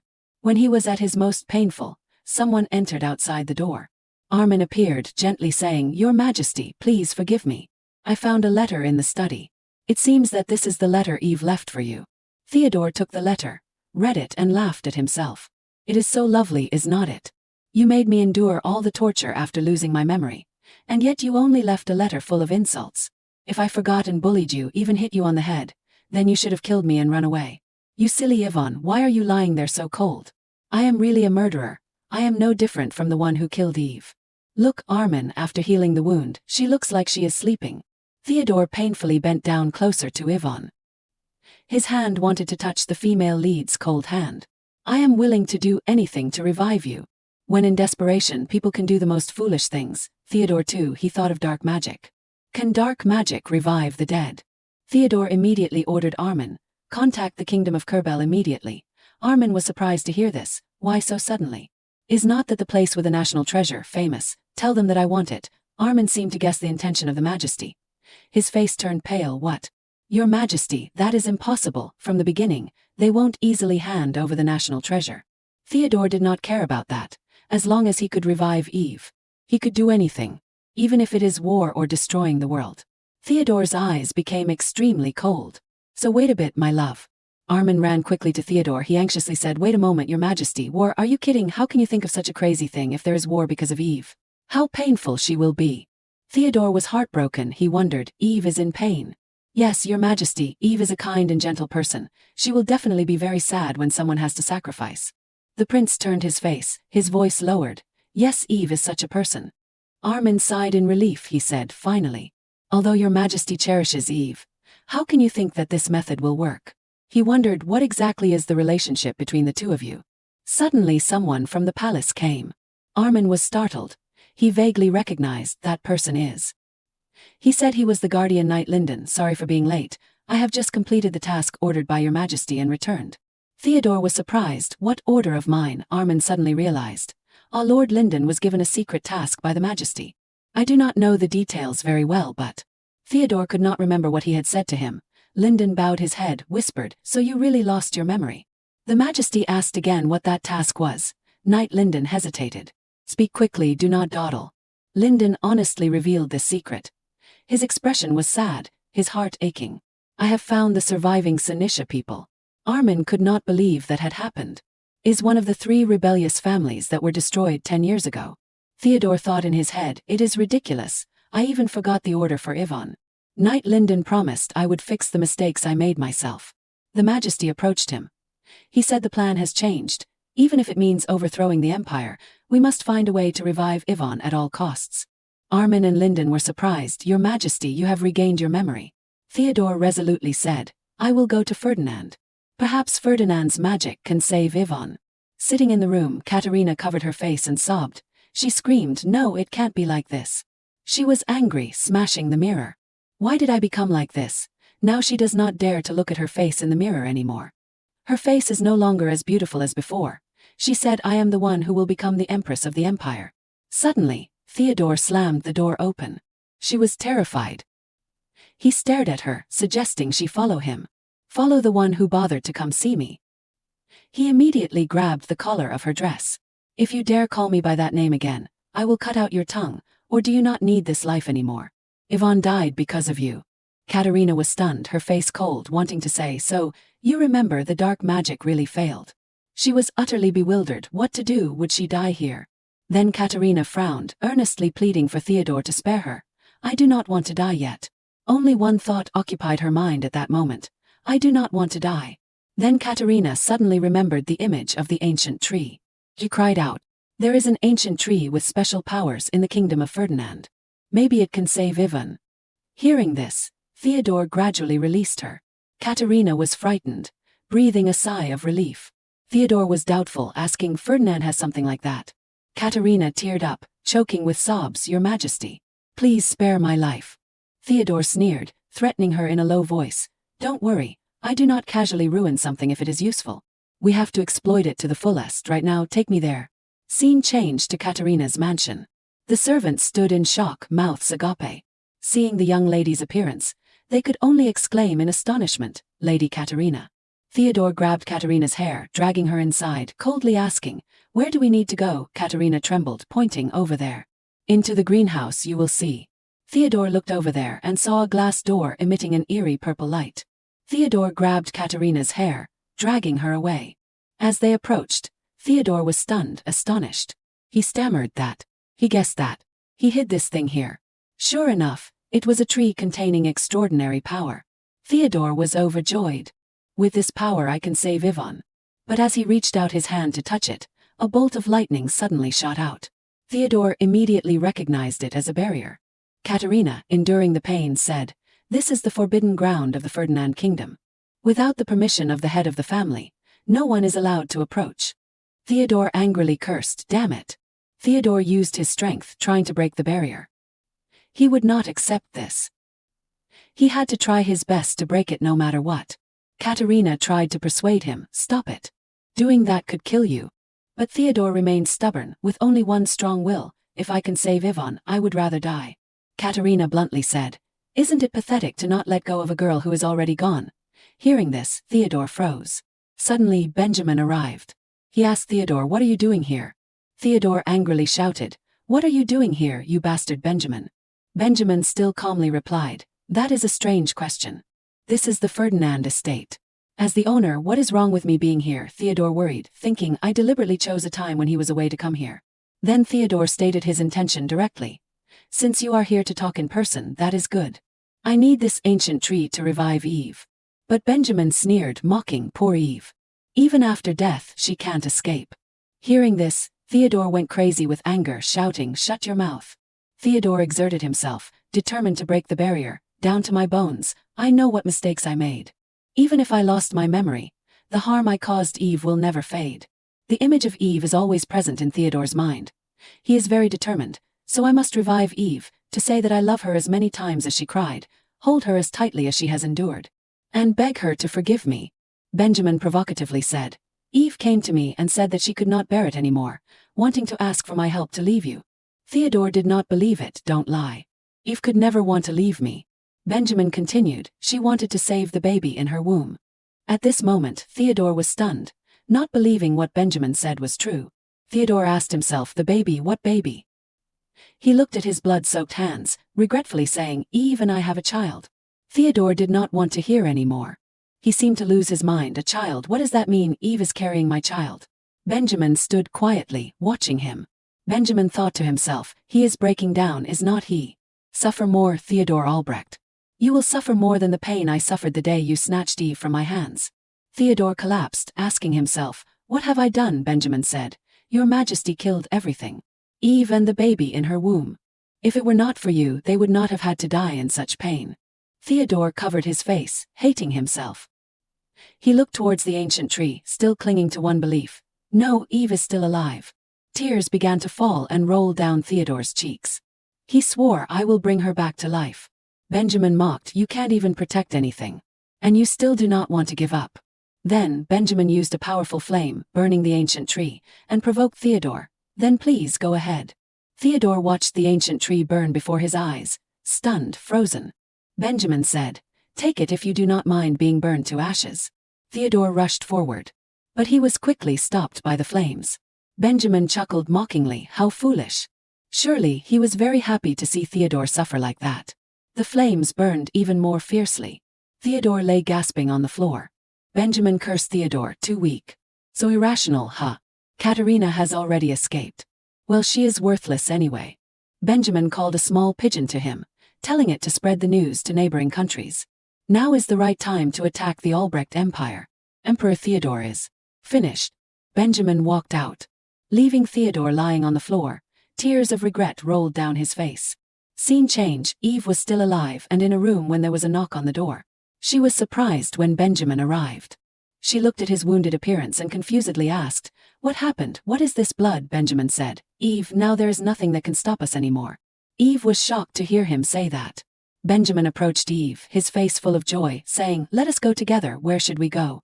To raise a child, a place with a large garden would be better. Eve still did not understand. She pushed him away. Benjamin, wait. But Benjamin told her, don't turn away. You know why I am clinging to you like this, do not you? Benjamin held Eve's hand tightly. Eve was confused, not daring to look Benjamin in the eye. She thought to herself, I know Benjamin, who never cared about anyone, cares especially about me. The reason is not just because we are friends. Then she told Benjamin, I need more time to think about this. Benjamin looked at Eve with a love-struck gaze, saying sincerely, I know, now you just need to lean on me. After that, he gently hugged her, whispering, your child is also my child. I can adopt it. It will surely be as lovely and cute as you. Eve was still sad, thinking, now really. There is no turning back. She recalled the time before at the clock tower. Those were such beautiful memories. 2 of the clock every day. We would secretly meet here. Just the 2 of us. She decided to make the painful decision to say goodbye to those worst memories. Scene changed to Theodore's location. Guards burst in, startled and horrified to see His Majesty's condition. They panicked, Luckily he only fainted. Bring supplies here quickly. Although Theodore did not have the strength to persevere, he was still thinking about his love with Eve. That was my first love, bringing me beautiful moments. Heavy rain fell outside. Katerina ran barefoot in the rain. Katerina was scared. I have to run away. And Emperor Theodore too. I have to disappear from Benjamin's sight. Katerina suddenly stopped when she saw something. A person completely covered in a hood from head to toe slowly walked towards Katerina and said, I can sense dark magic. Katerina looked at this person and saw that he had black hair. But is not that Emperor Theodore? The mysterious person grinned eerily, saying, Did you call me? Katerina froze, trying to reason. Who is it in this empire besides Emperor Theodore? Is there any other person with black hair? The mysterious person said, I clearly sensed dark magic here. How strange. How could a commoner like you revive me? His eyes suddenly turned bright red, extremely terrifying. Katerina was scared, not knowing what to do. She did not understand. She just felt breathless. And what did revive mean? What exactly was that monster? He asked her, What is your name? She stuttered, saying awkwardly, Katerina Ferdinand. He said, Ferdinand, it has been a long time since I have heard that name. Oh, I should introduce myself, should not I? Katerina shouted in fear, Don't come near me. I am the one who will become the empress. Dare to touch me. But before she could finish speaking, he was right in front of her, pointing to her forehead and saying, I am Tenebris. You must become my vessel. Suddenly, a haunting purple flame burst forth, burning Katerina. She screamed in helplessness. Tenebris laughed maniacally. I missed Ferdinand so much. Leo Brandt and Senisha too. Scene changed to the next morning at the Albrecht Palace. Theodore just opened his eyes. The servants were anxiously bustling. Your Majesty, you are awake. Theodore slowly sat up. Chief Steward Amen was worried. You can't move. What happened to you? Theodore had a headache trying to remember. Then he asked that bastard Benjamin, how is the Ferdinand family head? Armin said confusedly, the Ferdinand family head. Who are you talking about? Who is that? Theodore was very surprised that even Armin did not know who that was. Armin continued, I am sorry, but why do not I have any memory of a family head belonging to the three great families of the empire? Suddenly, Theodore jumped out of bed. He hurriedly ran off. Theodore remembered Benjamin's words. You can't even recognize the woman you love. All you bring her is pain. You do not deserve Yvonne. Theodore was furious remembering that bastard's face. He rushed to Eve's room to check, but she was gone. The bed was empty, no one there. Theodore froze, not knowing what to do anymore. Then he collapsed to the floor in pain. Armin worriedly asked, Your Majesty, are you all right? Theodore covered his face and cried. She disappeared again. That bastard Benjamin must have kidnapped Yvonne. He erased all memories and traces of Eve. Just like when he erased my memory. Suddenly, Lyndon rushed in to report urgently, Your Majesty, there is a disaster. Lyndon said breathlessly, a coalition of neighboring countries, from an unknown source, suddenly declared war on us. Armin did not understand. Why would they suddenly do this? Theodore heard this news. Then he suddenly laughed loudly. Tears rolled down his face. Theodore said wearily, Does she think I will let go of her? A world without you has no meaning to me. After that, Theodore ordered Lyndon, Send word to the vermin from those countries plotting schemes that, whether it is national treasures or sacred artifacts, they must offer them to me. Theodore's eyes were full of hatred. I will find every way to get them and bring Eve back. That year, the Albrecht Empire began an unprecedented war. Everyone rumored that the emperor had gone mad from losing his precious fiancée. But in reality, Emperor Theodore had been crazy for a long time. Only when he was with Yvonne Senisha could he become a whole person. Scene change 4 years later, in the kingdom of Caligor. Laura was skipping along, carrying a market basket. Suddenly a shopkeeper called her back. Hey girl, the fruit is very fresh today. Come and buy some. Hearing this, Laura's eyes lit up, her face cheerful and bright, saying, Really? Suddenly, an old man came out and scolded the shopkeeper. You sure know how to pick customers to sell to, huh? The shopkeeper angrily said. Hey, why are you picking a fight? The old man pointed at Laura's face, shouting, Don't you know? That dress is from the maid of the witch Arbella who just moved in nearby. The people around gathered, chattering. It is rumored that she seduces people and then eats them. Every year on the full moon, she dances with corpses in the cemetery. She is really a lakeside witch. Laura could not bear to hear these words anymore. She erupted violently, yelling, It is not like that. My mistress is beautiful and kind. When I was tricked out of all my money and had nowhere to go, she saved me. And gave me a position as a maid in the mansion. It is just because my mistress's beauty is too outstanding that she is rumored to be a witch. I understand that false rumors will always appear. But my mistress is not like that at all. Do you hear me, you people? After that, Laura approached the fruit stand. She took out a lot of money from her basket and confidently said, "Wrap up all the fruit from here to there for me. My mistress is very rich." The shopkeeper's eyes lit up when she saw the money, her mouth smiling like a flower, saying repeatedly, "I will wrap it right away." And then Laura's carriage was filled with fruit. She was tired trying to bring all this fruit back. On the way, she sadly thought, "The mistress is so kind, sometimes it makes me worry." Laura recalled what her mistress had said. "It is okay, Laura, it does not matter what others say. I just want a peaceful life for myself and for this baby." As soon as Laura returned to the mansion, she heard the bustling sounds of children. Young Master Irwin and young Lady Odelia ran out to greet Laura. Laura hugged the two children and said, "You two still look as cute and lovely as ever today." Then Laura asked them, "Where's the mistress?"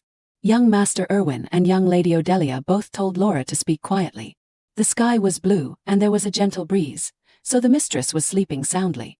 She was sitting on a chair, enjoying the breeze, and did not know when she had fallen asleep. Scene change back to 4 years ago. The maids of the Ferdinand Palace were still discussing Eve's affair. "Is that true?" "Course I saw it with my own eyes. The family head and that guest named Eve, they have an unusual relationship." Eve was very sad when she heard these words. They must be new maids here. What shocked Eve more was when they said, "So Eve will become the new mistress of the whole mansion." The maids kept talking, "Probably. She looks like she is holding someone else's child."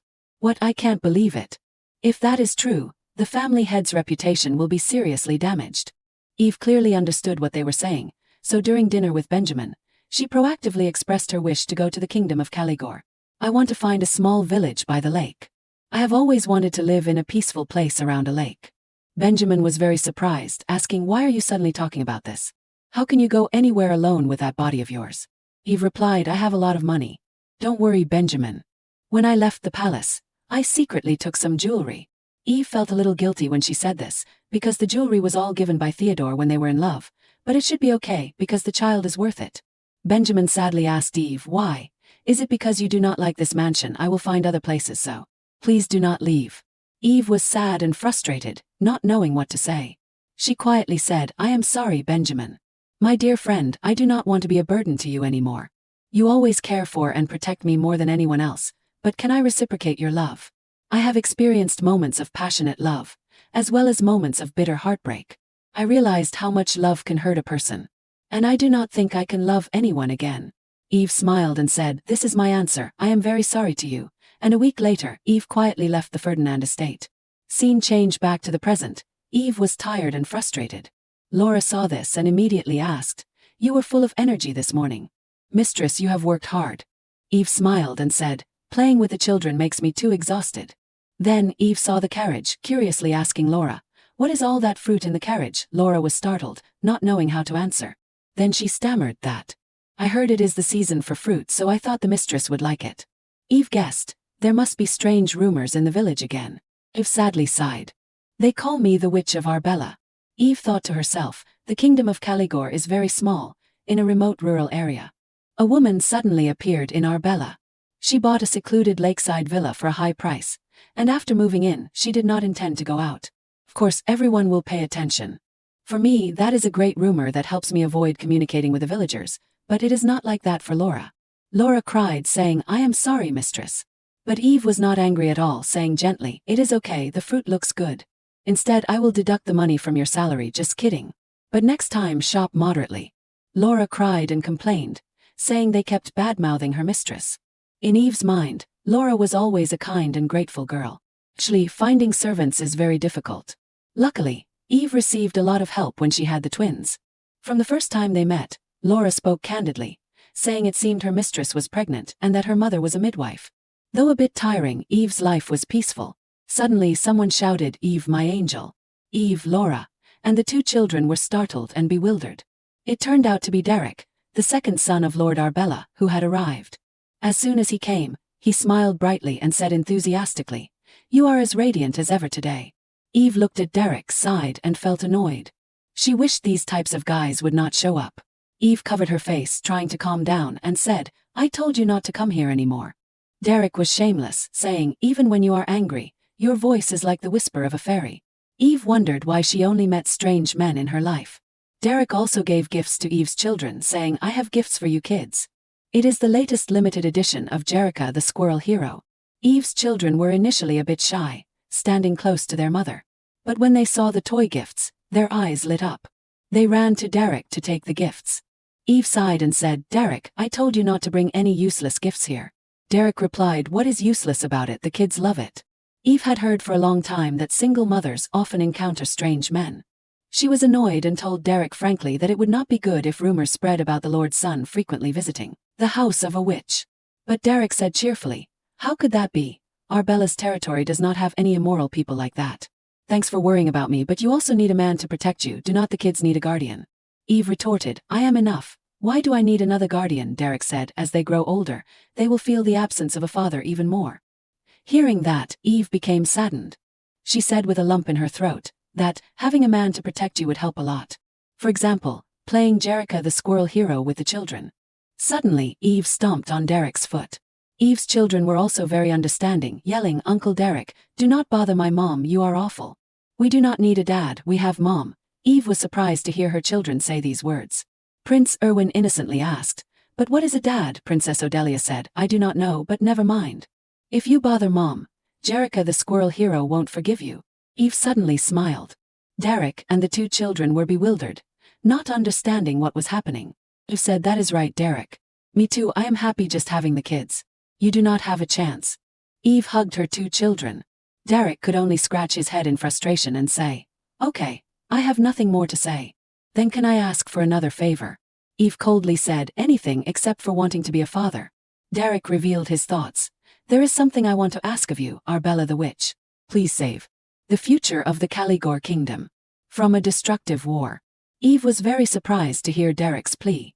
Prince Erwin and Princess Odelia's eyes lit up. They remembered that phrase. That is a line from Jerica's adventure that Laura read to us. Laura had said, everyone said, oh, great Jerica the Squirrel Hero, please save the future of the kingdom. The two children suddenly thought, is our mom Jerica the Squirrel Hero? But Eve's answer made the two children freeze.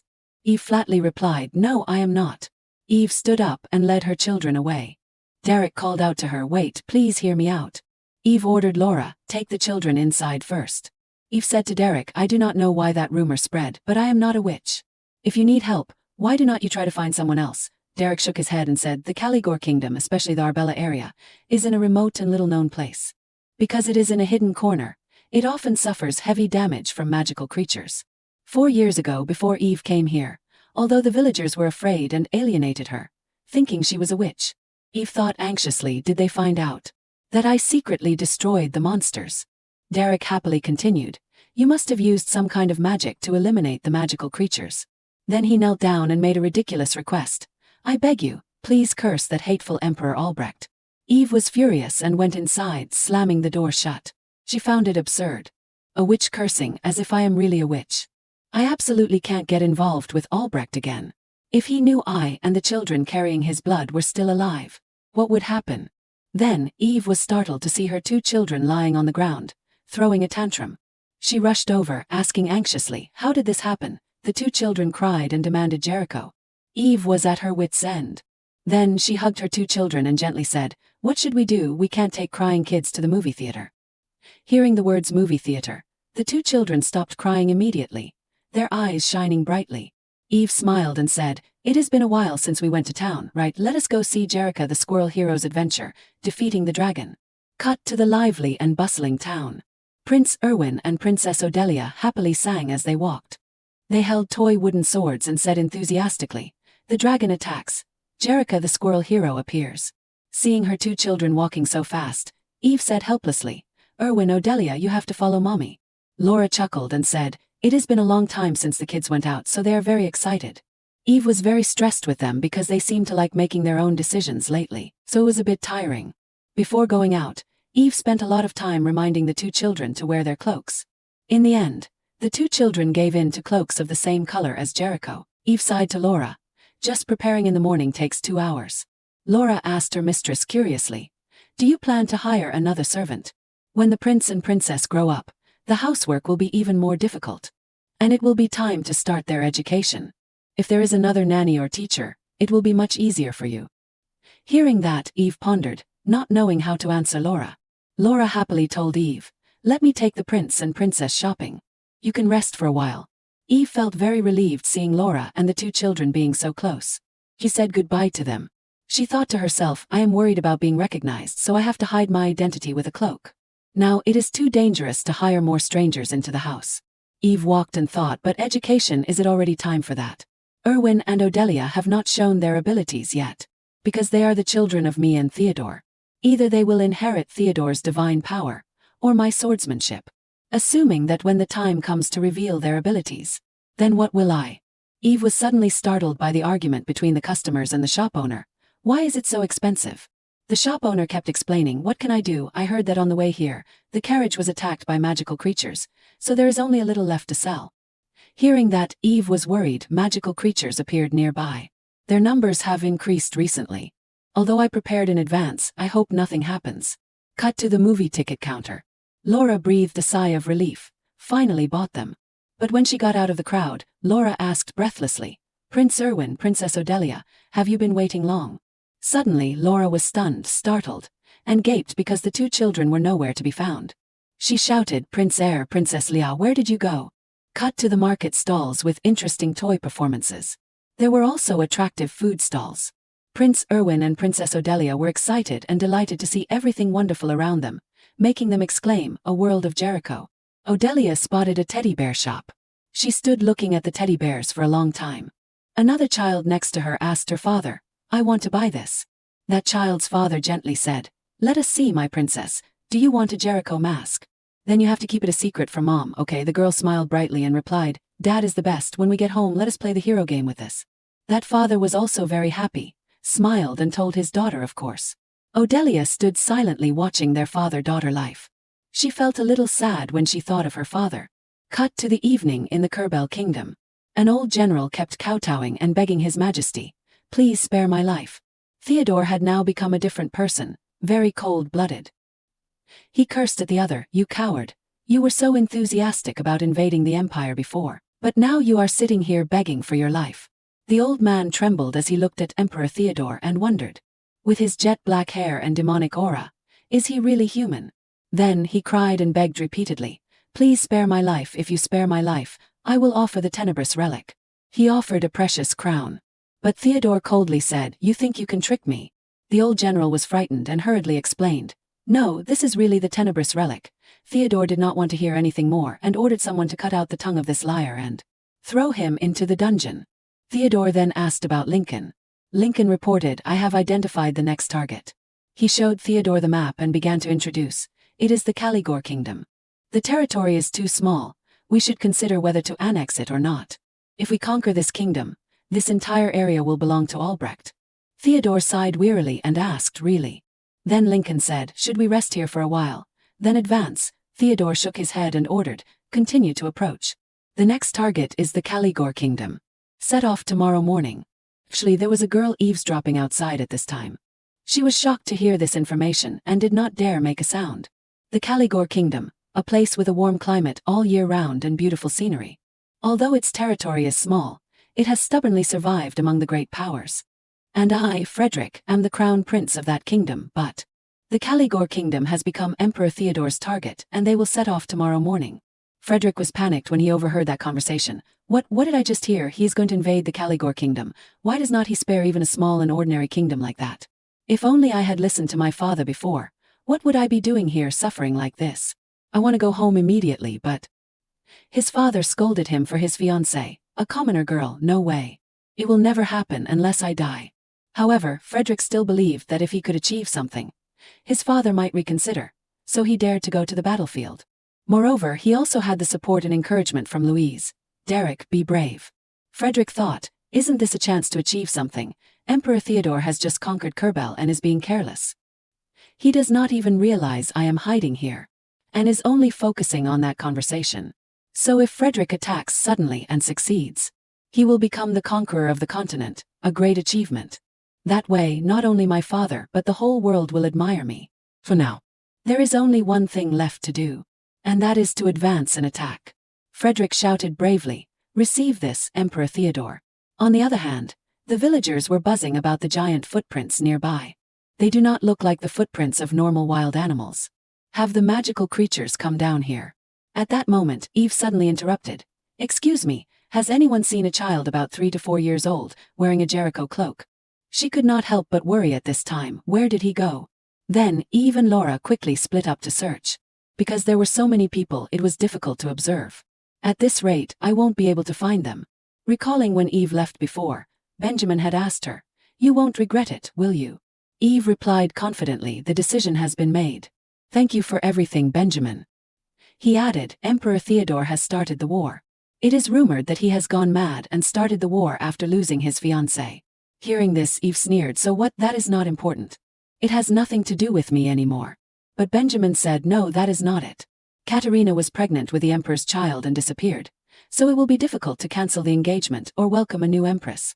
He reminded Eve, "If you give birth to those children, it means they will become the emperor's only heirs. If he finds out about this, he definitely won't let it go. Maybe we will be controlled by the emperor again, and you still do not regret it." At that time, Eve wondered, what did I answer? Back in the present, she was still frantically searching for Odelia. Then suddenly she heard a voice, "Get out of the way." The girl was wrestling for a doll with a stranger.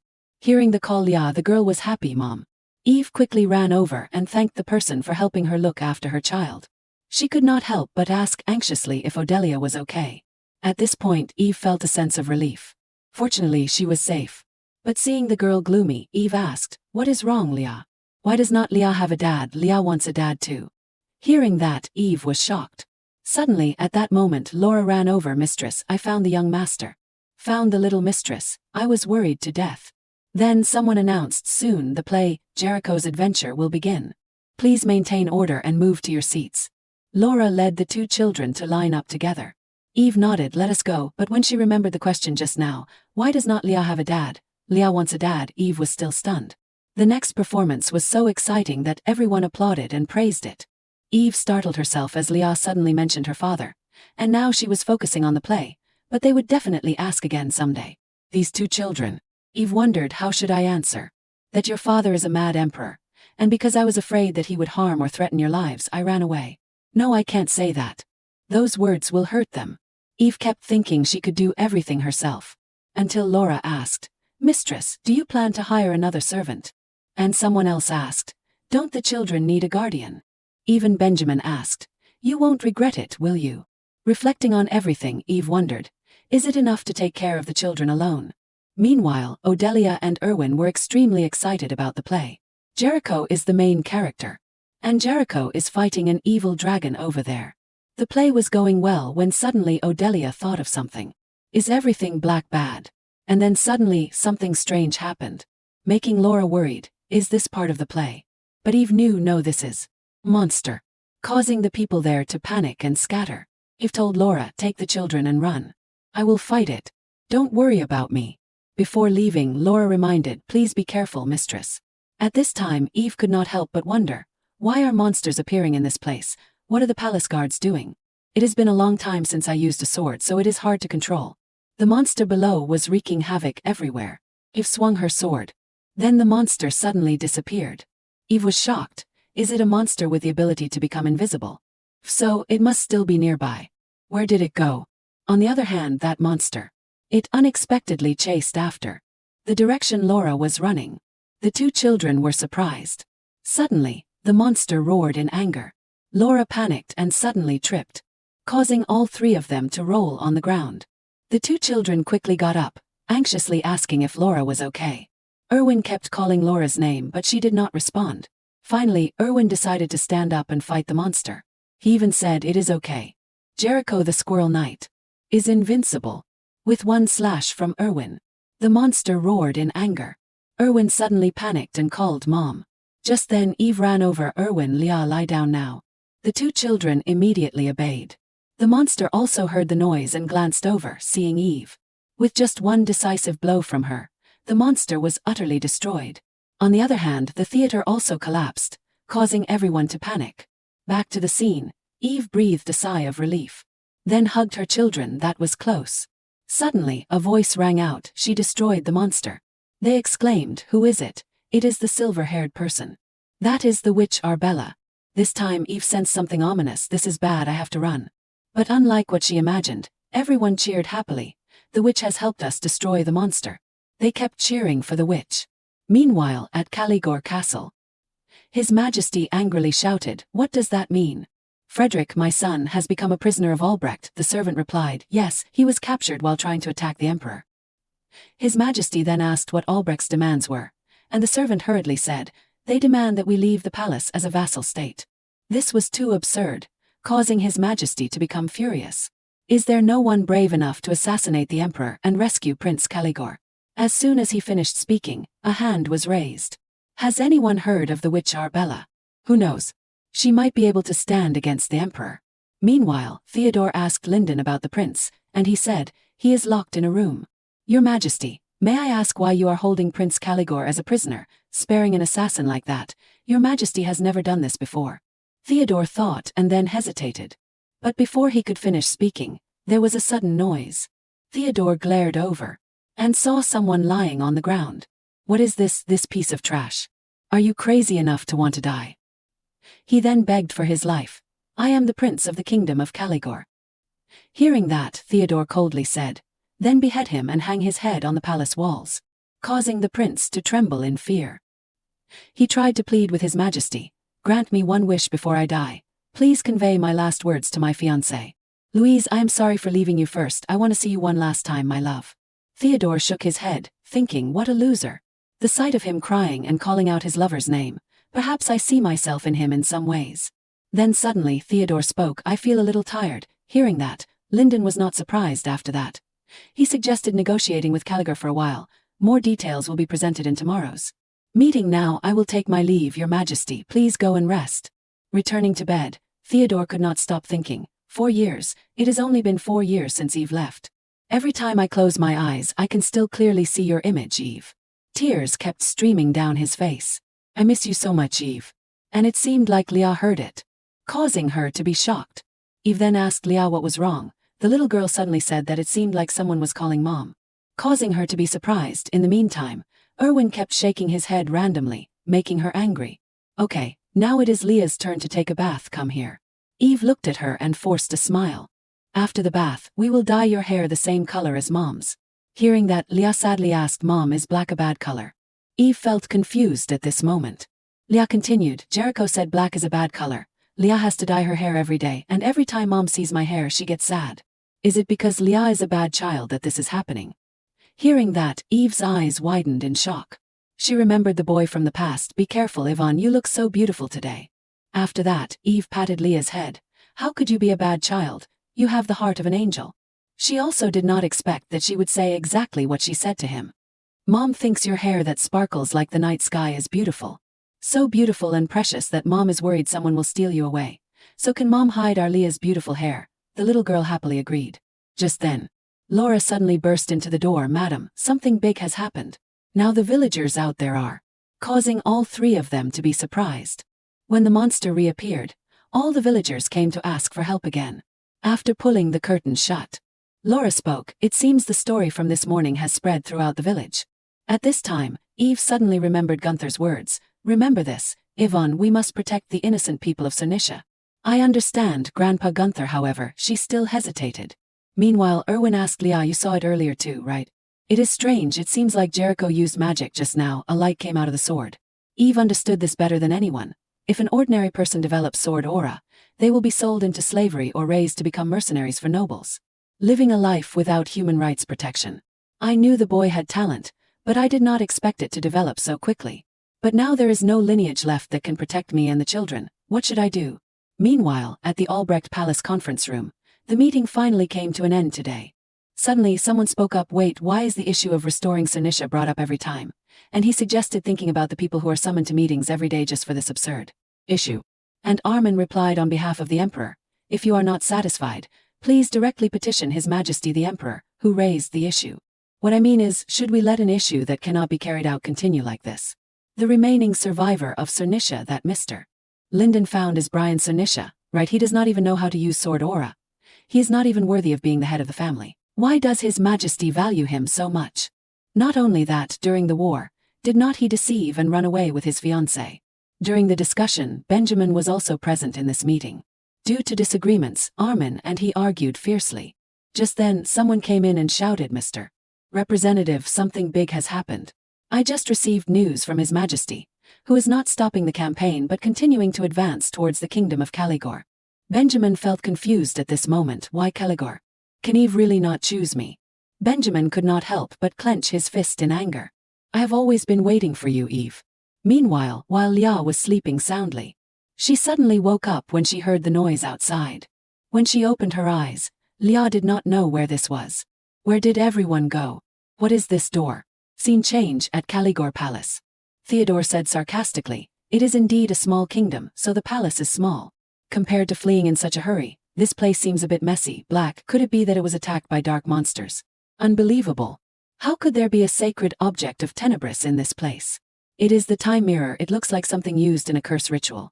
After Eve died, Theodore had put all his mind into searching for the sacred objects of Tenebris. The Dark Executor Tenebris is the greatest supreme mage of the Empire, possessing power enough to reverse even the laws of nature.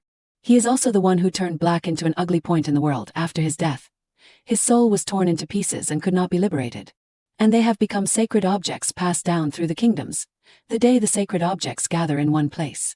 Along with a legend that ancient darkness will revive and the world will perish, but even if it collapses, Theodore would not care.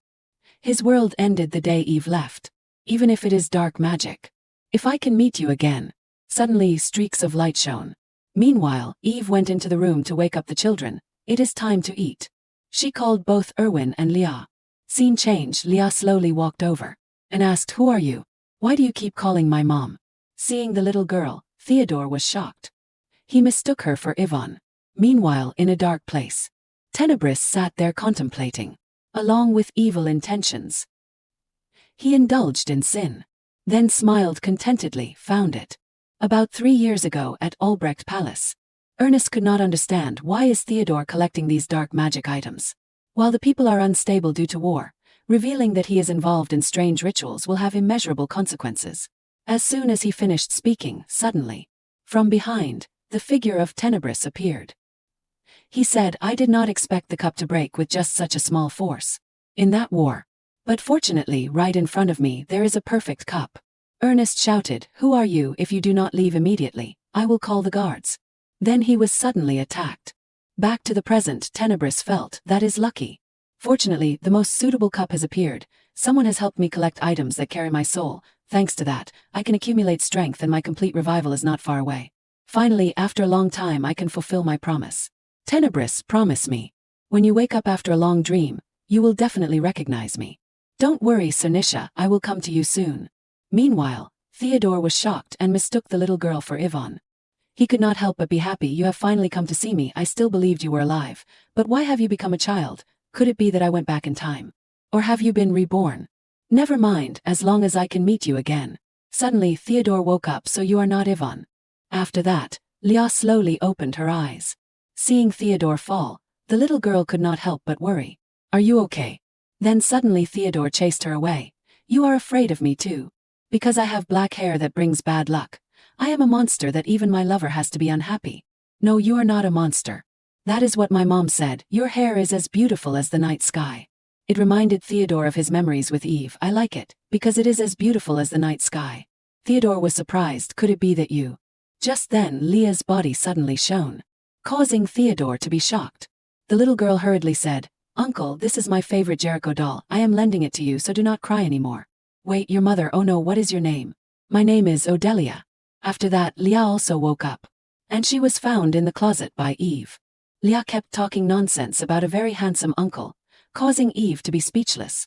"Okay, let us wash your face and have breakfast." Meanwhile, Theodore had also woken up. Lyndon ran over, worried. "You suddenly disappeared. I have been looking for you." Too noisy, Lyndon. Could it be a dream? But Theodore recognized the teddy bear in his hand. He immediately asked Lyndon, "Have you ever seen this strange doll?" and requested him, "Go investigate immediately.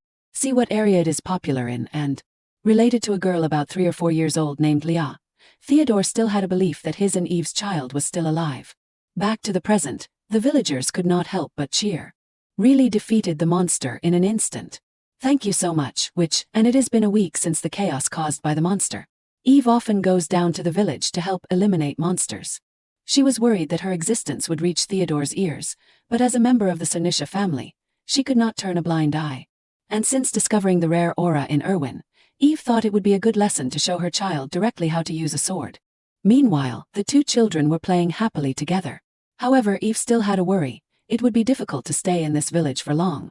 The problem is money. When I am done dealing with the monsters, I have to find another place to move to. To protect her children, Eve needs more money to obtain at least a title. Must find a high-paying job. While the children were playing, she suddenly saw a carriage coming. Everyone pay respects. Laura was also shocked. Why is the royal carriage in this suburb? They then announced, the king of the kingdom of Caligor is looking for a hero to entrust with the fate of the country. Which are Bella, please come out and pay respects. The new mission assigned to Eve is to destroy the emperor and rescue the prince who is being held hostage. Moreover, this is the opportunity for Eve to become a hero of the world and win the reward. But Eve curled her lips in anger. I will pretend I did not hear those words. He hurriedly said, hey wait, anything you want I will give it to you. Currently the knights of Caligor are being attacked by monsters and are about to be completely destroyed. You are our only hope. Please understand the mood of a father about to lose his son. Eve could not help but think with a headache. He wants me to find Theodore myself and harm him. Afterwards, Eve affirmed to him that no matter how much he paid, she could not do that job. Just as she finished speaking, the crown prince's fiancée, Louise, unexpectedly came to Eve begging, can you save him for the sake of the baby in my womb? Please save its father. I only have him left. Without him I would. This made Eve hesitate. She had heard that Crown Prince Frederick had a secret commoner mistress. Seeing a woman in a similar situation as herself, as someone who had endured it alone, Eve felt a bit of sympathy. A few days later, with a letter in hand. Finally they arrived at the place. The head of the Benjamin family stepped out of the carriage.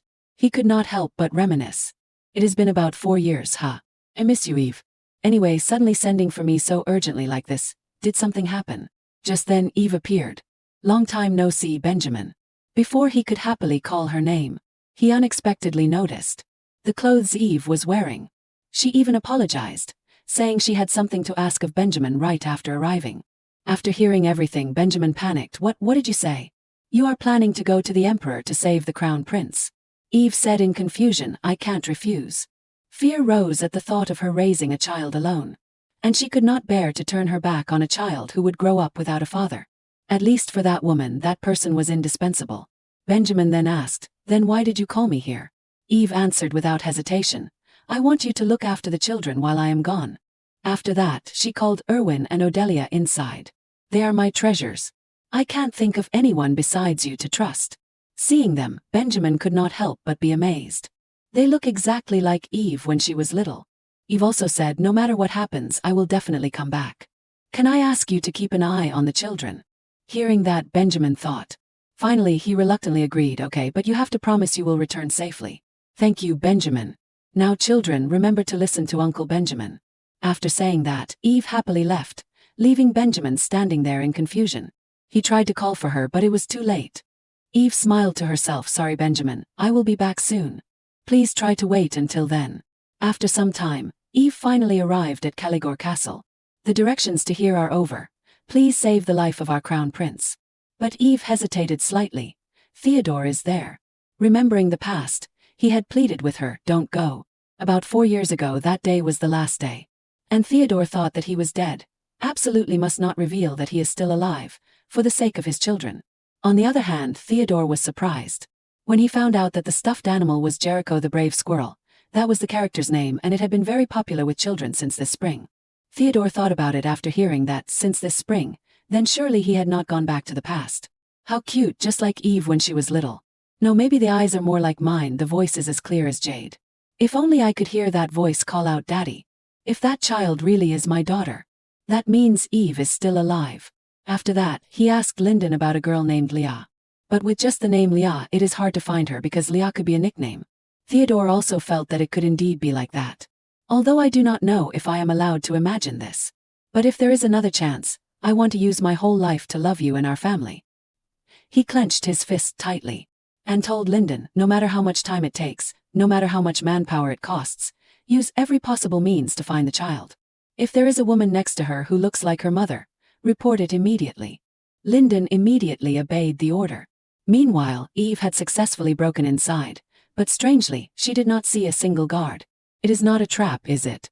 After searching for a while, Eve unexpectedly saw light from the window frame. She quietly walked over. Crown Prince Frederick also heard the sound. Seeing someone come to rescue him, Frederick could not help but be happy. Eve then said, "I am here to help at the request of your fiancé." Hearing that, Frederick realized it was Louise. Soon after, Eve found a way to free the Crown Prince. "It is okay to jump from here." But Frederick refused firmly. "No, I could die." In the end, Eve had to find another way. "You really need a lot of help." Throughout the journey, Frederick kept asking all sorts of questions, making Eve admit that he really talked a lot. "It is a wonder you have not been discovered." Then Eve slowly replied, "Yes, she is fine, both Louise and the baby in her womb." Hearing that, Frederick could not help but be moved. "You mean Louise is pregnant with my child? I am now the happiest man in the world." Seeing that, Eve was stunned. "You are so happy to hear you have a child," Frederick said excitedly. "Of course, what man would not be happy when the woman he loves is pregnant with his child?" Eve also wondered, "If I told the truth, could we be different now?" Suddenly, a voice rang out, "Who is there?" making them both panic. Eve suddenly recognized this voice. Unfortunately, they were discovered by Theodore. "Rats have gotten in." Yvonne recognized the person who appeared as Theodore. She hurriedly pulled down her hood. "I can't let my face be revealed." Theodore coldly looked at the two thieves in front of him and said, "There is one rat." He used his divine power to create dangerous blades in his hands. No, there are two rats lurking around here." Yvonne grabbed the sword in her hand and stood in front. She ordered Frederick, "Quickly hide behind me." The dark blades were fired out by the Emperor. Yvonne used her sword to slash away most of the dark weapons. She did not think her reunion with her lover would be in such a situation, to this extent. Theodore was also surprised to see the thief in front of him. He wondered, "This person can repel my divine power." An idea flashed in his head. This swordsmanship, could it be? Yvonne loudly scolded the man hiding behind her. "Wake up, do you want to die before meeting your fiancé and child?" Suddenly she heard the Emperor call out Eve. Theodore was not sure but reached out and called out to the person in front of him. "No, it is Vivonne." The Emperor looked disbelieving but still tried to ask, "You are still alive?" Just as Yvonne was about to answer Theodore, Frederick from behind grabbed her shoulder and pulled her away. "What are you doing? Now is the time to escape." Ignoring Yvonne's loud cries of "Wait," Frederick forcefully pulled her away and ran. He carried Yvonne and broke through the window and jumped down. Emperor Theodore shouted in fear, "Eve." His heart pounded non-stop and his face gradually turned red. "It is definitely Eve. Yvonne is still alive." The loud noise attracted the guards outside to enter the room and ask, "Your Majesty, what is happening?" Theodore did not explain but just ordered, "Quickly find the people who just jumped down there. They must be brought up safely. Absolutely no injuries allowed." The soldiers immediately replied, "Yes, Your Majesty." Yvonne and Frederick tumbled on the ground after falling. With the Emperor's expression just now, Yvonne secretly hoped, could it be that he has regained his memory? After getting up, Frederick immediately asked Yvonne, "You saw it clearly just now, right?" He ignored his swollen head and bragged, "I bravely jumped down and escaped. Louise must see this brave image of me. So later when you meet Louise, you must tell her about it." When he turned back to look at Yvonne, he saw her hesitation. What is wrong?" Yvonne hesitated. "It seems like I need to go back to the castle for a trip." Frederick completely disagreed with her actions. "No way, we just escaped from there. Why are you asking to go back now?" He anxiously asked, "Did you forget to bring something if we go back then?" "This time, we will definitely be caught by the Emperor," Frederick emphasized to Yvonne. In fact, Yvonne also understood this. If Theodore still has amnesia, then something like that would happen. But the expression just now, that was the face of the man she once loved. That is why Yvonne wanted to change the plan in her heart. "I want to go back immediately to confirm whether he has regained his memory." Just then, Yvonne suddenly remembered the cries of the two children at home. "Mom." Before leaving, the children had said to her, "Mom, come back quickly." For us, Yvonne reconsidered. "But if something happens to me, what about the children?" After weighing the pros and cons, Yvonne chose to stick to the old plan. "Sorry, it seems like escaping is still the better option." Frederick breathed a sigh of relief and replied, "The witch is thinking very carefully." He led the way in front. "Come on, hurry up." Yvonne followed, her heart full of regret. Now I should only think about returning safely to the children. Suddenly there was a sound coming from the side. Frederick immediately hid behind Yvonne and complained, "Could it be that the pursuers have already caught up?" Yvonne signaled for him to be quiet. Frederick shut his mouth, trembling with fear, hiding behind, while Yvonne gripped the hilt of the sword at her waist.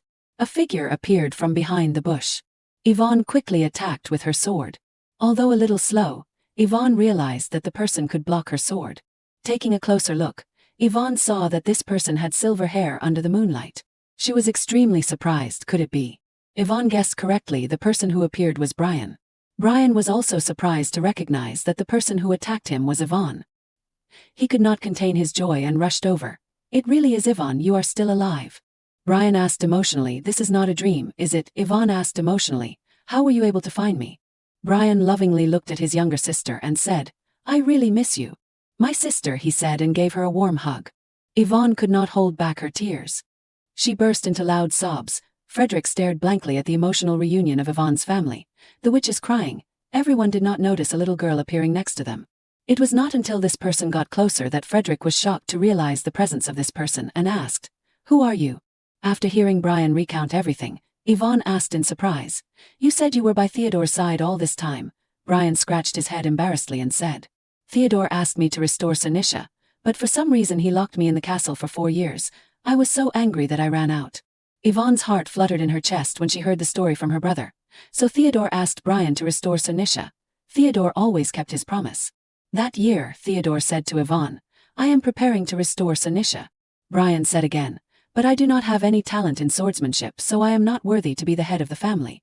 Anyway, thanks to Celine I was able to survive until now. He introduced the little girl who appeared with him. Celine gave Yvonne a friendly smile and greeted, Hello, I am Celine Leo Brandt. Yvonne felt that this name sounded familiar. Without her asking, Brian proudly said, That is right, she is Emperor Theodore's cousin, and also my future fiancé. Brian looked at his younger sister and asked, What about Yvonne? Oh no, your name is Eve now. Right, where have you been living recently and how are you? Frederick on the side wondered if he was allowed to hear this. Yvonne difficultly told her brother everything actually. After hearing everything clearly, Brian blurted out, What? He looked at his sister and asked again to confirm, That means I have 2 grandchildren. Celine on the side had to cover her mouth and exclaim, Oh my. And their father is Emperor Theodore. Yvonne nodded without denying yes. Now Frederick's mouth also dropped open in disbelief. Brian asked her curiously, I thought you and Prince Ernest liked each other. You two were even engaged. Yvonne sighed and replied, That was a matter decided by the adults, brother. Suddenly Celine spoke up and interrupted the 2 siblings. But that is strange. An accident from falling off a horse can cause memory to be jumbled, but it can't cause you to only forget the memories of one specific person. Her words made everyone startled and looked over. Celine narrowed her eyes and added, Because I know there are powers that can control people's memories and emotions. She directly asked Yvonne, Have you heard of black magic? Or is there anyone around you who is good at magic? The question made Yvonne freeze for a few seconds. She asked herself in confusion, What do I do at home? Laura is unconscious on the floor. She remembered her 2 children who were probably sleeping at home now. Why is Benjamin's face appearing in my head right now? After hearing Yvonne's story, Celine asked, Have you heard of black magic? Or is there anyone around you who is good at magic? This was a question that suddenly made Yvonne feel insecure. What do I do now? Yvonne remembered Benjamin's declaration. I said it before, if anything happens to you and the children, I will protect everyone. This friend of hers also once complained to Yvonne, I really do not understand why I am so attached to you. Yvonne's heart was in a confused chill. Why is Benjamin's face appearing in my head right now? A thought flashed through her head. Could it be that all of this was arranged by Benjamin? Yvonne immediately denied. No way. Brian looked at his sister's strong reaction in surprise. What is it? Yvonne muttered to herself. It is impossible for it to be like that. He is the only friend I can trust. Yvonne smiled and chose to trust her friend. That is right. Just like he respects my choices, I also want to trust Benjamin. Brian unconditionally agreed with his sister. All right, if you have said so, then he must be a good person. We should thank him later. Then he reminded Yvonne worriedly, No matter what, you should be careful with people who are related to black magic because their minds are not clear. Frederick thought silently in his heart. In fact, Emperor Theodore has also collected relics related to black magic. Right beside him, Yvonne quickly replied to her brother, Yes, I know. Now Brian belatedly pointed at Frederick and asked, But who is that person over there? Frederick flinched and stammered, Are you talking about me? Yvonne simply explained, He is my source of money. I received a commission to rescue him, so I plan to bring him to King Caligor. Not even his name was mentioned. Frederick painfully screamed the witch's name. Unexpectedly, Brian volunteered to do the job for his sister. I am very good at that. In the end, Frederick was tied up on the ground in confusion. Hey, wait. Brian gestured to his sister. Then I will sell him at a bargain price. Oh, I mean return him to the king, so you go to the mansion first. Celine stood next to him and teased Frederick. You are tied up tightly with rope. He cried and whimpered, I can't move at all. Yvonne hesitated a little and asked her brother, will it be all right? But Brian reassured her, of course it will be all right. Are not you very worried about the children? I will handle this right away and then follow you to visit. Knowing that Brian was doing it for her, Yvonne sincerely said to him, brother, thank you. Then Brian took his future wife and his spoils. Come on, let us go get a lot of money, shall we? Celine excitedly agreed immediately. Good idea, only Yvonne was looking back behind. The shadow of the Emperor's castle faded behind the trees. Yvonne had to bite her lip and choose between going back home with her children or going back to see Theodore. Although she was a little reluctant, she knew that now was not the time. Yvonne turned around and took steps and said to herself, let us go home to where the children are. At this time, Benjamin with a grim face was standing in front of the children's bed. The whole mansion was in darkness. Benjamin extended a hand towards Yvonne's two children. Unexpectedly, that hand only grabbed the blanket and pulled it up to cover them again. He almost collapsed just now. The children's energy was really abundant. Benjamin had to play horseback riding, and also had to play the villain and play sword fighting. Then the children also climbed all over him. Looking at the two little ones who turned the house upside down finally sleeping peacefully, Benjamin sighed. Unexpectedly, I had to use magic to lull the children to sleep. He continued to use magic to tidy up the room neatly, while working and thinking among the favors Eve has asked. This time is the most difficult. A thin blanket was placed on Laura sleeping on the floor. If possible, I would not want to use magic, but there is no other way. Benjamin muttered, it is all your fault, Eve. He narrowed his eyes and thought, honing my abilities and being by your side always like that. Only because I believe you will rely on me. Even if it is a hell I created myself. Suddenly Benjamin's mind started to become chaotic again. But why did you leave me? Images of the past poured back. Because you were the one who left me first. Because you did not pay attention to me. His expression gradually became fierce. While his emotions were fluctuating abnormally, he continued to look at Yvonne's two children and muttered blamingly, it is because you made me like this. Eve, I have been thinking about you for the entire 4 years you were away from the mansion. His gnarled hand gently touched the forehead of little Erwin. Benjamin whispered, I would rather worry about everything than not be able to have your feelings. He ruthlessly declared, even if this mind is manipulated, I still want to have you. Now Benjamin's eyes had become truly strange and cruel. He stared intently at Yvonne's sleeping baby son Erwin and muttered, it just so happens there is a sacrifice right here. In the forest, there was the sound of relentless horse hooves and the cries of the soldiers, Your Majesty. 2 soldiers urged their horses to accelerate to the maximum, but still could not catch up with Theodore. Your Majesty, please wait. At this moment, their emperor was galloping madly on horseback, carrying a small teddy bear and thinking only of his wife Eve. The emperor was very anxious because this is not a dream. I know Eve is here. Just then, the servant reported the results of the investigation. There is a family that fits the conditions Your Majesty mentioned, a woman raising 2 children on her own in Arberla. Theodore asked in surprise too. The servant replied firmly, yes, a boy named Erwin and a girl named Odelia. They are twins and the woman's name is. Finally, after a high-speed horse race, the emperor stopped and dismounted. He carefully held the teddy bear gift in his hand. Theodore took steps towards the door of the small mansion. His hand trembled as he touched the doorknob. This place is the mansion where Eve and the children are. Theo did not hesitate and opened the door to look inside. Inside the mansion it was completely dark. Theodore called out Eve. He went up the stairs, calling Odelia, Erwin one after another. But no one answered. Theodore looked around the house and asked, where is everyone? Suddenly, a bad feeling arose in his heart. Theodore anxiously shouted, Eve. Benjamin's hand, which was drawing the magic circle, stopped. He looked up and out. That voice is Emperor Theodore's. Why is the Emperor here? Theodore strained his voice, calling out everyone's name as he ran to each room and checked. Delia was awakened by the Emperor's loud noises and opened her eyes. She rubbed her eyes, sat up and murmured, that is the voice of the handsome uncle. Benjamin roughly covered her mouth with his hand. As the Emperor passed by a room, he stopped.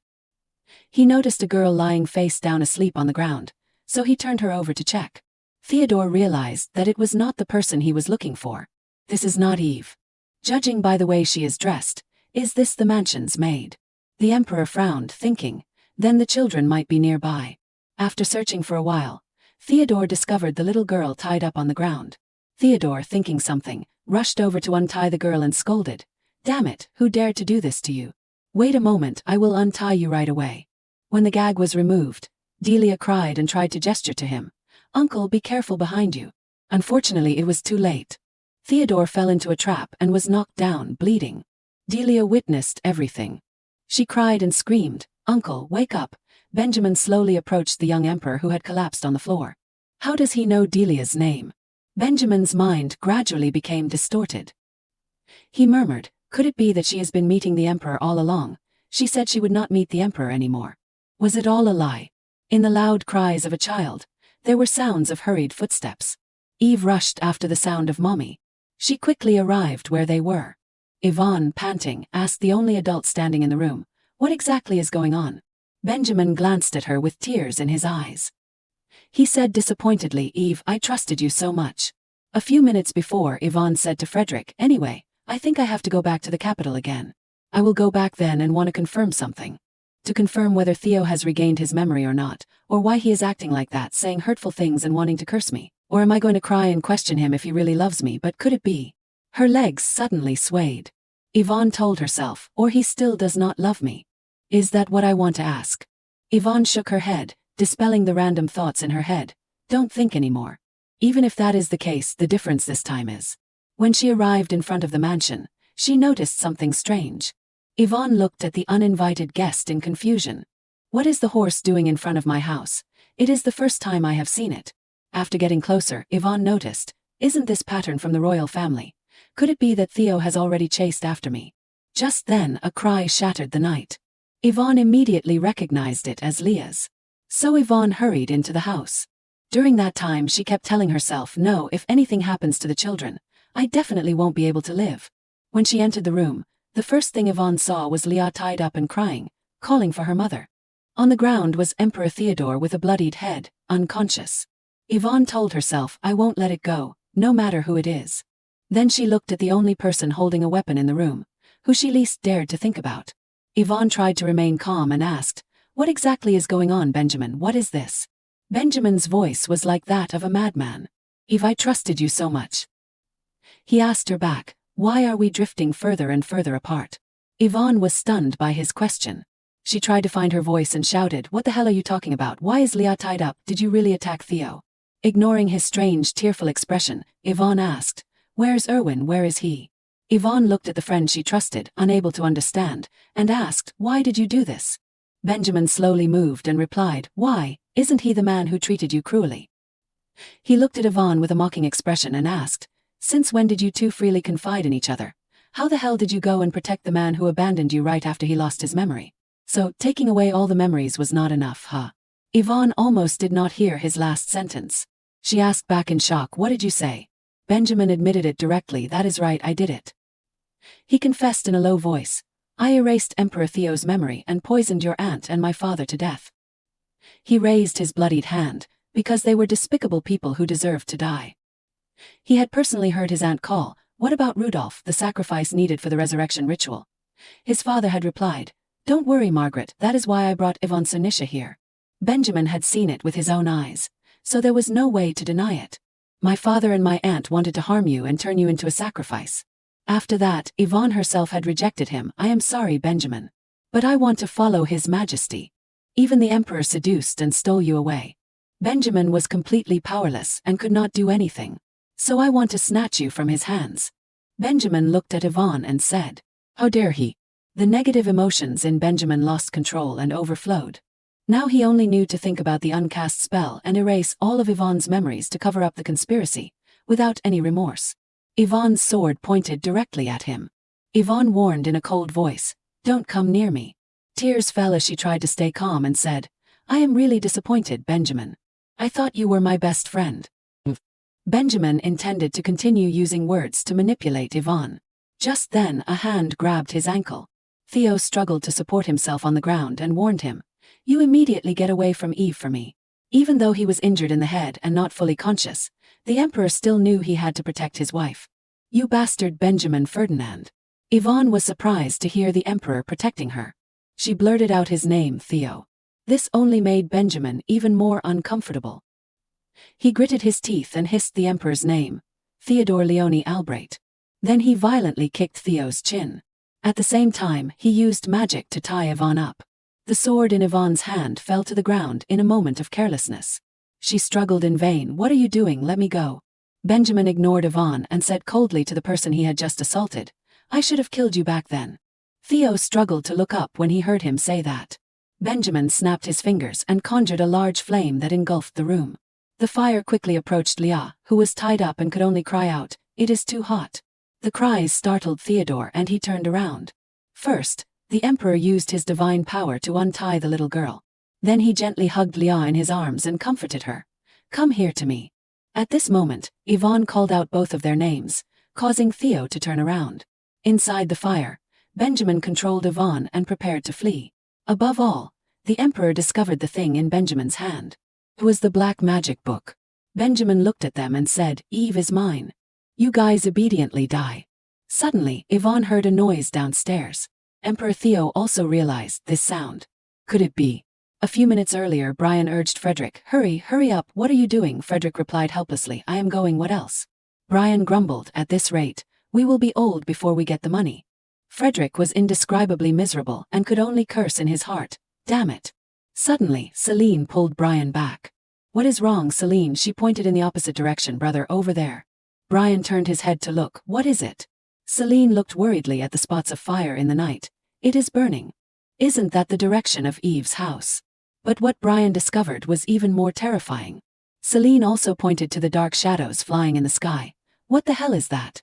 The next morning, a resident woke up due to the noise outside. He rubbed his eyes and opened the door to check. Who is it? It is only early morning. He was struck by the scene of the entire town being attacked by magical beasts. People ran in panic everywhere. Run. Magical beasts have appeared. Dozens of magical beasts of various types had invaded the town. People dragged each other away and fled. The magical beasts are here. Huge monsters suddenly appeared and attacked everywhere in the town. A large goblin leaned its head through the window. It was watching two people surrounded by flames inside. Yvonne angrily asked Benjamin, you are the one controlling the magical beasts and endangering everyone, right? Yvonne shouted, answer me, Benjamin. Benjamin looked at her with cold eyes and replied, that is right, I did it. Is there a problem? Yvonne was indescribably angry. She snapped at him, you really do not know, so you are asking. A sea of people will be injured and suffer because of the magical beasts. Every day they will have to live in fear. Benjamin also angrily shouted back at her, I did it to stop Emperor Theo from meeting you. He listed a series of reasons. When the war broke out, you gradually became close to me as if it was destiny because I felt uneasy. I could not take it anymore. Benjamin could not take it anymore and scolded, I thought I needed more time to convince you and then take you away, but what about you? Under his agitation, the flames flared up even more and separated Theodore. The Emperor held Leah in his arms to protect her. His vision was completely obscured by the flames, and he could only hopelessly call out Eve's name. Benjamin sighed and said to Yvonne, I am so tired, Eve. Then he lifted his hand and cast a sleeping spell on her. After she no longer resisted, Benjamin hugged her and dragged her away. The Emperor was blocked by the large fire on the other side of the room. Benjamin hugged Yvonne tightly in his arms and whispered, if I do not immediately turn you into mine, I will go crazy. He gently leaned her into his arms. From now on we will be together forever, Eve. Seeing Benjamin take his wife away, the Emperor could only curse, damn it, you stop there. Theo tried to call out, let Eve go, Benjamin. Leah also looked worriedly at Yvonne and called, Mommy. Just then, the two of them heard a coughing sound. It was the maid Laura, choking from the smoke. Leah cried and called for Laura. In front of his daughter, Theo could not abandon a life without saving it. He angrily cursed in his heart, damn it, Eve, wait for me. Even though I want to immediately run to rescue Eve when she is taken away. But Leah in my arms is crying loudly and calling Laura. The little girl also grabbed the Emperor's collar and called, Uncle. Theo had to save Laura first. He grabbed her hand and pulled her up. Wake up, Laura coughed and asked him who he was. Theo put Laura on his shoulder and said to his daughter, don't worry, Leah. The Emperor gently reassured her, I will definitely save your mother. Even if it is a little late, I will protect you. No one can harm you anymore. Leah was stunned by the handsome uncle's words. Her eyes lit up and she thought, Uncle is so cool, like the hero Jericho. Leah automatically added a layer of filter and a crown to the handsome uncle in her heart, like a magnificent king.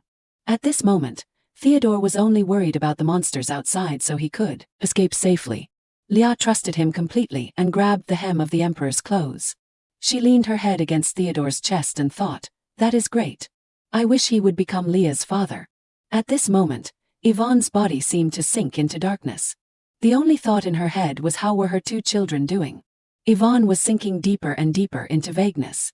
Until she opened her eyes again, she was in a different identity. Someone suddenly patted her shoulder. "Sernisha, sober up. What are you doing standing there blankly?" She looked blankly at the unfamiliar scene in front of her. "Where is this?" The person who woke her up continued to tease. "Are you tired because you are facing magical beasts? Who are these two people?" Unexpectedly, Sernisha's body automatically replied to him. "It is not that, Albrecht." In Yvonne's heart, she was panicked. Why are the words coming out of my mouth on there? A gentle hand stroked her cheek. The long-haired man next to her asked worriedly, "If you are tired, you have to say it." "Okay." Similarly, Yvonne's body automatically replied, "Yeah, thank you, Ferdinand." In Yvonne's heart, she thought, "This person looks so much like Benjamin." The other person covered his mouth and laughed evilly. "It is so hot early in the morning. I know you are lovers, but you have to restrain yourselves a little in public." Ferdinand blushed and scolded, "Don't joke, Albrecht." Their conversation shocked Yvonne. "What lovers? Me and this Ferdinand?" She looked at the man next to her, who was both unfamiliar and familiar. Suddenly, this person reached out his hand to her and said, "The king is waiting for us. Let us go." Yvonne stared blankly at the hand in front of her. Her lover called out again, "Sernisha." At this moment, she was startled and replied yes. In her heart, she did not feel very comfortable. What is this strange feeling? On the way to the palace, Sernisha wondered. It is like I have forgotten something very important. In the corner of her eye, Sernisha accidentally saw something. The person over there has black hair. Mixed in with the crowd entering the city was a figure that she could not take her eyes off of. Who is this black-haired person? That person seemed to be trying to say something to Sernisha. Based on his lip movements, Sernisha realized he was saying to her, "Wake up." Yvonne suddenly opened her eyes. When she looked up, she saw Erwin tied up by Benjamin and crying loudly, "Mommy." Yvonne pleaded with him, "Benjamin, let Er go." In response to her words, Benjamin said, "It is me." He released the kid on the chair. Then he walked towards her and questioned, "Every time it is difficult, the person who has been by your side helping you is me, but why? Why won't you forgive me, Eve?" Benjamin's eyes widened as he asked Yvonne, "What if I had met you earlier than him? Or if I had killed him?" Benjamin gently knelt down in front of her. He asked Yvonne, "Could you and I have been different?" Benjamin recklessly confessed his feelings. "I love you. I love you so much, Eve." Unexpectedly, Yvonne told him to stop, "Benjamin." Yvonne decisively said the answer, "Even if you did that, we still could not be together." Even though Benjamin's hand was shaking on her thigh and his cheeks were covered in tears, Yvonne was still determined to make it clear. "Even if I lose my memory or turn back time, I would probably still be the same. The person I love has always been Theo." The answer made Benjamin break into a crazy smile. "So it is really like that." He reached out his hand towards Yvonne. "But if you are tainted by black magic, will you still be able to say that?" Benjamin began to activate the formation that he had painstakingly set up. "Erwin is the sacrifice. I have to check it out." A terrifying power immediately burst forth. Before being attacked by black magic, Yvonne had affirmed that the person she loved was only Theo. She really thought so in her heart. Although there are moments of pain and fatigue, more than the beautiful memories.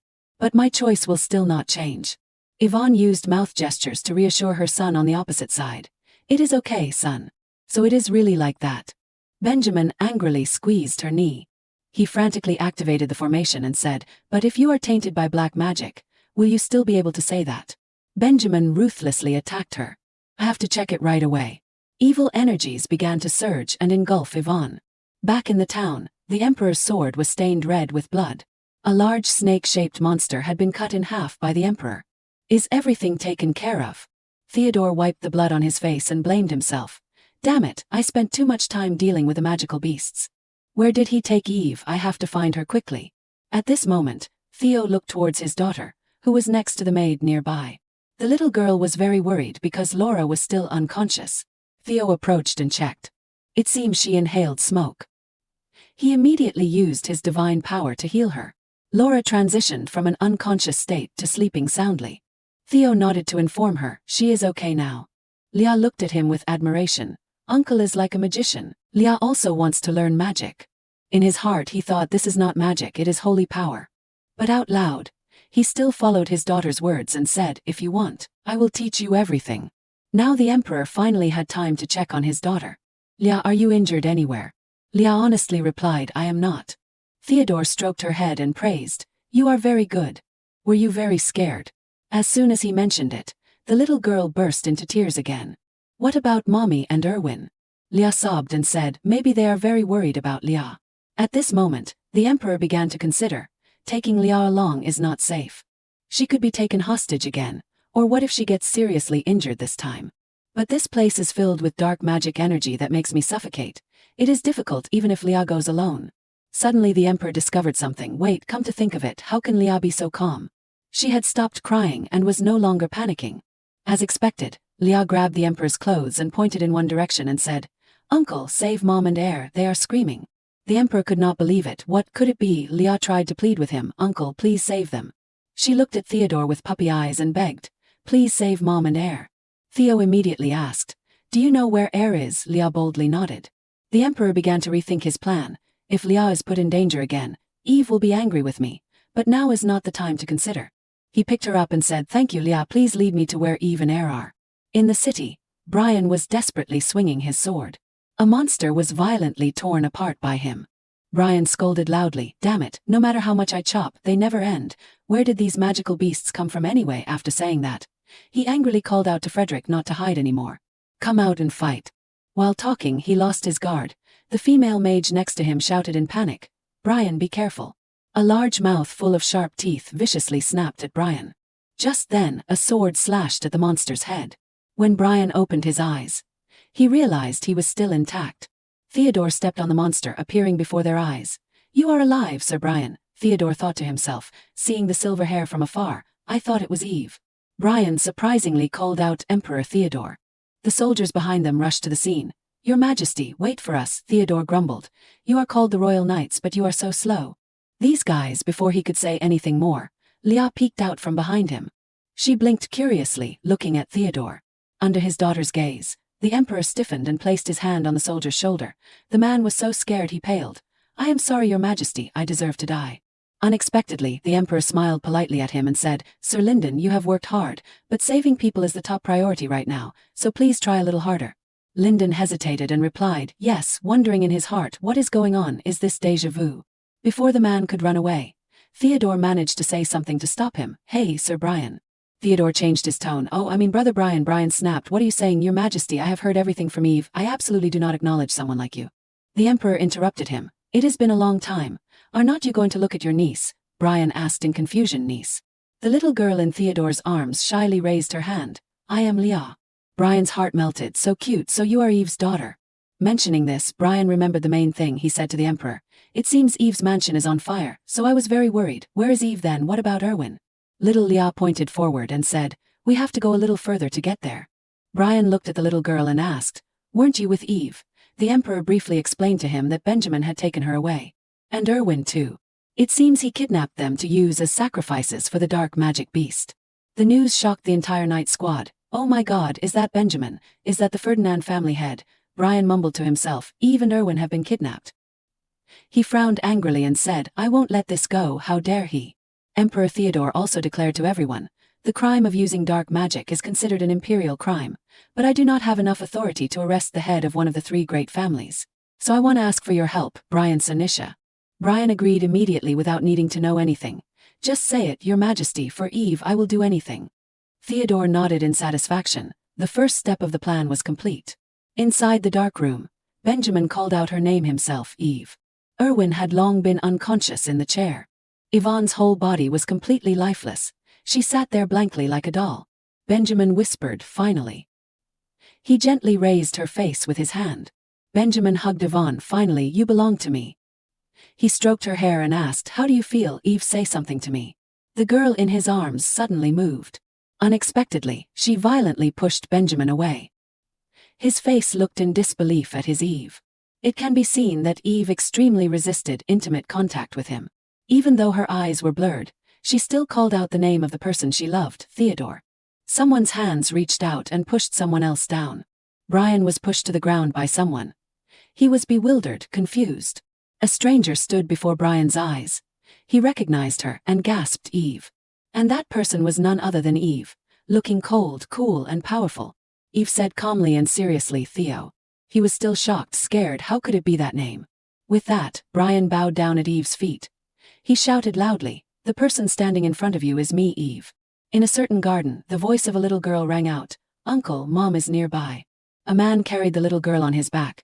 He ran hard, thinking in his head, if she is nearby. He shouted, "Is it that place?" A small wooden hut in the middle of a large vast field. The two quickly broke down the door and rushed in. They sped up more than ever. The little girl had a very loud voice, "Mom, Leah has come to save you too." The boy was covered in sweat and felt tired. Leah's voice faded. It seemed like she was witnessing something terrible. Brian was stunned, collapsed before Eve. Was tied to the corner of the wall. The rope tightly bound his body, making it impossible for him to control, move and resist. Leah ran quickly with a panicked, worried face. She asked, "Are you okay?" The boy still could not believe his eyes. He stood still, frozen, petrified, and muttered, "Eve." Eve seemed to have taken her last breath, saying goodbye to the world to return to a peaceful place to rest. She had no life left. The boy came closer, pleading, "Eve, can you hear me?" His voice trembled with pain. He looked at the unconscious girl's face and shouted, "I have come to save you, Eve." Eve was still twitching, but her strength was exhausted. She could not breathe or say anything more. The last words she said were tired and desperate. "It is useless." Brian stood up and explained to everyone that I had erased her memory and consciousness. "Eve does not love you right now." The boy angrily grabbed Brian.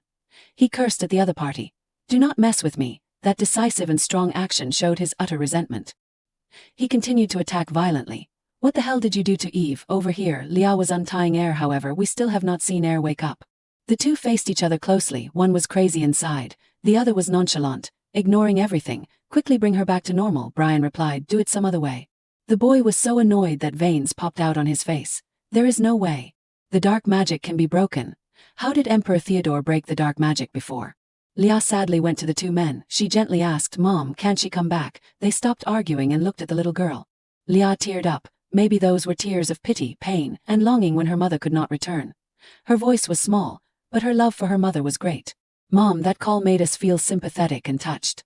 Then Leah burst into tears. Tears flowed like a waterfall. Maybe only those who have lost their mother understand this feeling.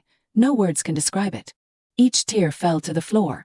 Suddenly, the circle on the floor lit up. A source of power was gradually regenerating, appearing, looking mysterious and powerful. Brian and the boy carrying the little girl were also confused, bewildered. They guessed, this could it be? Eve slowly stood up. The source of power radiated from her. She slowly closed her eyes, and that power submerged Eve. In a forest, someone was crying while criticizing that bad name. Eve was tearful, the worst personality in the world. "Did you have to be next to Katerina right in front of me?" The boy standing outside watched Eve. The boy moved to the magnificent castle. He was confused. Why is he at the palace? Was it Benjamin who used tricks? Unfortunately, I did not do it. With that, Benjamin came up behind him. Benjamin said, "This is Eve's past. It seems to be a space that expresses her inner self. I do not know how to get in here, but..." He continued, "It is good too. Look carefully what kind of man you are to Eve." Theo used holy power to erase the scar, but it reappeared. Eve was sad, lonely, and said that she was too tired. Her body was full of wounds and scratches. But Theo had also been searching for her for 10 years. "With just this much, I have to endure it." The boy pleaded with the person he loved, but it seemed that Eve could not feel anything. "No, Eve, you should have killed me and run away. I brought you to the palace not hoping that you would suffer like this." Tears streamed down the young man's cheeks. Benjamin came and said, "You are already crying. What is wrong?" He continued, "While you were preparing to get engaged to Katerina, Eve was pregnant with the children." Benjamin was angry. "How much pain did she have to feel to pretend to be dead to leave you? I was really looking forward to seeing how much Eve would resent you." Meanwhile, Eve was in pain, writhing in the hospital bed. She shouted loudly in vain. The boy and Benjamin were two invisible people who entered as if no one could see them. The girl was still crying. The servant was encouraging and comforting her. "Try a little harder, madam." The boy now did not know what to do other than apologize. He shed tears, regretted, felt sorry. "I should have been by your side." Eve's eyes were tired, exhausted, and she had no strength left. It seemed that she felt Theodore was by her side. She murmured, "Theo." The boy panicked when he saw this. "Eve, can you see me?" Theodore reached out and supported Eve's trembling hand. Perhaps the two had felt each other's warmth and faith. A loud sound rang out in the room. "Madam, wake up, madam." Theodore blamed himself. "I am really a bastard." Benjamin added fuel to the fire. Even so, in the moment of struggling between life and death, the person she was looking for was the trash like you.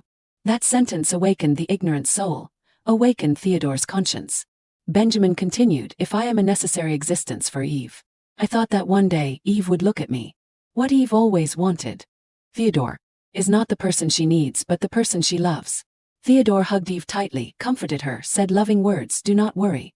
Even if you lose your memory or lose your consciousness, I will never give up on you. I will definitely make you fall in love with me again. I am sorry for not recognizing you. I am sorry for letting you be lonely. I always love you, Eve.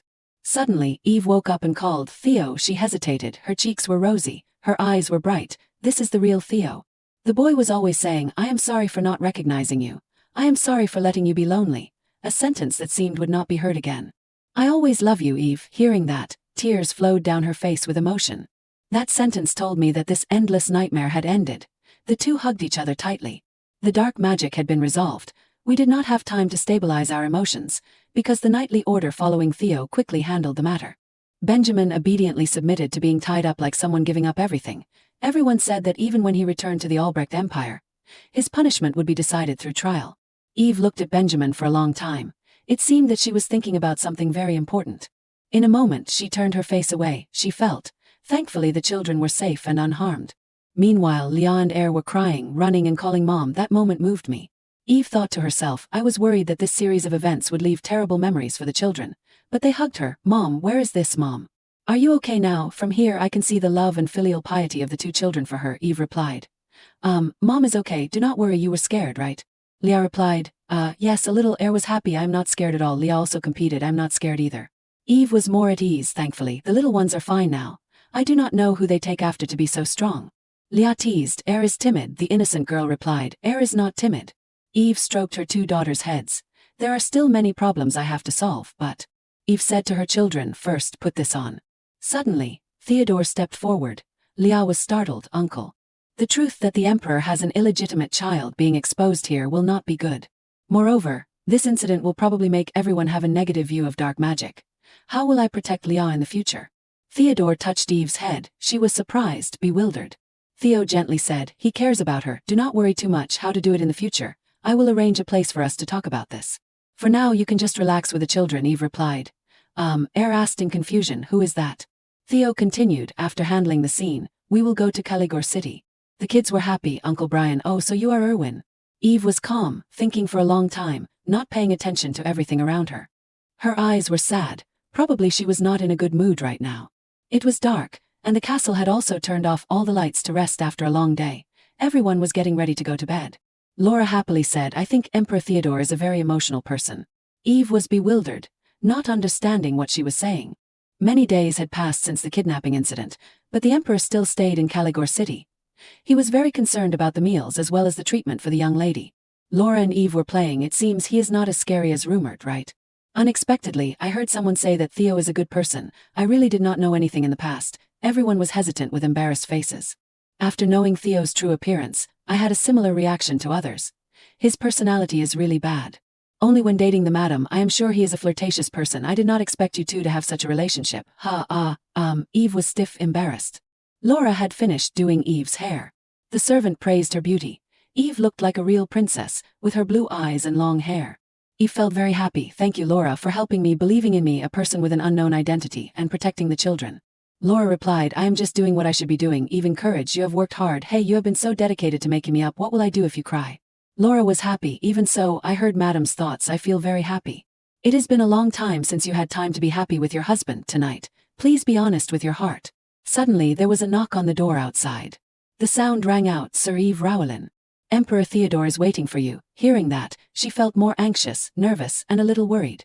Be honest, is it really okay to do that? Your Majesty, Theodore, handsome, luxurious, elegant, and masculine, was waiting for his princess. Hasn't it been a long time since you met again? And the children too. Theodore lowered his head, okay, with a serious expression. He continued, I will not change my choice. What are you thinking anyway?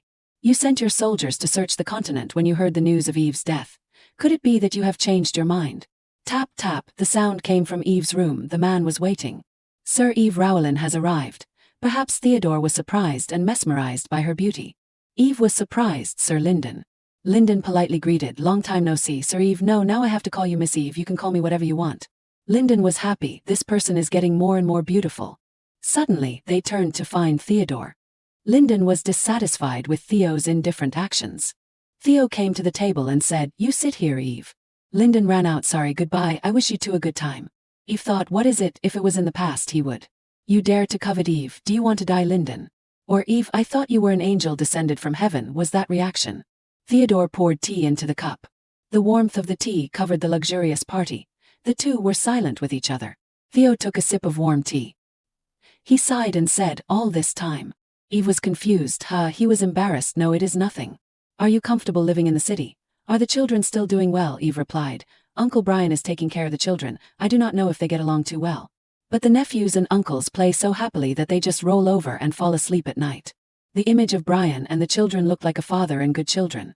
Theo exclaimed, "So that is it," looking a little regretful. "How did you hide Odelia's hair over the past time? You used dye to cover the baby's hair, since the incident happened. For some reason the dye no longer works." Theo explained, "Because of dark magic, dark magic. When you were caught in Benjamin's dark magic, I saw Odelia activate the dark magic circle again. The baby kept crying. Perhaps Odelia was born a child with dark magic power." Eve trembled unexpectedly. "Odelia. So Eve, I intend to return to the Albrecht Empire. How are you staying here?" "In Caligore City."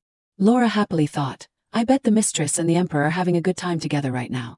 What will happen if young master and young lady have another sibling?" Suddenly Laura was startled. She looked at the person who just arrived with a bewildered expression, only to see Yvonne wearing a dark and gloomy face. Laura wondered why she was back so early, but Yvonne just brushed past her, annoyed. While Laura was still talking, "You're supposed to be having a warm time with the emperor," Yvonne retorted. "I do not know that guy.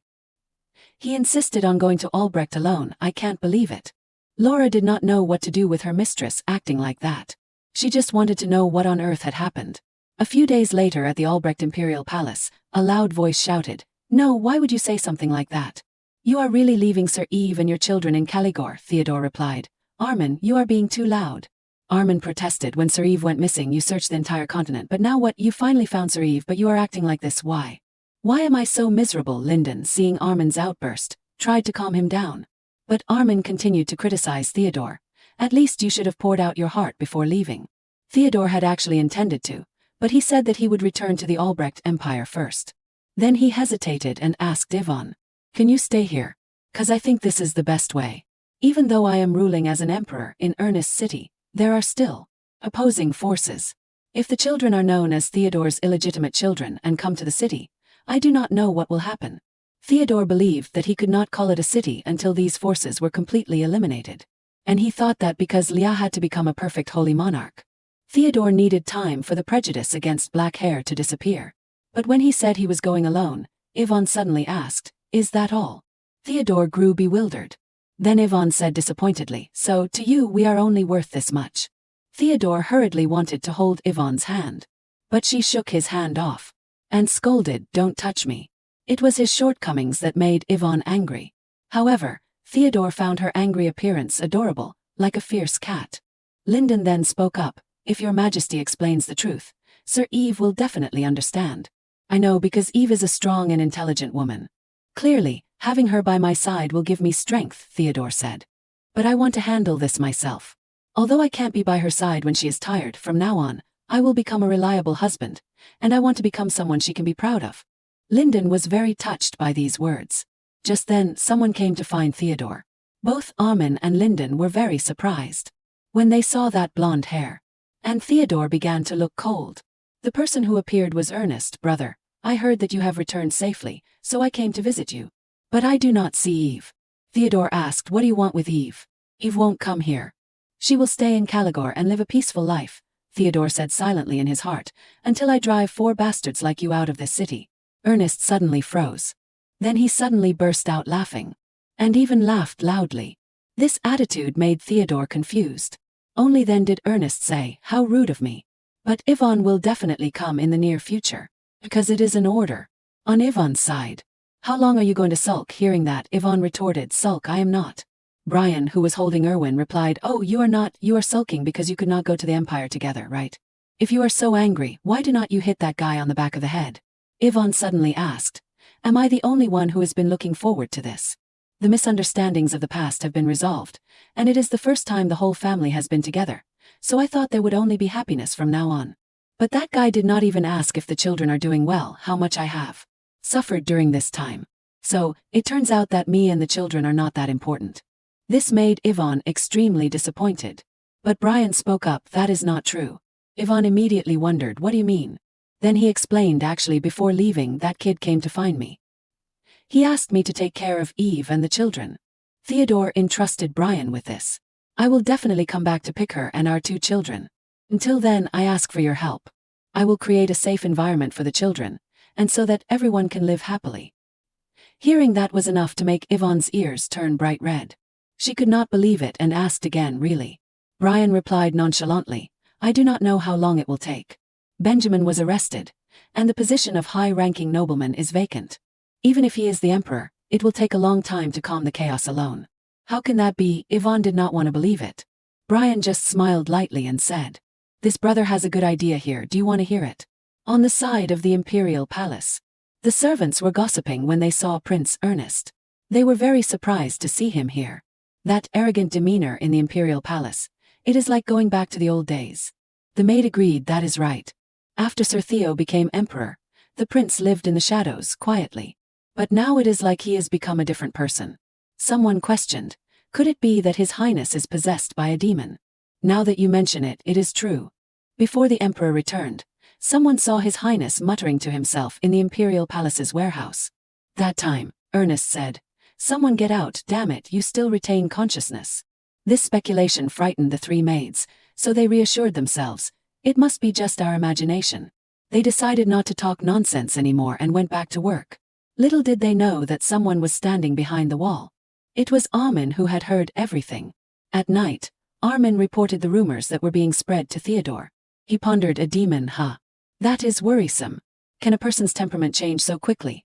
Does he really have bad intentions? And also, now that I think about it, the Imperial Palace's warehouse stores the holy relics of Tenebris.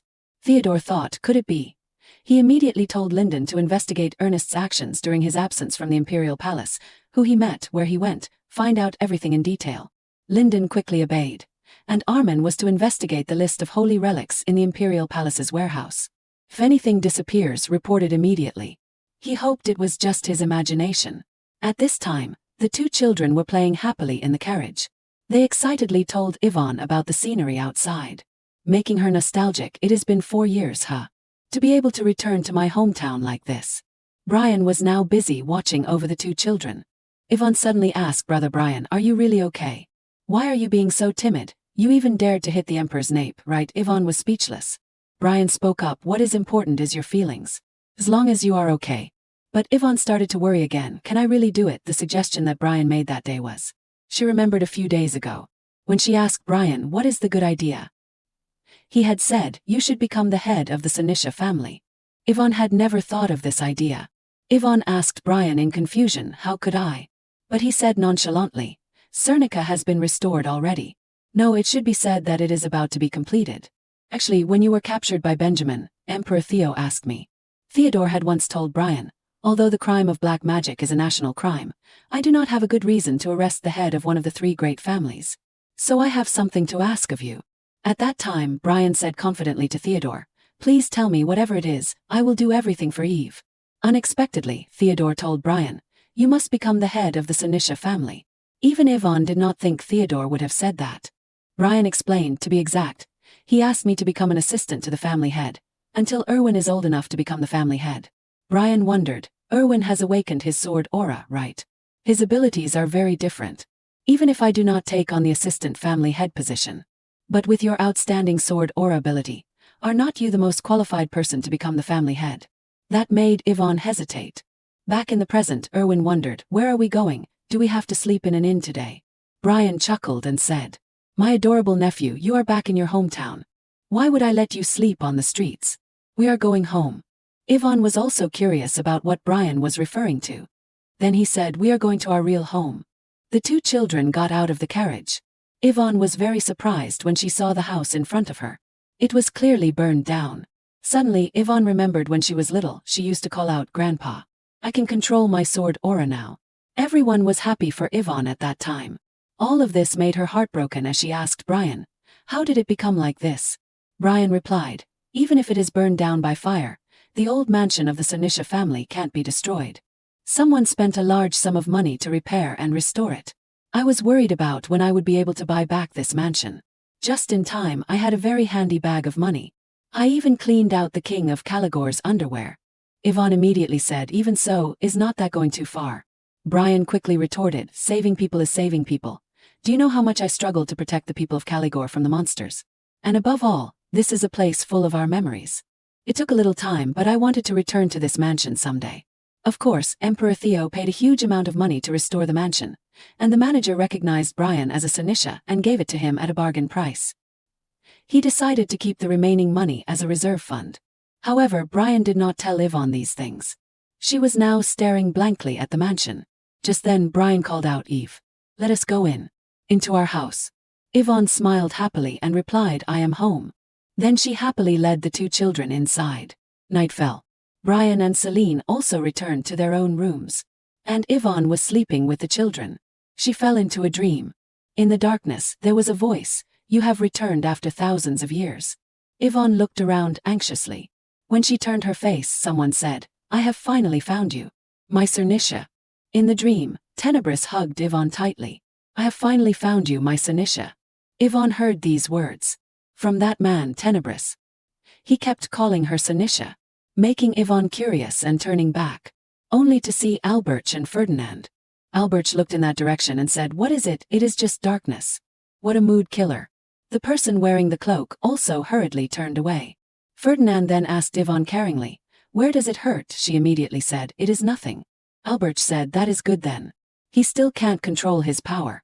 Someone like him can cause chaos at any time. And he is called one of the 4 apostles, annoying. Albert meant to imply one of the 4 apostles blessed by the god Brehim. But Yvonne did not know what to say. She quietly lowered her eyes. Because she remembered Tenebris. At this time, Yvonne woke up with a start when Leah hit her head. Who did you get this bad sleeping habit from? Yvonne stared blankly out the window. The man with hair as black as ink like Theo. This time too, Yvonne keeps having that dream. If you look at the clothes or the background, it seems to be someone from a different era. The name Tenebris really worries her. Who on earth are you?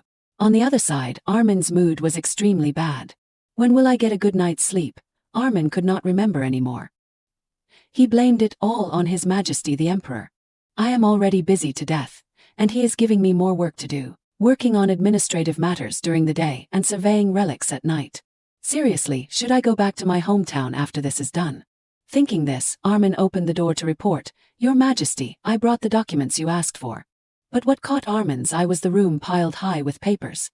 He asked in confusion, Your Majesty, are you okay? Theodore said, Is this all? It is not difficult for me. Armin said to himself, putting on a brave face. You look even more tired than me. Even so, Armin spoke up and said, I will bring some stress-relieving tea. Your Majesty, please relax a bit. Since it has come to this, I can't tell His Majesty to rest. If only we could get help from other families, it would be so much easier. Theodore thought Armin was saying useless things. Armin said again, to change everyone's perception in a short time, what other choice do we have? I heard that you want to legalize black magic, something that has been ostracized for a long time. Theodore asked back, then what do you want me to do? Currently, the Liabranti and Ferdinand families do not have heads, so we can't ask for help from them. Don't we still have the Senisha family? Armin suggested. But Theodore disagreed because Brian was probably busy helping Eve take care of the children in Caligor. Armin immediately said, I heard he is in Albrecht, with Sir Eve and the children. Moreover, Sir Lyndon said that recently someone bought back the Senisha family's mansion. If you ask who bought it, it is Brian. It seems that Sir Eve and the children have already moved in. But that is the Senisha family's business. We have to deal with the pending matters, right? I will help Your Majesty handle them quickly. Before he could finish speaking, Theodore ran past him and slammed the door shut, leaving Armin alone with a pile of documents. Armin lamented, what I said was really useless. At this time, Yvonne was reading a book in the mansion. Then someone asked her, what are you doing? It was Brian who had just arrived. He wondered why she was suddenly sitting and studying. Yvonne said, there is something I am curious about. Yvonne wondered, you have studied a lot about the history of the family, right? Brian replied, I studied it while being beaten by Gunther. Now that I think about it, they are all memories. Saying this, Brian suddenly remembered, because the family disappeared before you received education, you do not know. What are you curious about? Ask me anything. Yvonne then spoke up, no matter how much I flip through the books, I only see the 4 apostles receiving blessings from the god Brehim, but why are there only 3 noble families left? Brian quickly said, that is because the remaining family has been erased from history. He possessed the strongest abilities among the 4 apostles, but his black magic went against the laws of this world. It is said that his soul was torn apart and scattered, defiling the reputation of the apostles. After that, there were occasionally people who craved that power. There were even people who tried to revive him, but they all failed. Because to revive him, we need the chalice that gathers souls. Yvonne hesitated and asked, could it be that the name of that apostle is Teen? Then Brian shouted, don't casually say that name. We do not know where or when the darkness will be listening. Eve, do not think about that monster anymore. Although difficult, Yvonne still complied. She pursed her lips and thought. This feeling, I seem to have felt it in the past when everyone was saying, be careful of the prince with black hair, that misfortune. That is right, it is true. Yvonne's feelings were just like when she saw Theodore, a child ostracized for his black hair. But why does Theodore look like that apostle? Just then, the 2 kids happily came in looking for Yvonne.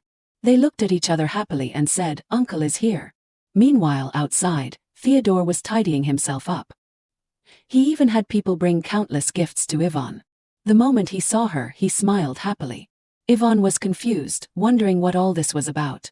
Theodore explained, I had some business and happened to be passing by, and I heard you were here, so. Bringing that much stuff, it does not look like a coincidence at all.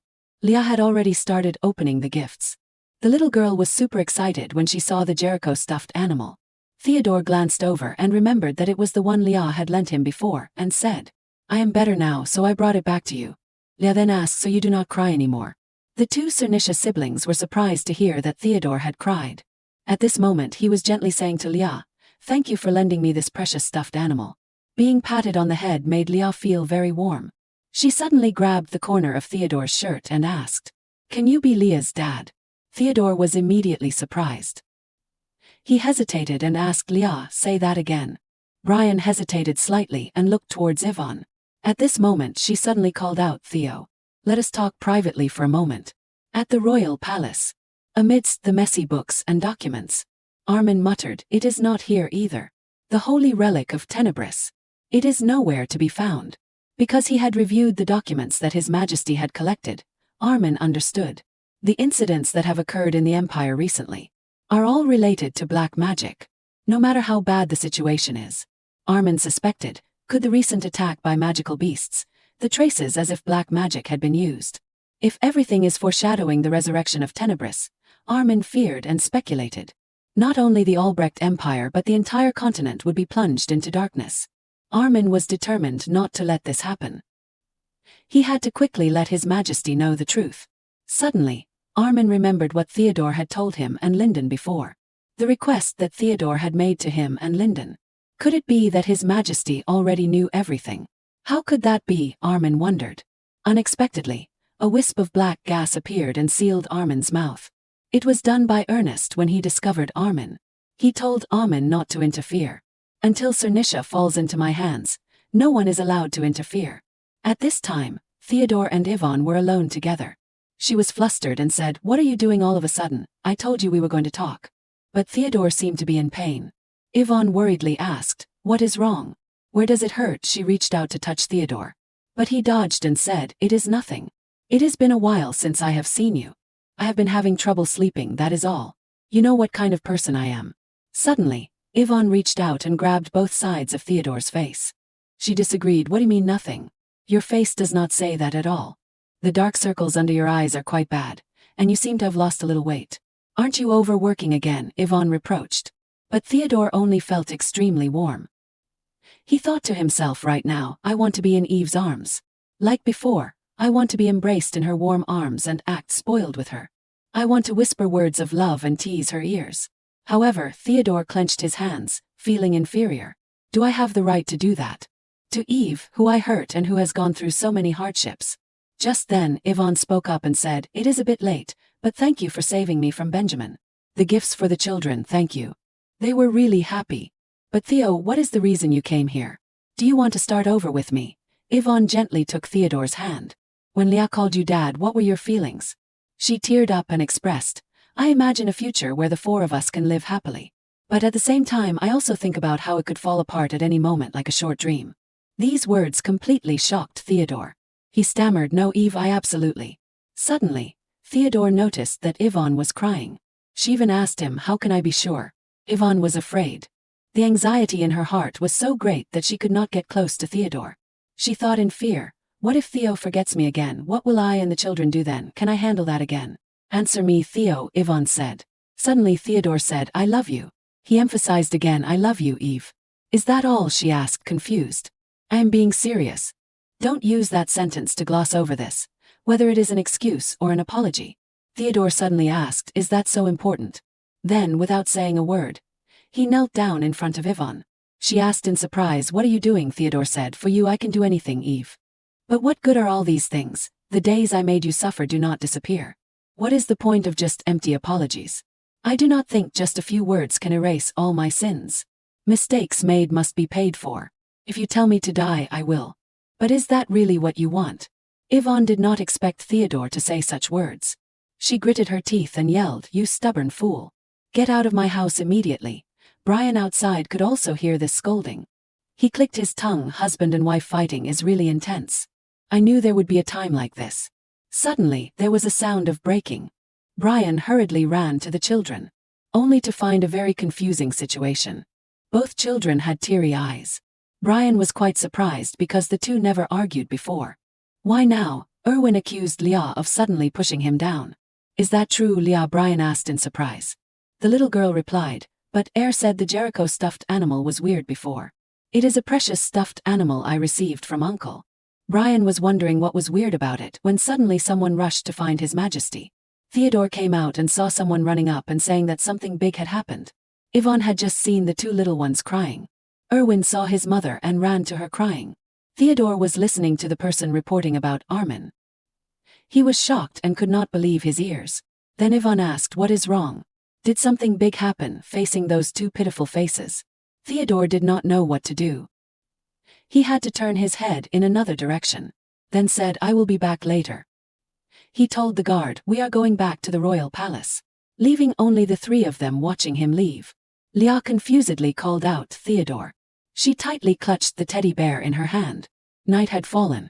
Theodore worriedly asked, how is Armin's condition? Fortunately, his life is not in danger, but it seems he was attacked by someone, Lyndon reported. He asked, what should we do, Your Majesty? Even Your Majesty could be in danger. Should we cancel all the scheduled events? Before he could finish, Theodore interrupted and said, proceed according to the schedule.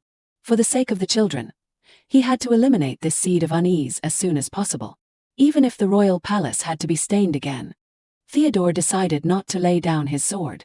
According to Armin's report, Theodore pondered. The relic left behind by Tenebris. Could it be the time mirror that I brought from Caligor? Perhaps this artifact is the only weapon that can fight him. Suddenly, Leah curiously asked from behind, what is that? Theodore warned, it is very dangerous. Touching it carelessly will cause big trouble. After saying that, Theodore noticed something strange, so both of them looked at each other with question marks. Theodore was extremely surprised to see Leah here. He asked in confusion, why are you here? But the little girl started to cry. Theodore was stunned and did not understand anything. Then Leah cried like rain. While crying she called out Erwin. Theodore was even more puzzled. A moment later the butler pushing a tea cart wondered, it is so late, and His Majesty still told me to bring food. That is rare. He stood in front of the door and said, Your Majesty, I have brought the dessert you asked for. Theodore reached out to take it and asked curiously, is this all the dessert there is? The butler honestly said, there is more in the kitchen. Theodore immediately said, wake up the chef and bring more desserts. Seeing the person leave, Theodore finally sighed in relief. He asked Leah, how does it taste? The royal chef specially made it. Leah happily said, it is very delicious. Theodore was secretly glad that her mood had improved. Returning to the issue, he asked, how did you get here? The little girl said, Leah secretly crawled into the carriage that Uncle used to go to Leah's house. Theodore sweated and asked, you told your mom before you left, right? Leah quickly said, I did not. Mom said Leah has cavities so she can't eat cake at night, but Uncle said I can eat as much as I want so I like it. Theodore worried that Eve would hate him even more. Then Leah suddenly put down her fork. He noticed and asked, what is wrong? Leah suddenly mentioned that also likes to eat cake. Leah feels lonely eating alone. Actually, said the Jericho stuffed animal Uncle gave me was strange, so I told not to speak badly about it and pushed down so cried. I want to apologize to Leah said. Theodore asked, suppose even if you apologize, the other person does not accept it, what should you do? Leah cleverly asked back, did Uncle also quarrel with someone? He had to say, Uncle did something wrong to a very important person. And hurt that person a lot. Even so, with just an apology, will that person forgive everything I have done? The little girl thought very seriously. The kid pondered for a while and said, Leah does not know what is difficult. But if Leah says sorry, Er will definitely hug Leah tightly. Because saying sorry and hugging and saying forgiveness is an act of loving each other. If Uncle says sorry from the bottom of his heart, that person will also hug Uncle tightly and say I love you. Unexpectedly, Leah could help Theodore realize. He suddenly covered his face. Leah asked in surprise, is Uncle crying? Theodore also realized that just with that sentence, he could not completely heal Eve's heartache, but he still decided to send a letter. Yvonne received the letter. Brian saw it and asked, is that a letter from the royal palace? How about Leah, have you found her? Yvonne said, it seems she is with Theo, so she will sleep at the royal palace today. Brian sighed in relief because the little girl suddenly disappeared and scared everyone. Celine also felt lucky that Leah had been found. Yvonne is now focused on reading the heartfelt letter. When she saw Theodore's sincere apology, she shed tears. You are too late, you idiot, Yvonne said softly. That night, Theodore coaxed Odelia and promised to take her home tomorrow morning. Odelia on the bed asked him, aren't you sleeping? I have work to do, I will sleep later. Don't worry and sleep well, okay, then tomorrow you can make up with Erwin, right? The little girl started rambling into sleep, but still asked Theodore, do you have siblings? He lowered his eyes with obvious sadness, maybe. I'm not sure. After Odelia fell asleep, Theodore quietly left her room, but as soon as he got out of the door, he encountered Ernest in the hallway. What are you doing at this hour, Ernest? I just can't sleep, he replied. At the same time, Ernest told Theodore that he had heard that Theodore's subordinate was quite seriously injured, thinking he would be worried, so he came to see. But it seems there is already a guest here. Theodore noticed an unusual expression in Ernest's words. His intuition told him that something was wrong with him, so Theodore tried to avoid him. You do not need to worry about that. Know your place and go back to your room. If you linger around this area, you will have to say goodbye to your neck. Ernest knew he could not do anything, so he excused himself in front of Theodore. Even so, his eyes were still directed towards Odelia's room. He could feel a thick flow of dark energy from that room. If he grasped that thing in his hands, Ernest would plunge this empire into darkness, and could meet the Cernicia he longed for. With his ambition, Ernest was looking forward to that moment. The next morning was a beautiful day. Odelia was taken back by Theodore as promised. Her parents burst into tears as soon as they saw her. Eve scolded her without saying a word. If you go out by yourself, what will I do? Do you know how worried everyone was? Odelia did not seem to care much. She noticed a corner not far away. It was Erwin. He was also watching Odelia return. Erwin immediately teared up. Sorry, Leah, because I said the Jericho stuffed animal was strange, so Leah was very sad, right? Odelia also started to cry when she saw her friend sobbing. She hugged Erwin. Leah is sorry for pushing air down. This made everyone cry with emotion. So the two girls made up. Leah brought back a lot of delicious desserts. Really, Uncle said to share the cake and cookies with Air. Eve looked around but still could not find Theodore. The reason she wanted to send a thank you to him for taking care of Leah during that time. The knight accompanying Odelia saw Eve's awkwardness and realized. He said that Theodore could not come along. Because in 2 days an important event will be held. It was the victory celebration, so Theodore was very busy. Eve was a little disappointed. But then Brian gently patted Eve's hand. What is wrong? Do you want to run to the royal palace to see too? Eve immediately denied it, but Brian kept asking her why she did not just join the party. Eve said that she did not have an invitation or an outfit. However, Laura appeared like a goddess. If you say that, young lady, I will be sad. So that the young lady can make her debut in high society at any time, I have prepared everything. As Cernicia's close maid, that is only natural. So the outfit problem was solved.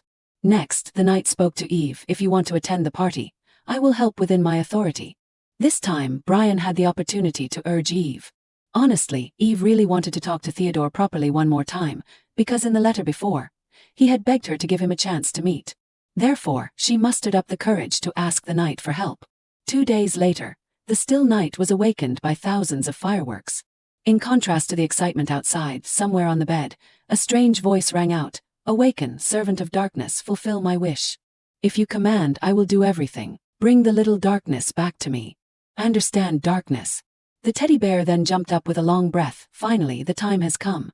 I have been so annoyed being in this thing before Lord Darkness gave the order. It is time to fulfill his wish. However, the sound from outside caught the teddy bear's attention. Eve and Brian told the two kids to go to sleep early, but Erwin and Odelia were staring at the teddy bear's actions, causing it to freeze. It had to hold its breath so as not to be discovered, wondering where it was.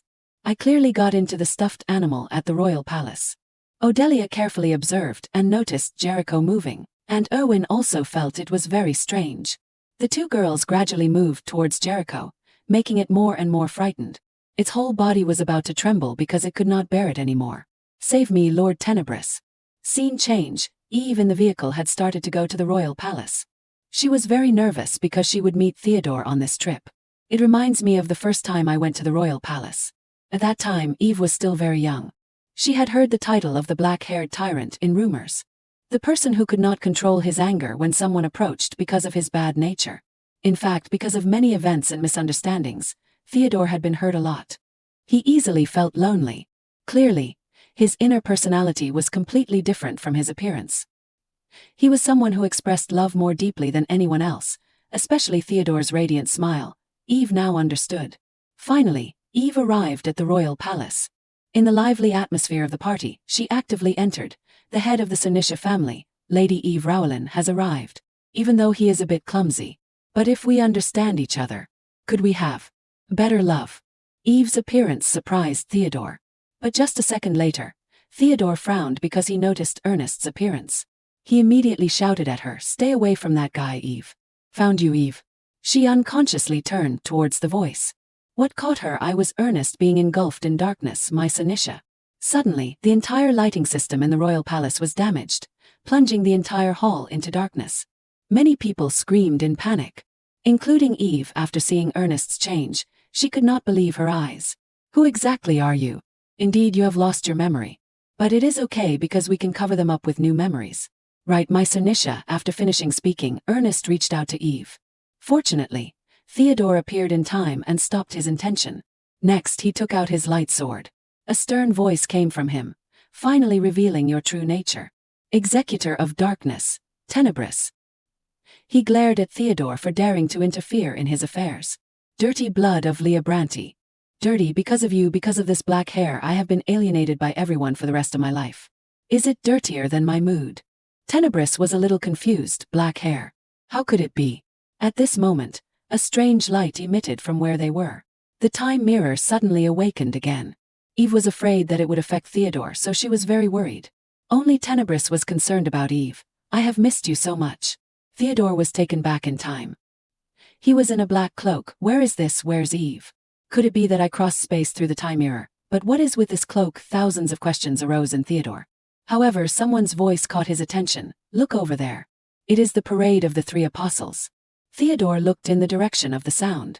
In front of him were the citizens cheering with the three apostles. "May God Brigham bless you, Lord Liabranti, Lord Ferdinand. Lady Senisha, this girl looks exactly like Eve." Theodore was immediately shaken. Because he was so busy admiring her beauty, the boy accidentally bumped into Theodore. Theodore immediately asked, "Are you okay? It is crowded here, be careful." Instead of saying thank you, the boy noticed Theodore's stark black hair and shouted, "Darkness, darkness has appeared." The focus of attention quickly shifted to Theodore, with everyone's eyes flashing with prejudice. This made Theodore very embarrassed, and he quickly covered his hair with his cloak. Before things got worse, he quickly left this place. Theodore was deeply aware of the presence of black hair on his body, but he also did not want to have to go through these terrible things himself. "Darkness, that is right, I am called Darkness. Even though I have reached the realm of God and inherited the title of apostle." Theodore realized that this was Tenebrous's memory. Continuing the story, Tenebrous recounted, "I am easily affected by emotions, like a ticking time bomb that does not know when it will explode. My power of darkness is what scares everyone. Only one person." "Tenebrous," Cernisha's sweet voice sounded. "Are you okay, Cernisha? Only she sees me as a complete person." Cernisha saw the wound on his face and was concerned. "I wish I had the ability to heal." He was moved by Certisha. "Cernisha, are not you afraid of me?" "Of course not, actually you are someone with a more sensitive and warm heart than anyone else. I know that." "No, I am just wearing a good person's mask just to make myself look better in your eyes. I know very well that suppressing my feelings for you is something I can't control. I feel pain when the person next to you is someone else, not me." Cernicia had been absent for quite a while, so she and Tenebris said goodbye, causing him to sob. I can't have you. One day, I will be angry and unable to bear it anymore. And that event happened. Flames enveloped Tenebris. The cracks on his face became more and more obvious. Above all, the culprits for this were the other two apostles. Even though I warned you, you still would not stay away from Cernicia. I even have to listen to Cernicia's request to stop your frenzy. I can't stand to watch anymore. I have to let you continue to be frenzied and act like that. If you become the embodiment of darkness, become a monster that harms people, Cernicia will no longer care about you. Fur's evil energy was poured into Tenebris, causing him to writhe in pain. Perhaps it is because I am too greedy. I thought that my relationship with you would come to an end. It should have been like that. Cernicia came to Tenebris's prison cell. She wanted to ask him if he had really used magical creatures to attack humans. A weak breath did not allow Tenebris to reveal the details of the event. She also understood that he was not the culprit. Because of this, Cernicia shed tears and felt sorry for Tenebris. His soul was torn into pieces. He would have to receive punishment and drift in the world without being able to die. I do not want that. I will separate his true soul. He knew that this was the biggest risk for Cernicia. However, it was impossible to stop her.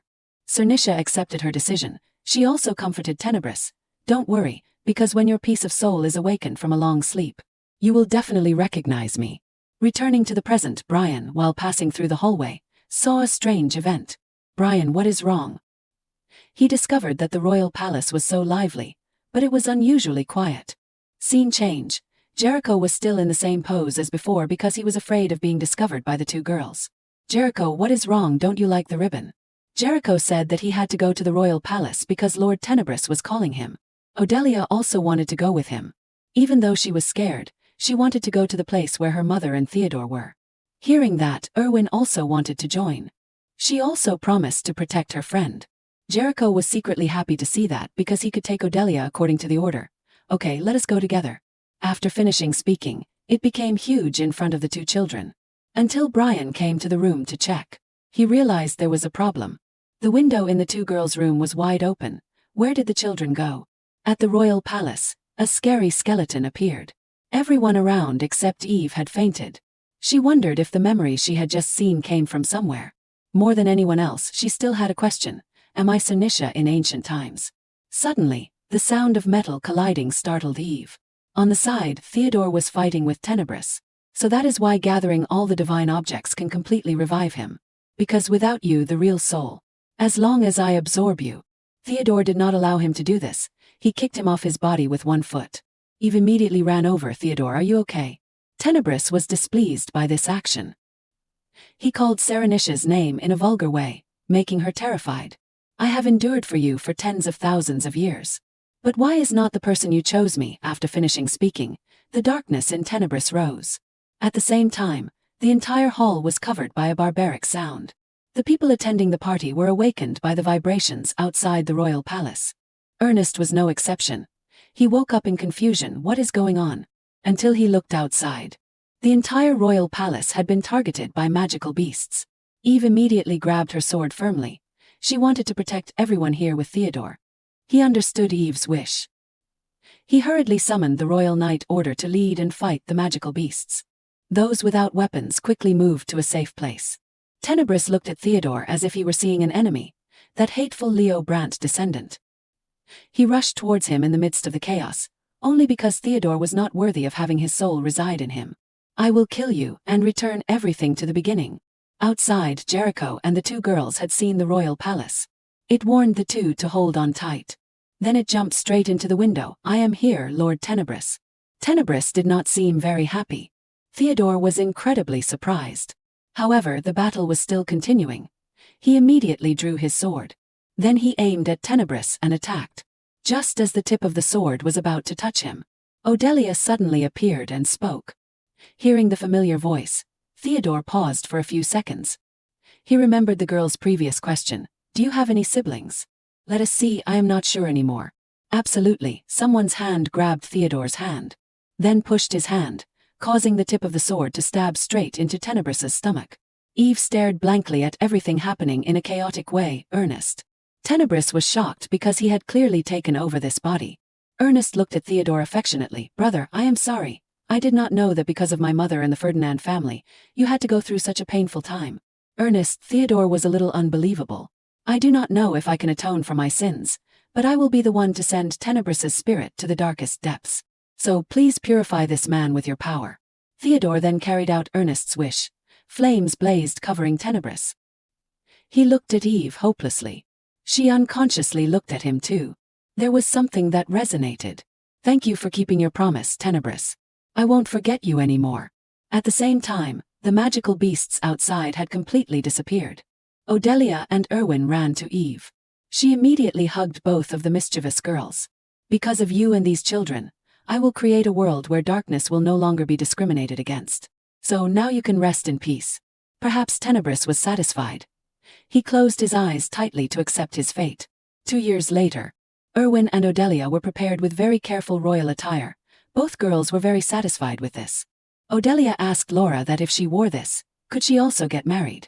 Laura shyly replied later, the princess will meet her beloved. Remember to invite me then, of course. At this time, Ernest came to them.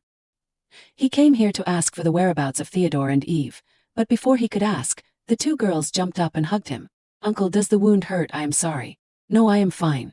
The wound from the battle with Tenebrous has now fully recovered.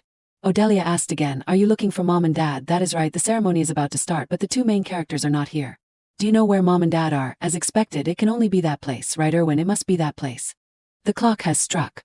Even Theodore strolled in a secret place, constantly confiding. Theodore, do you remember, in this place we used to meet every day at 2 o'clock in the afternoon? Of course I remember, Eve. Thank you for keeping your promise. Forever after I will only have you. Because I was born to love you.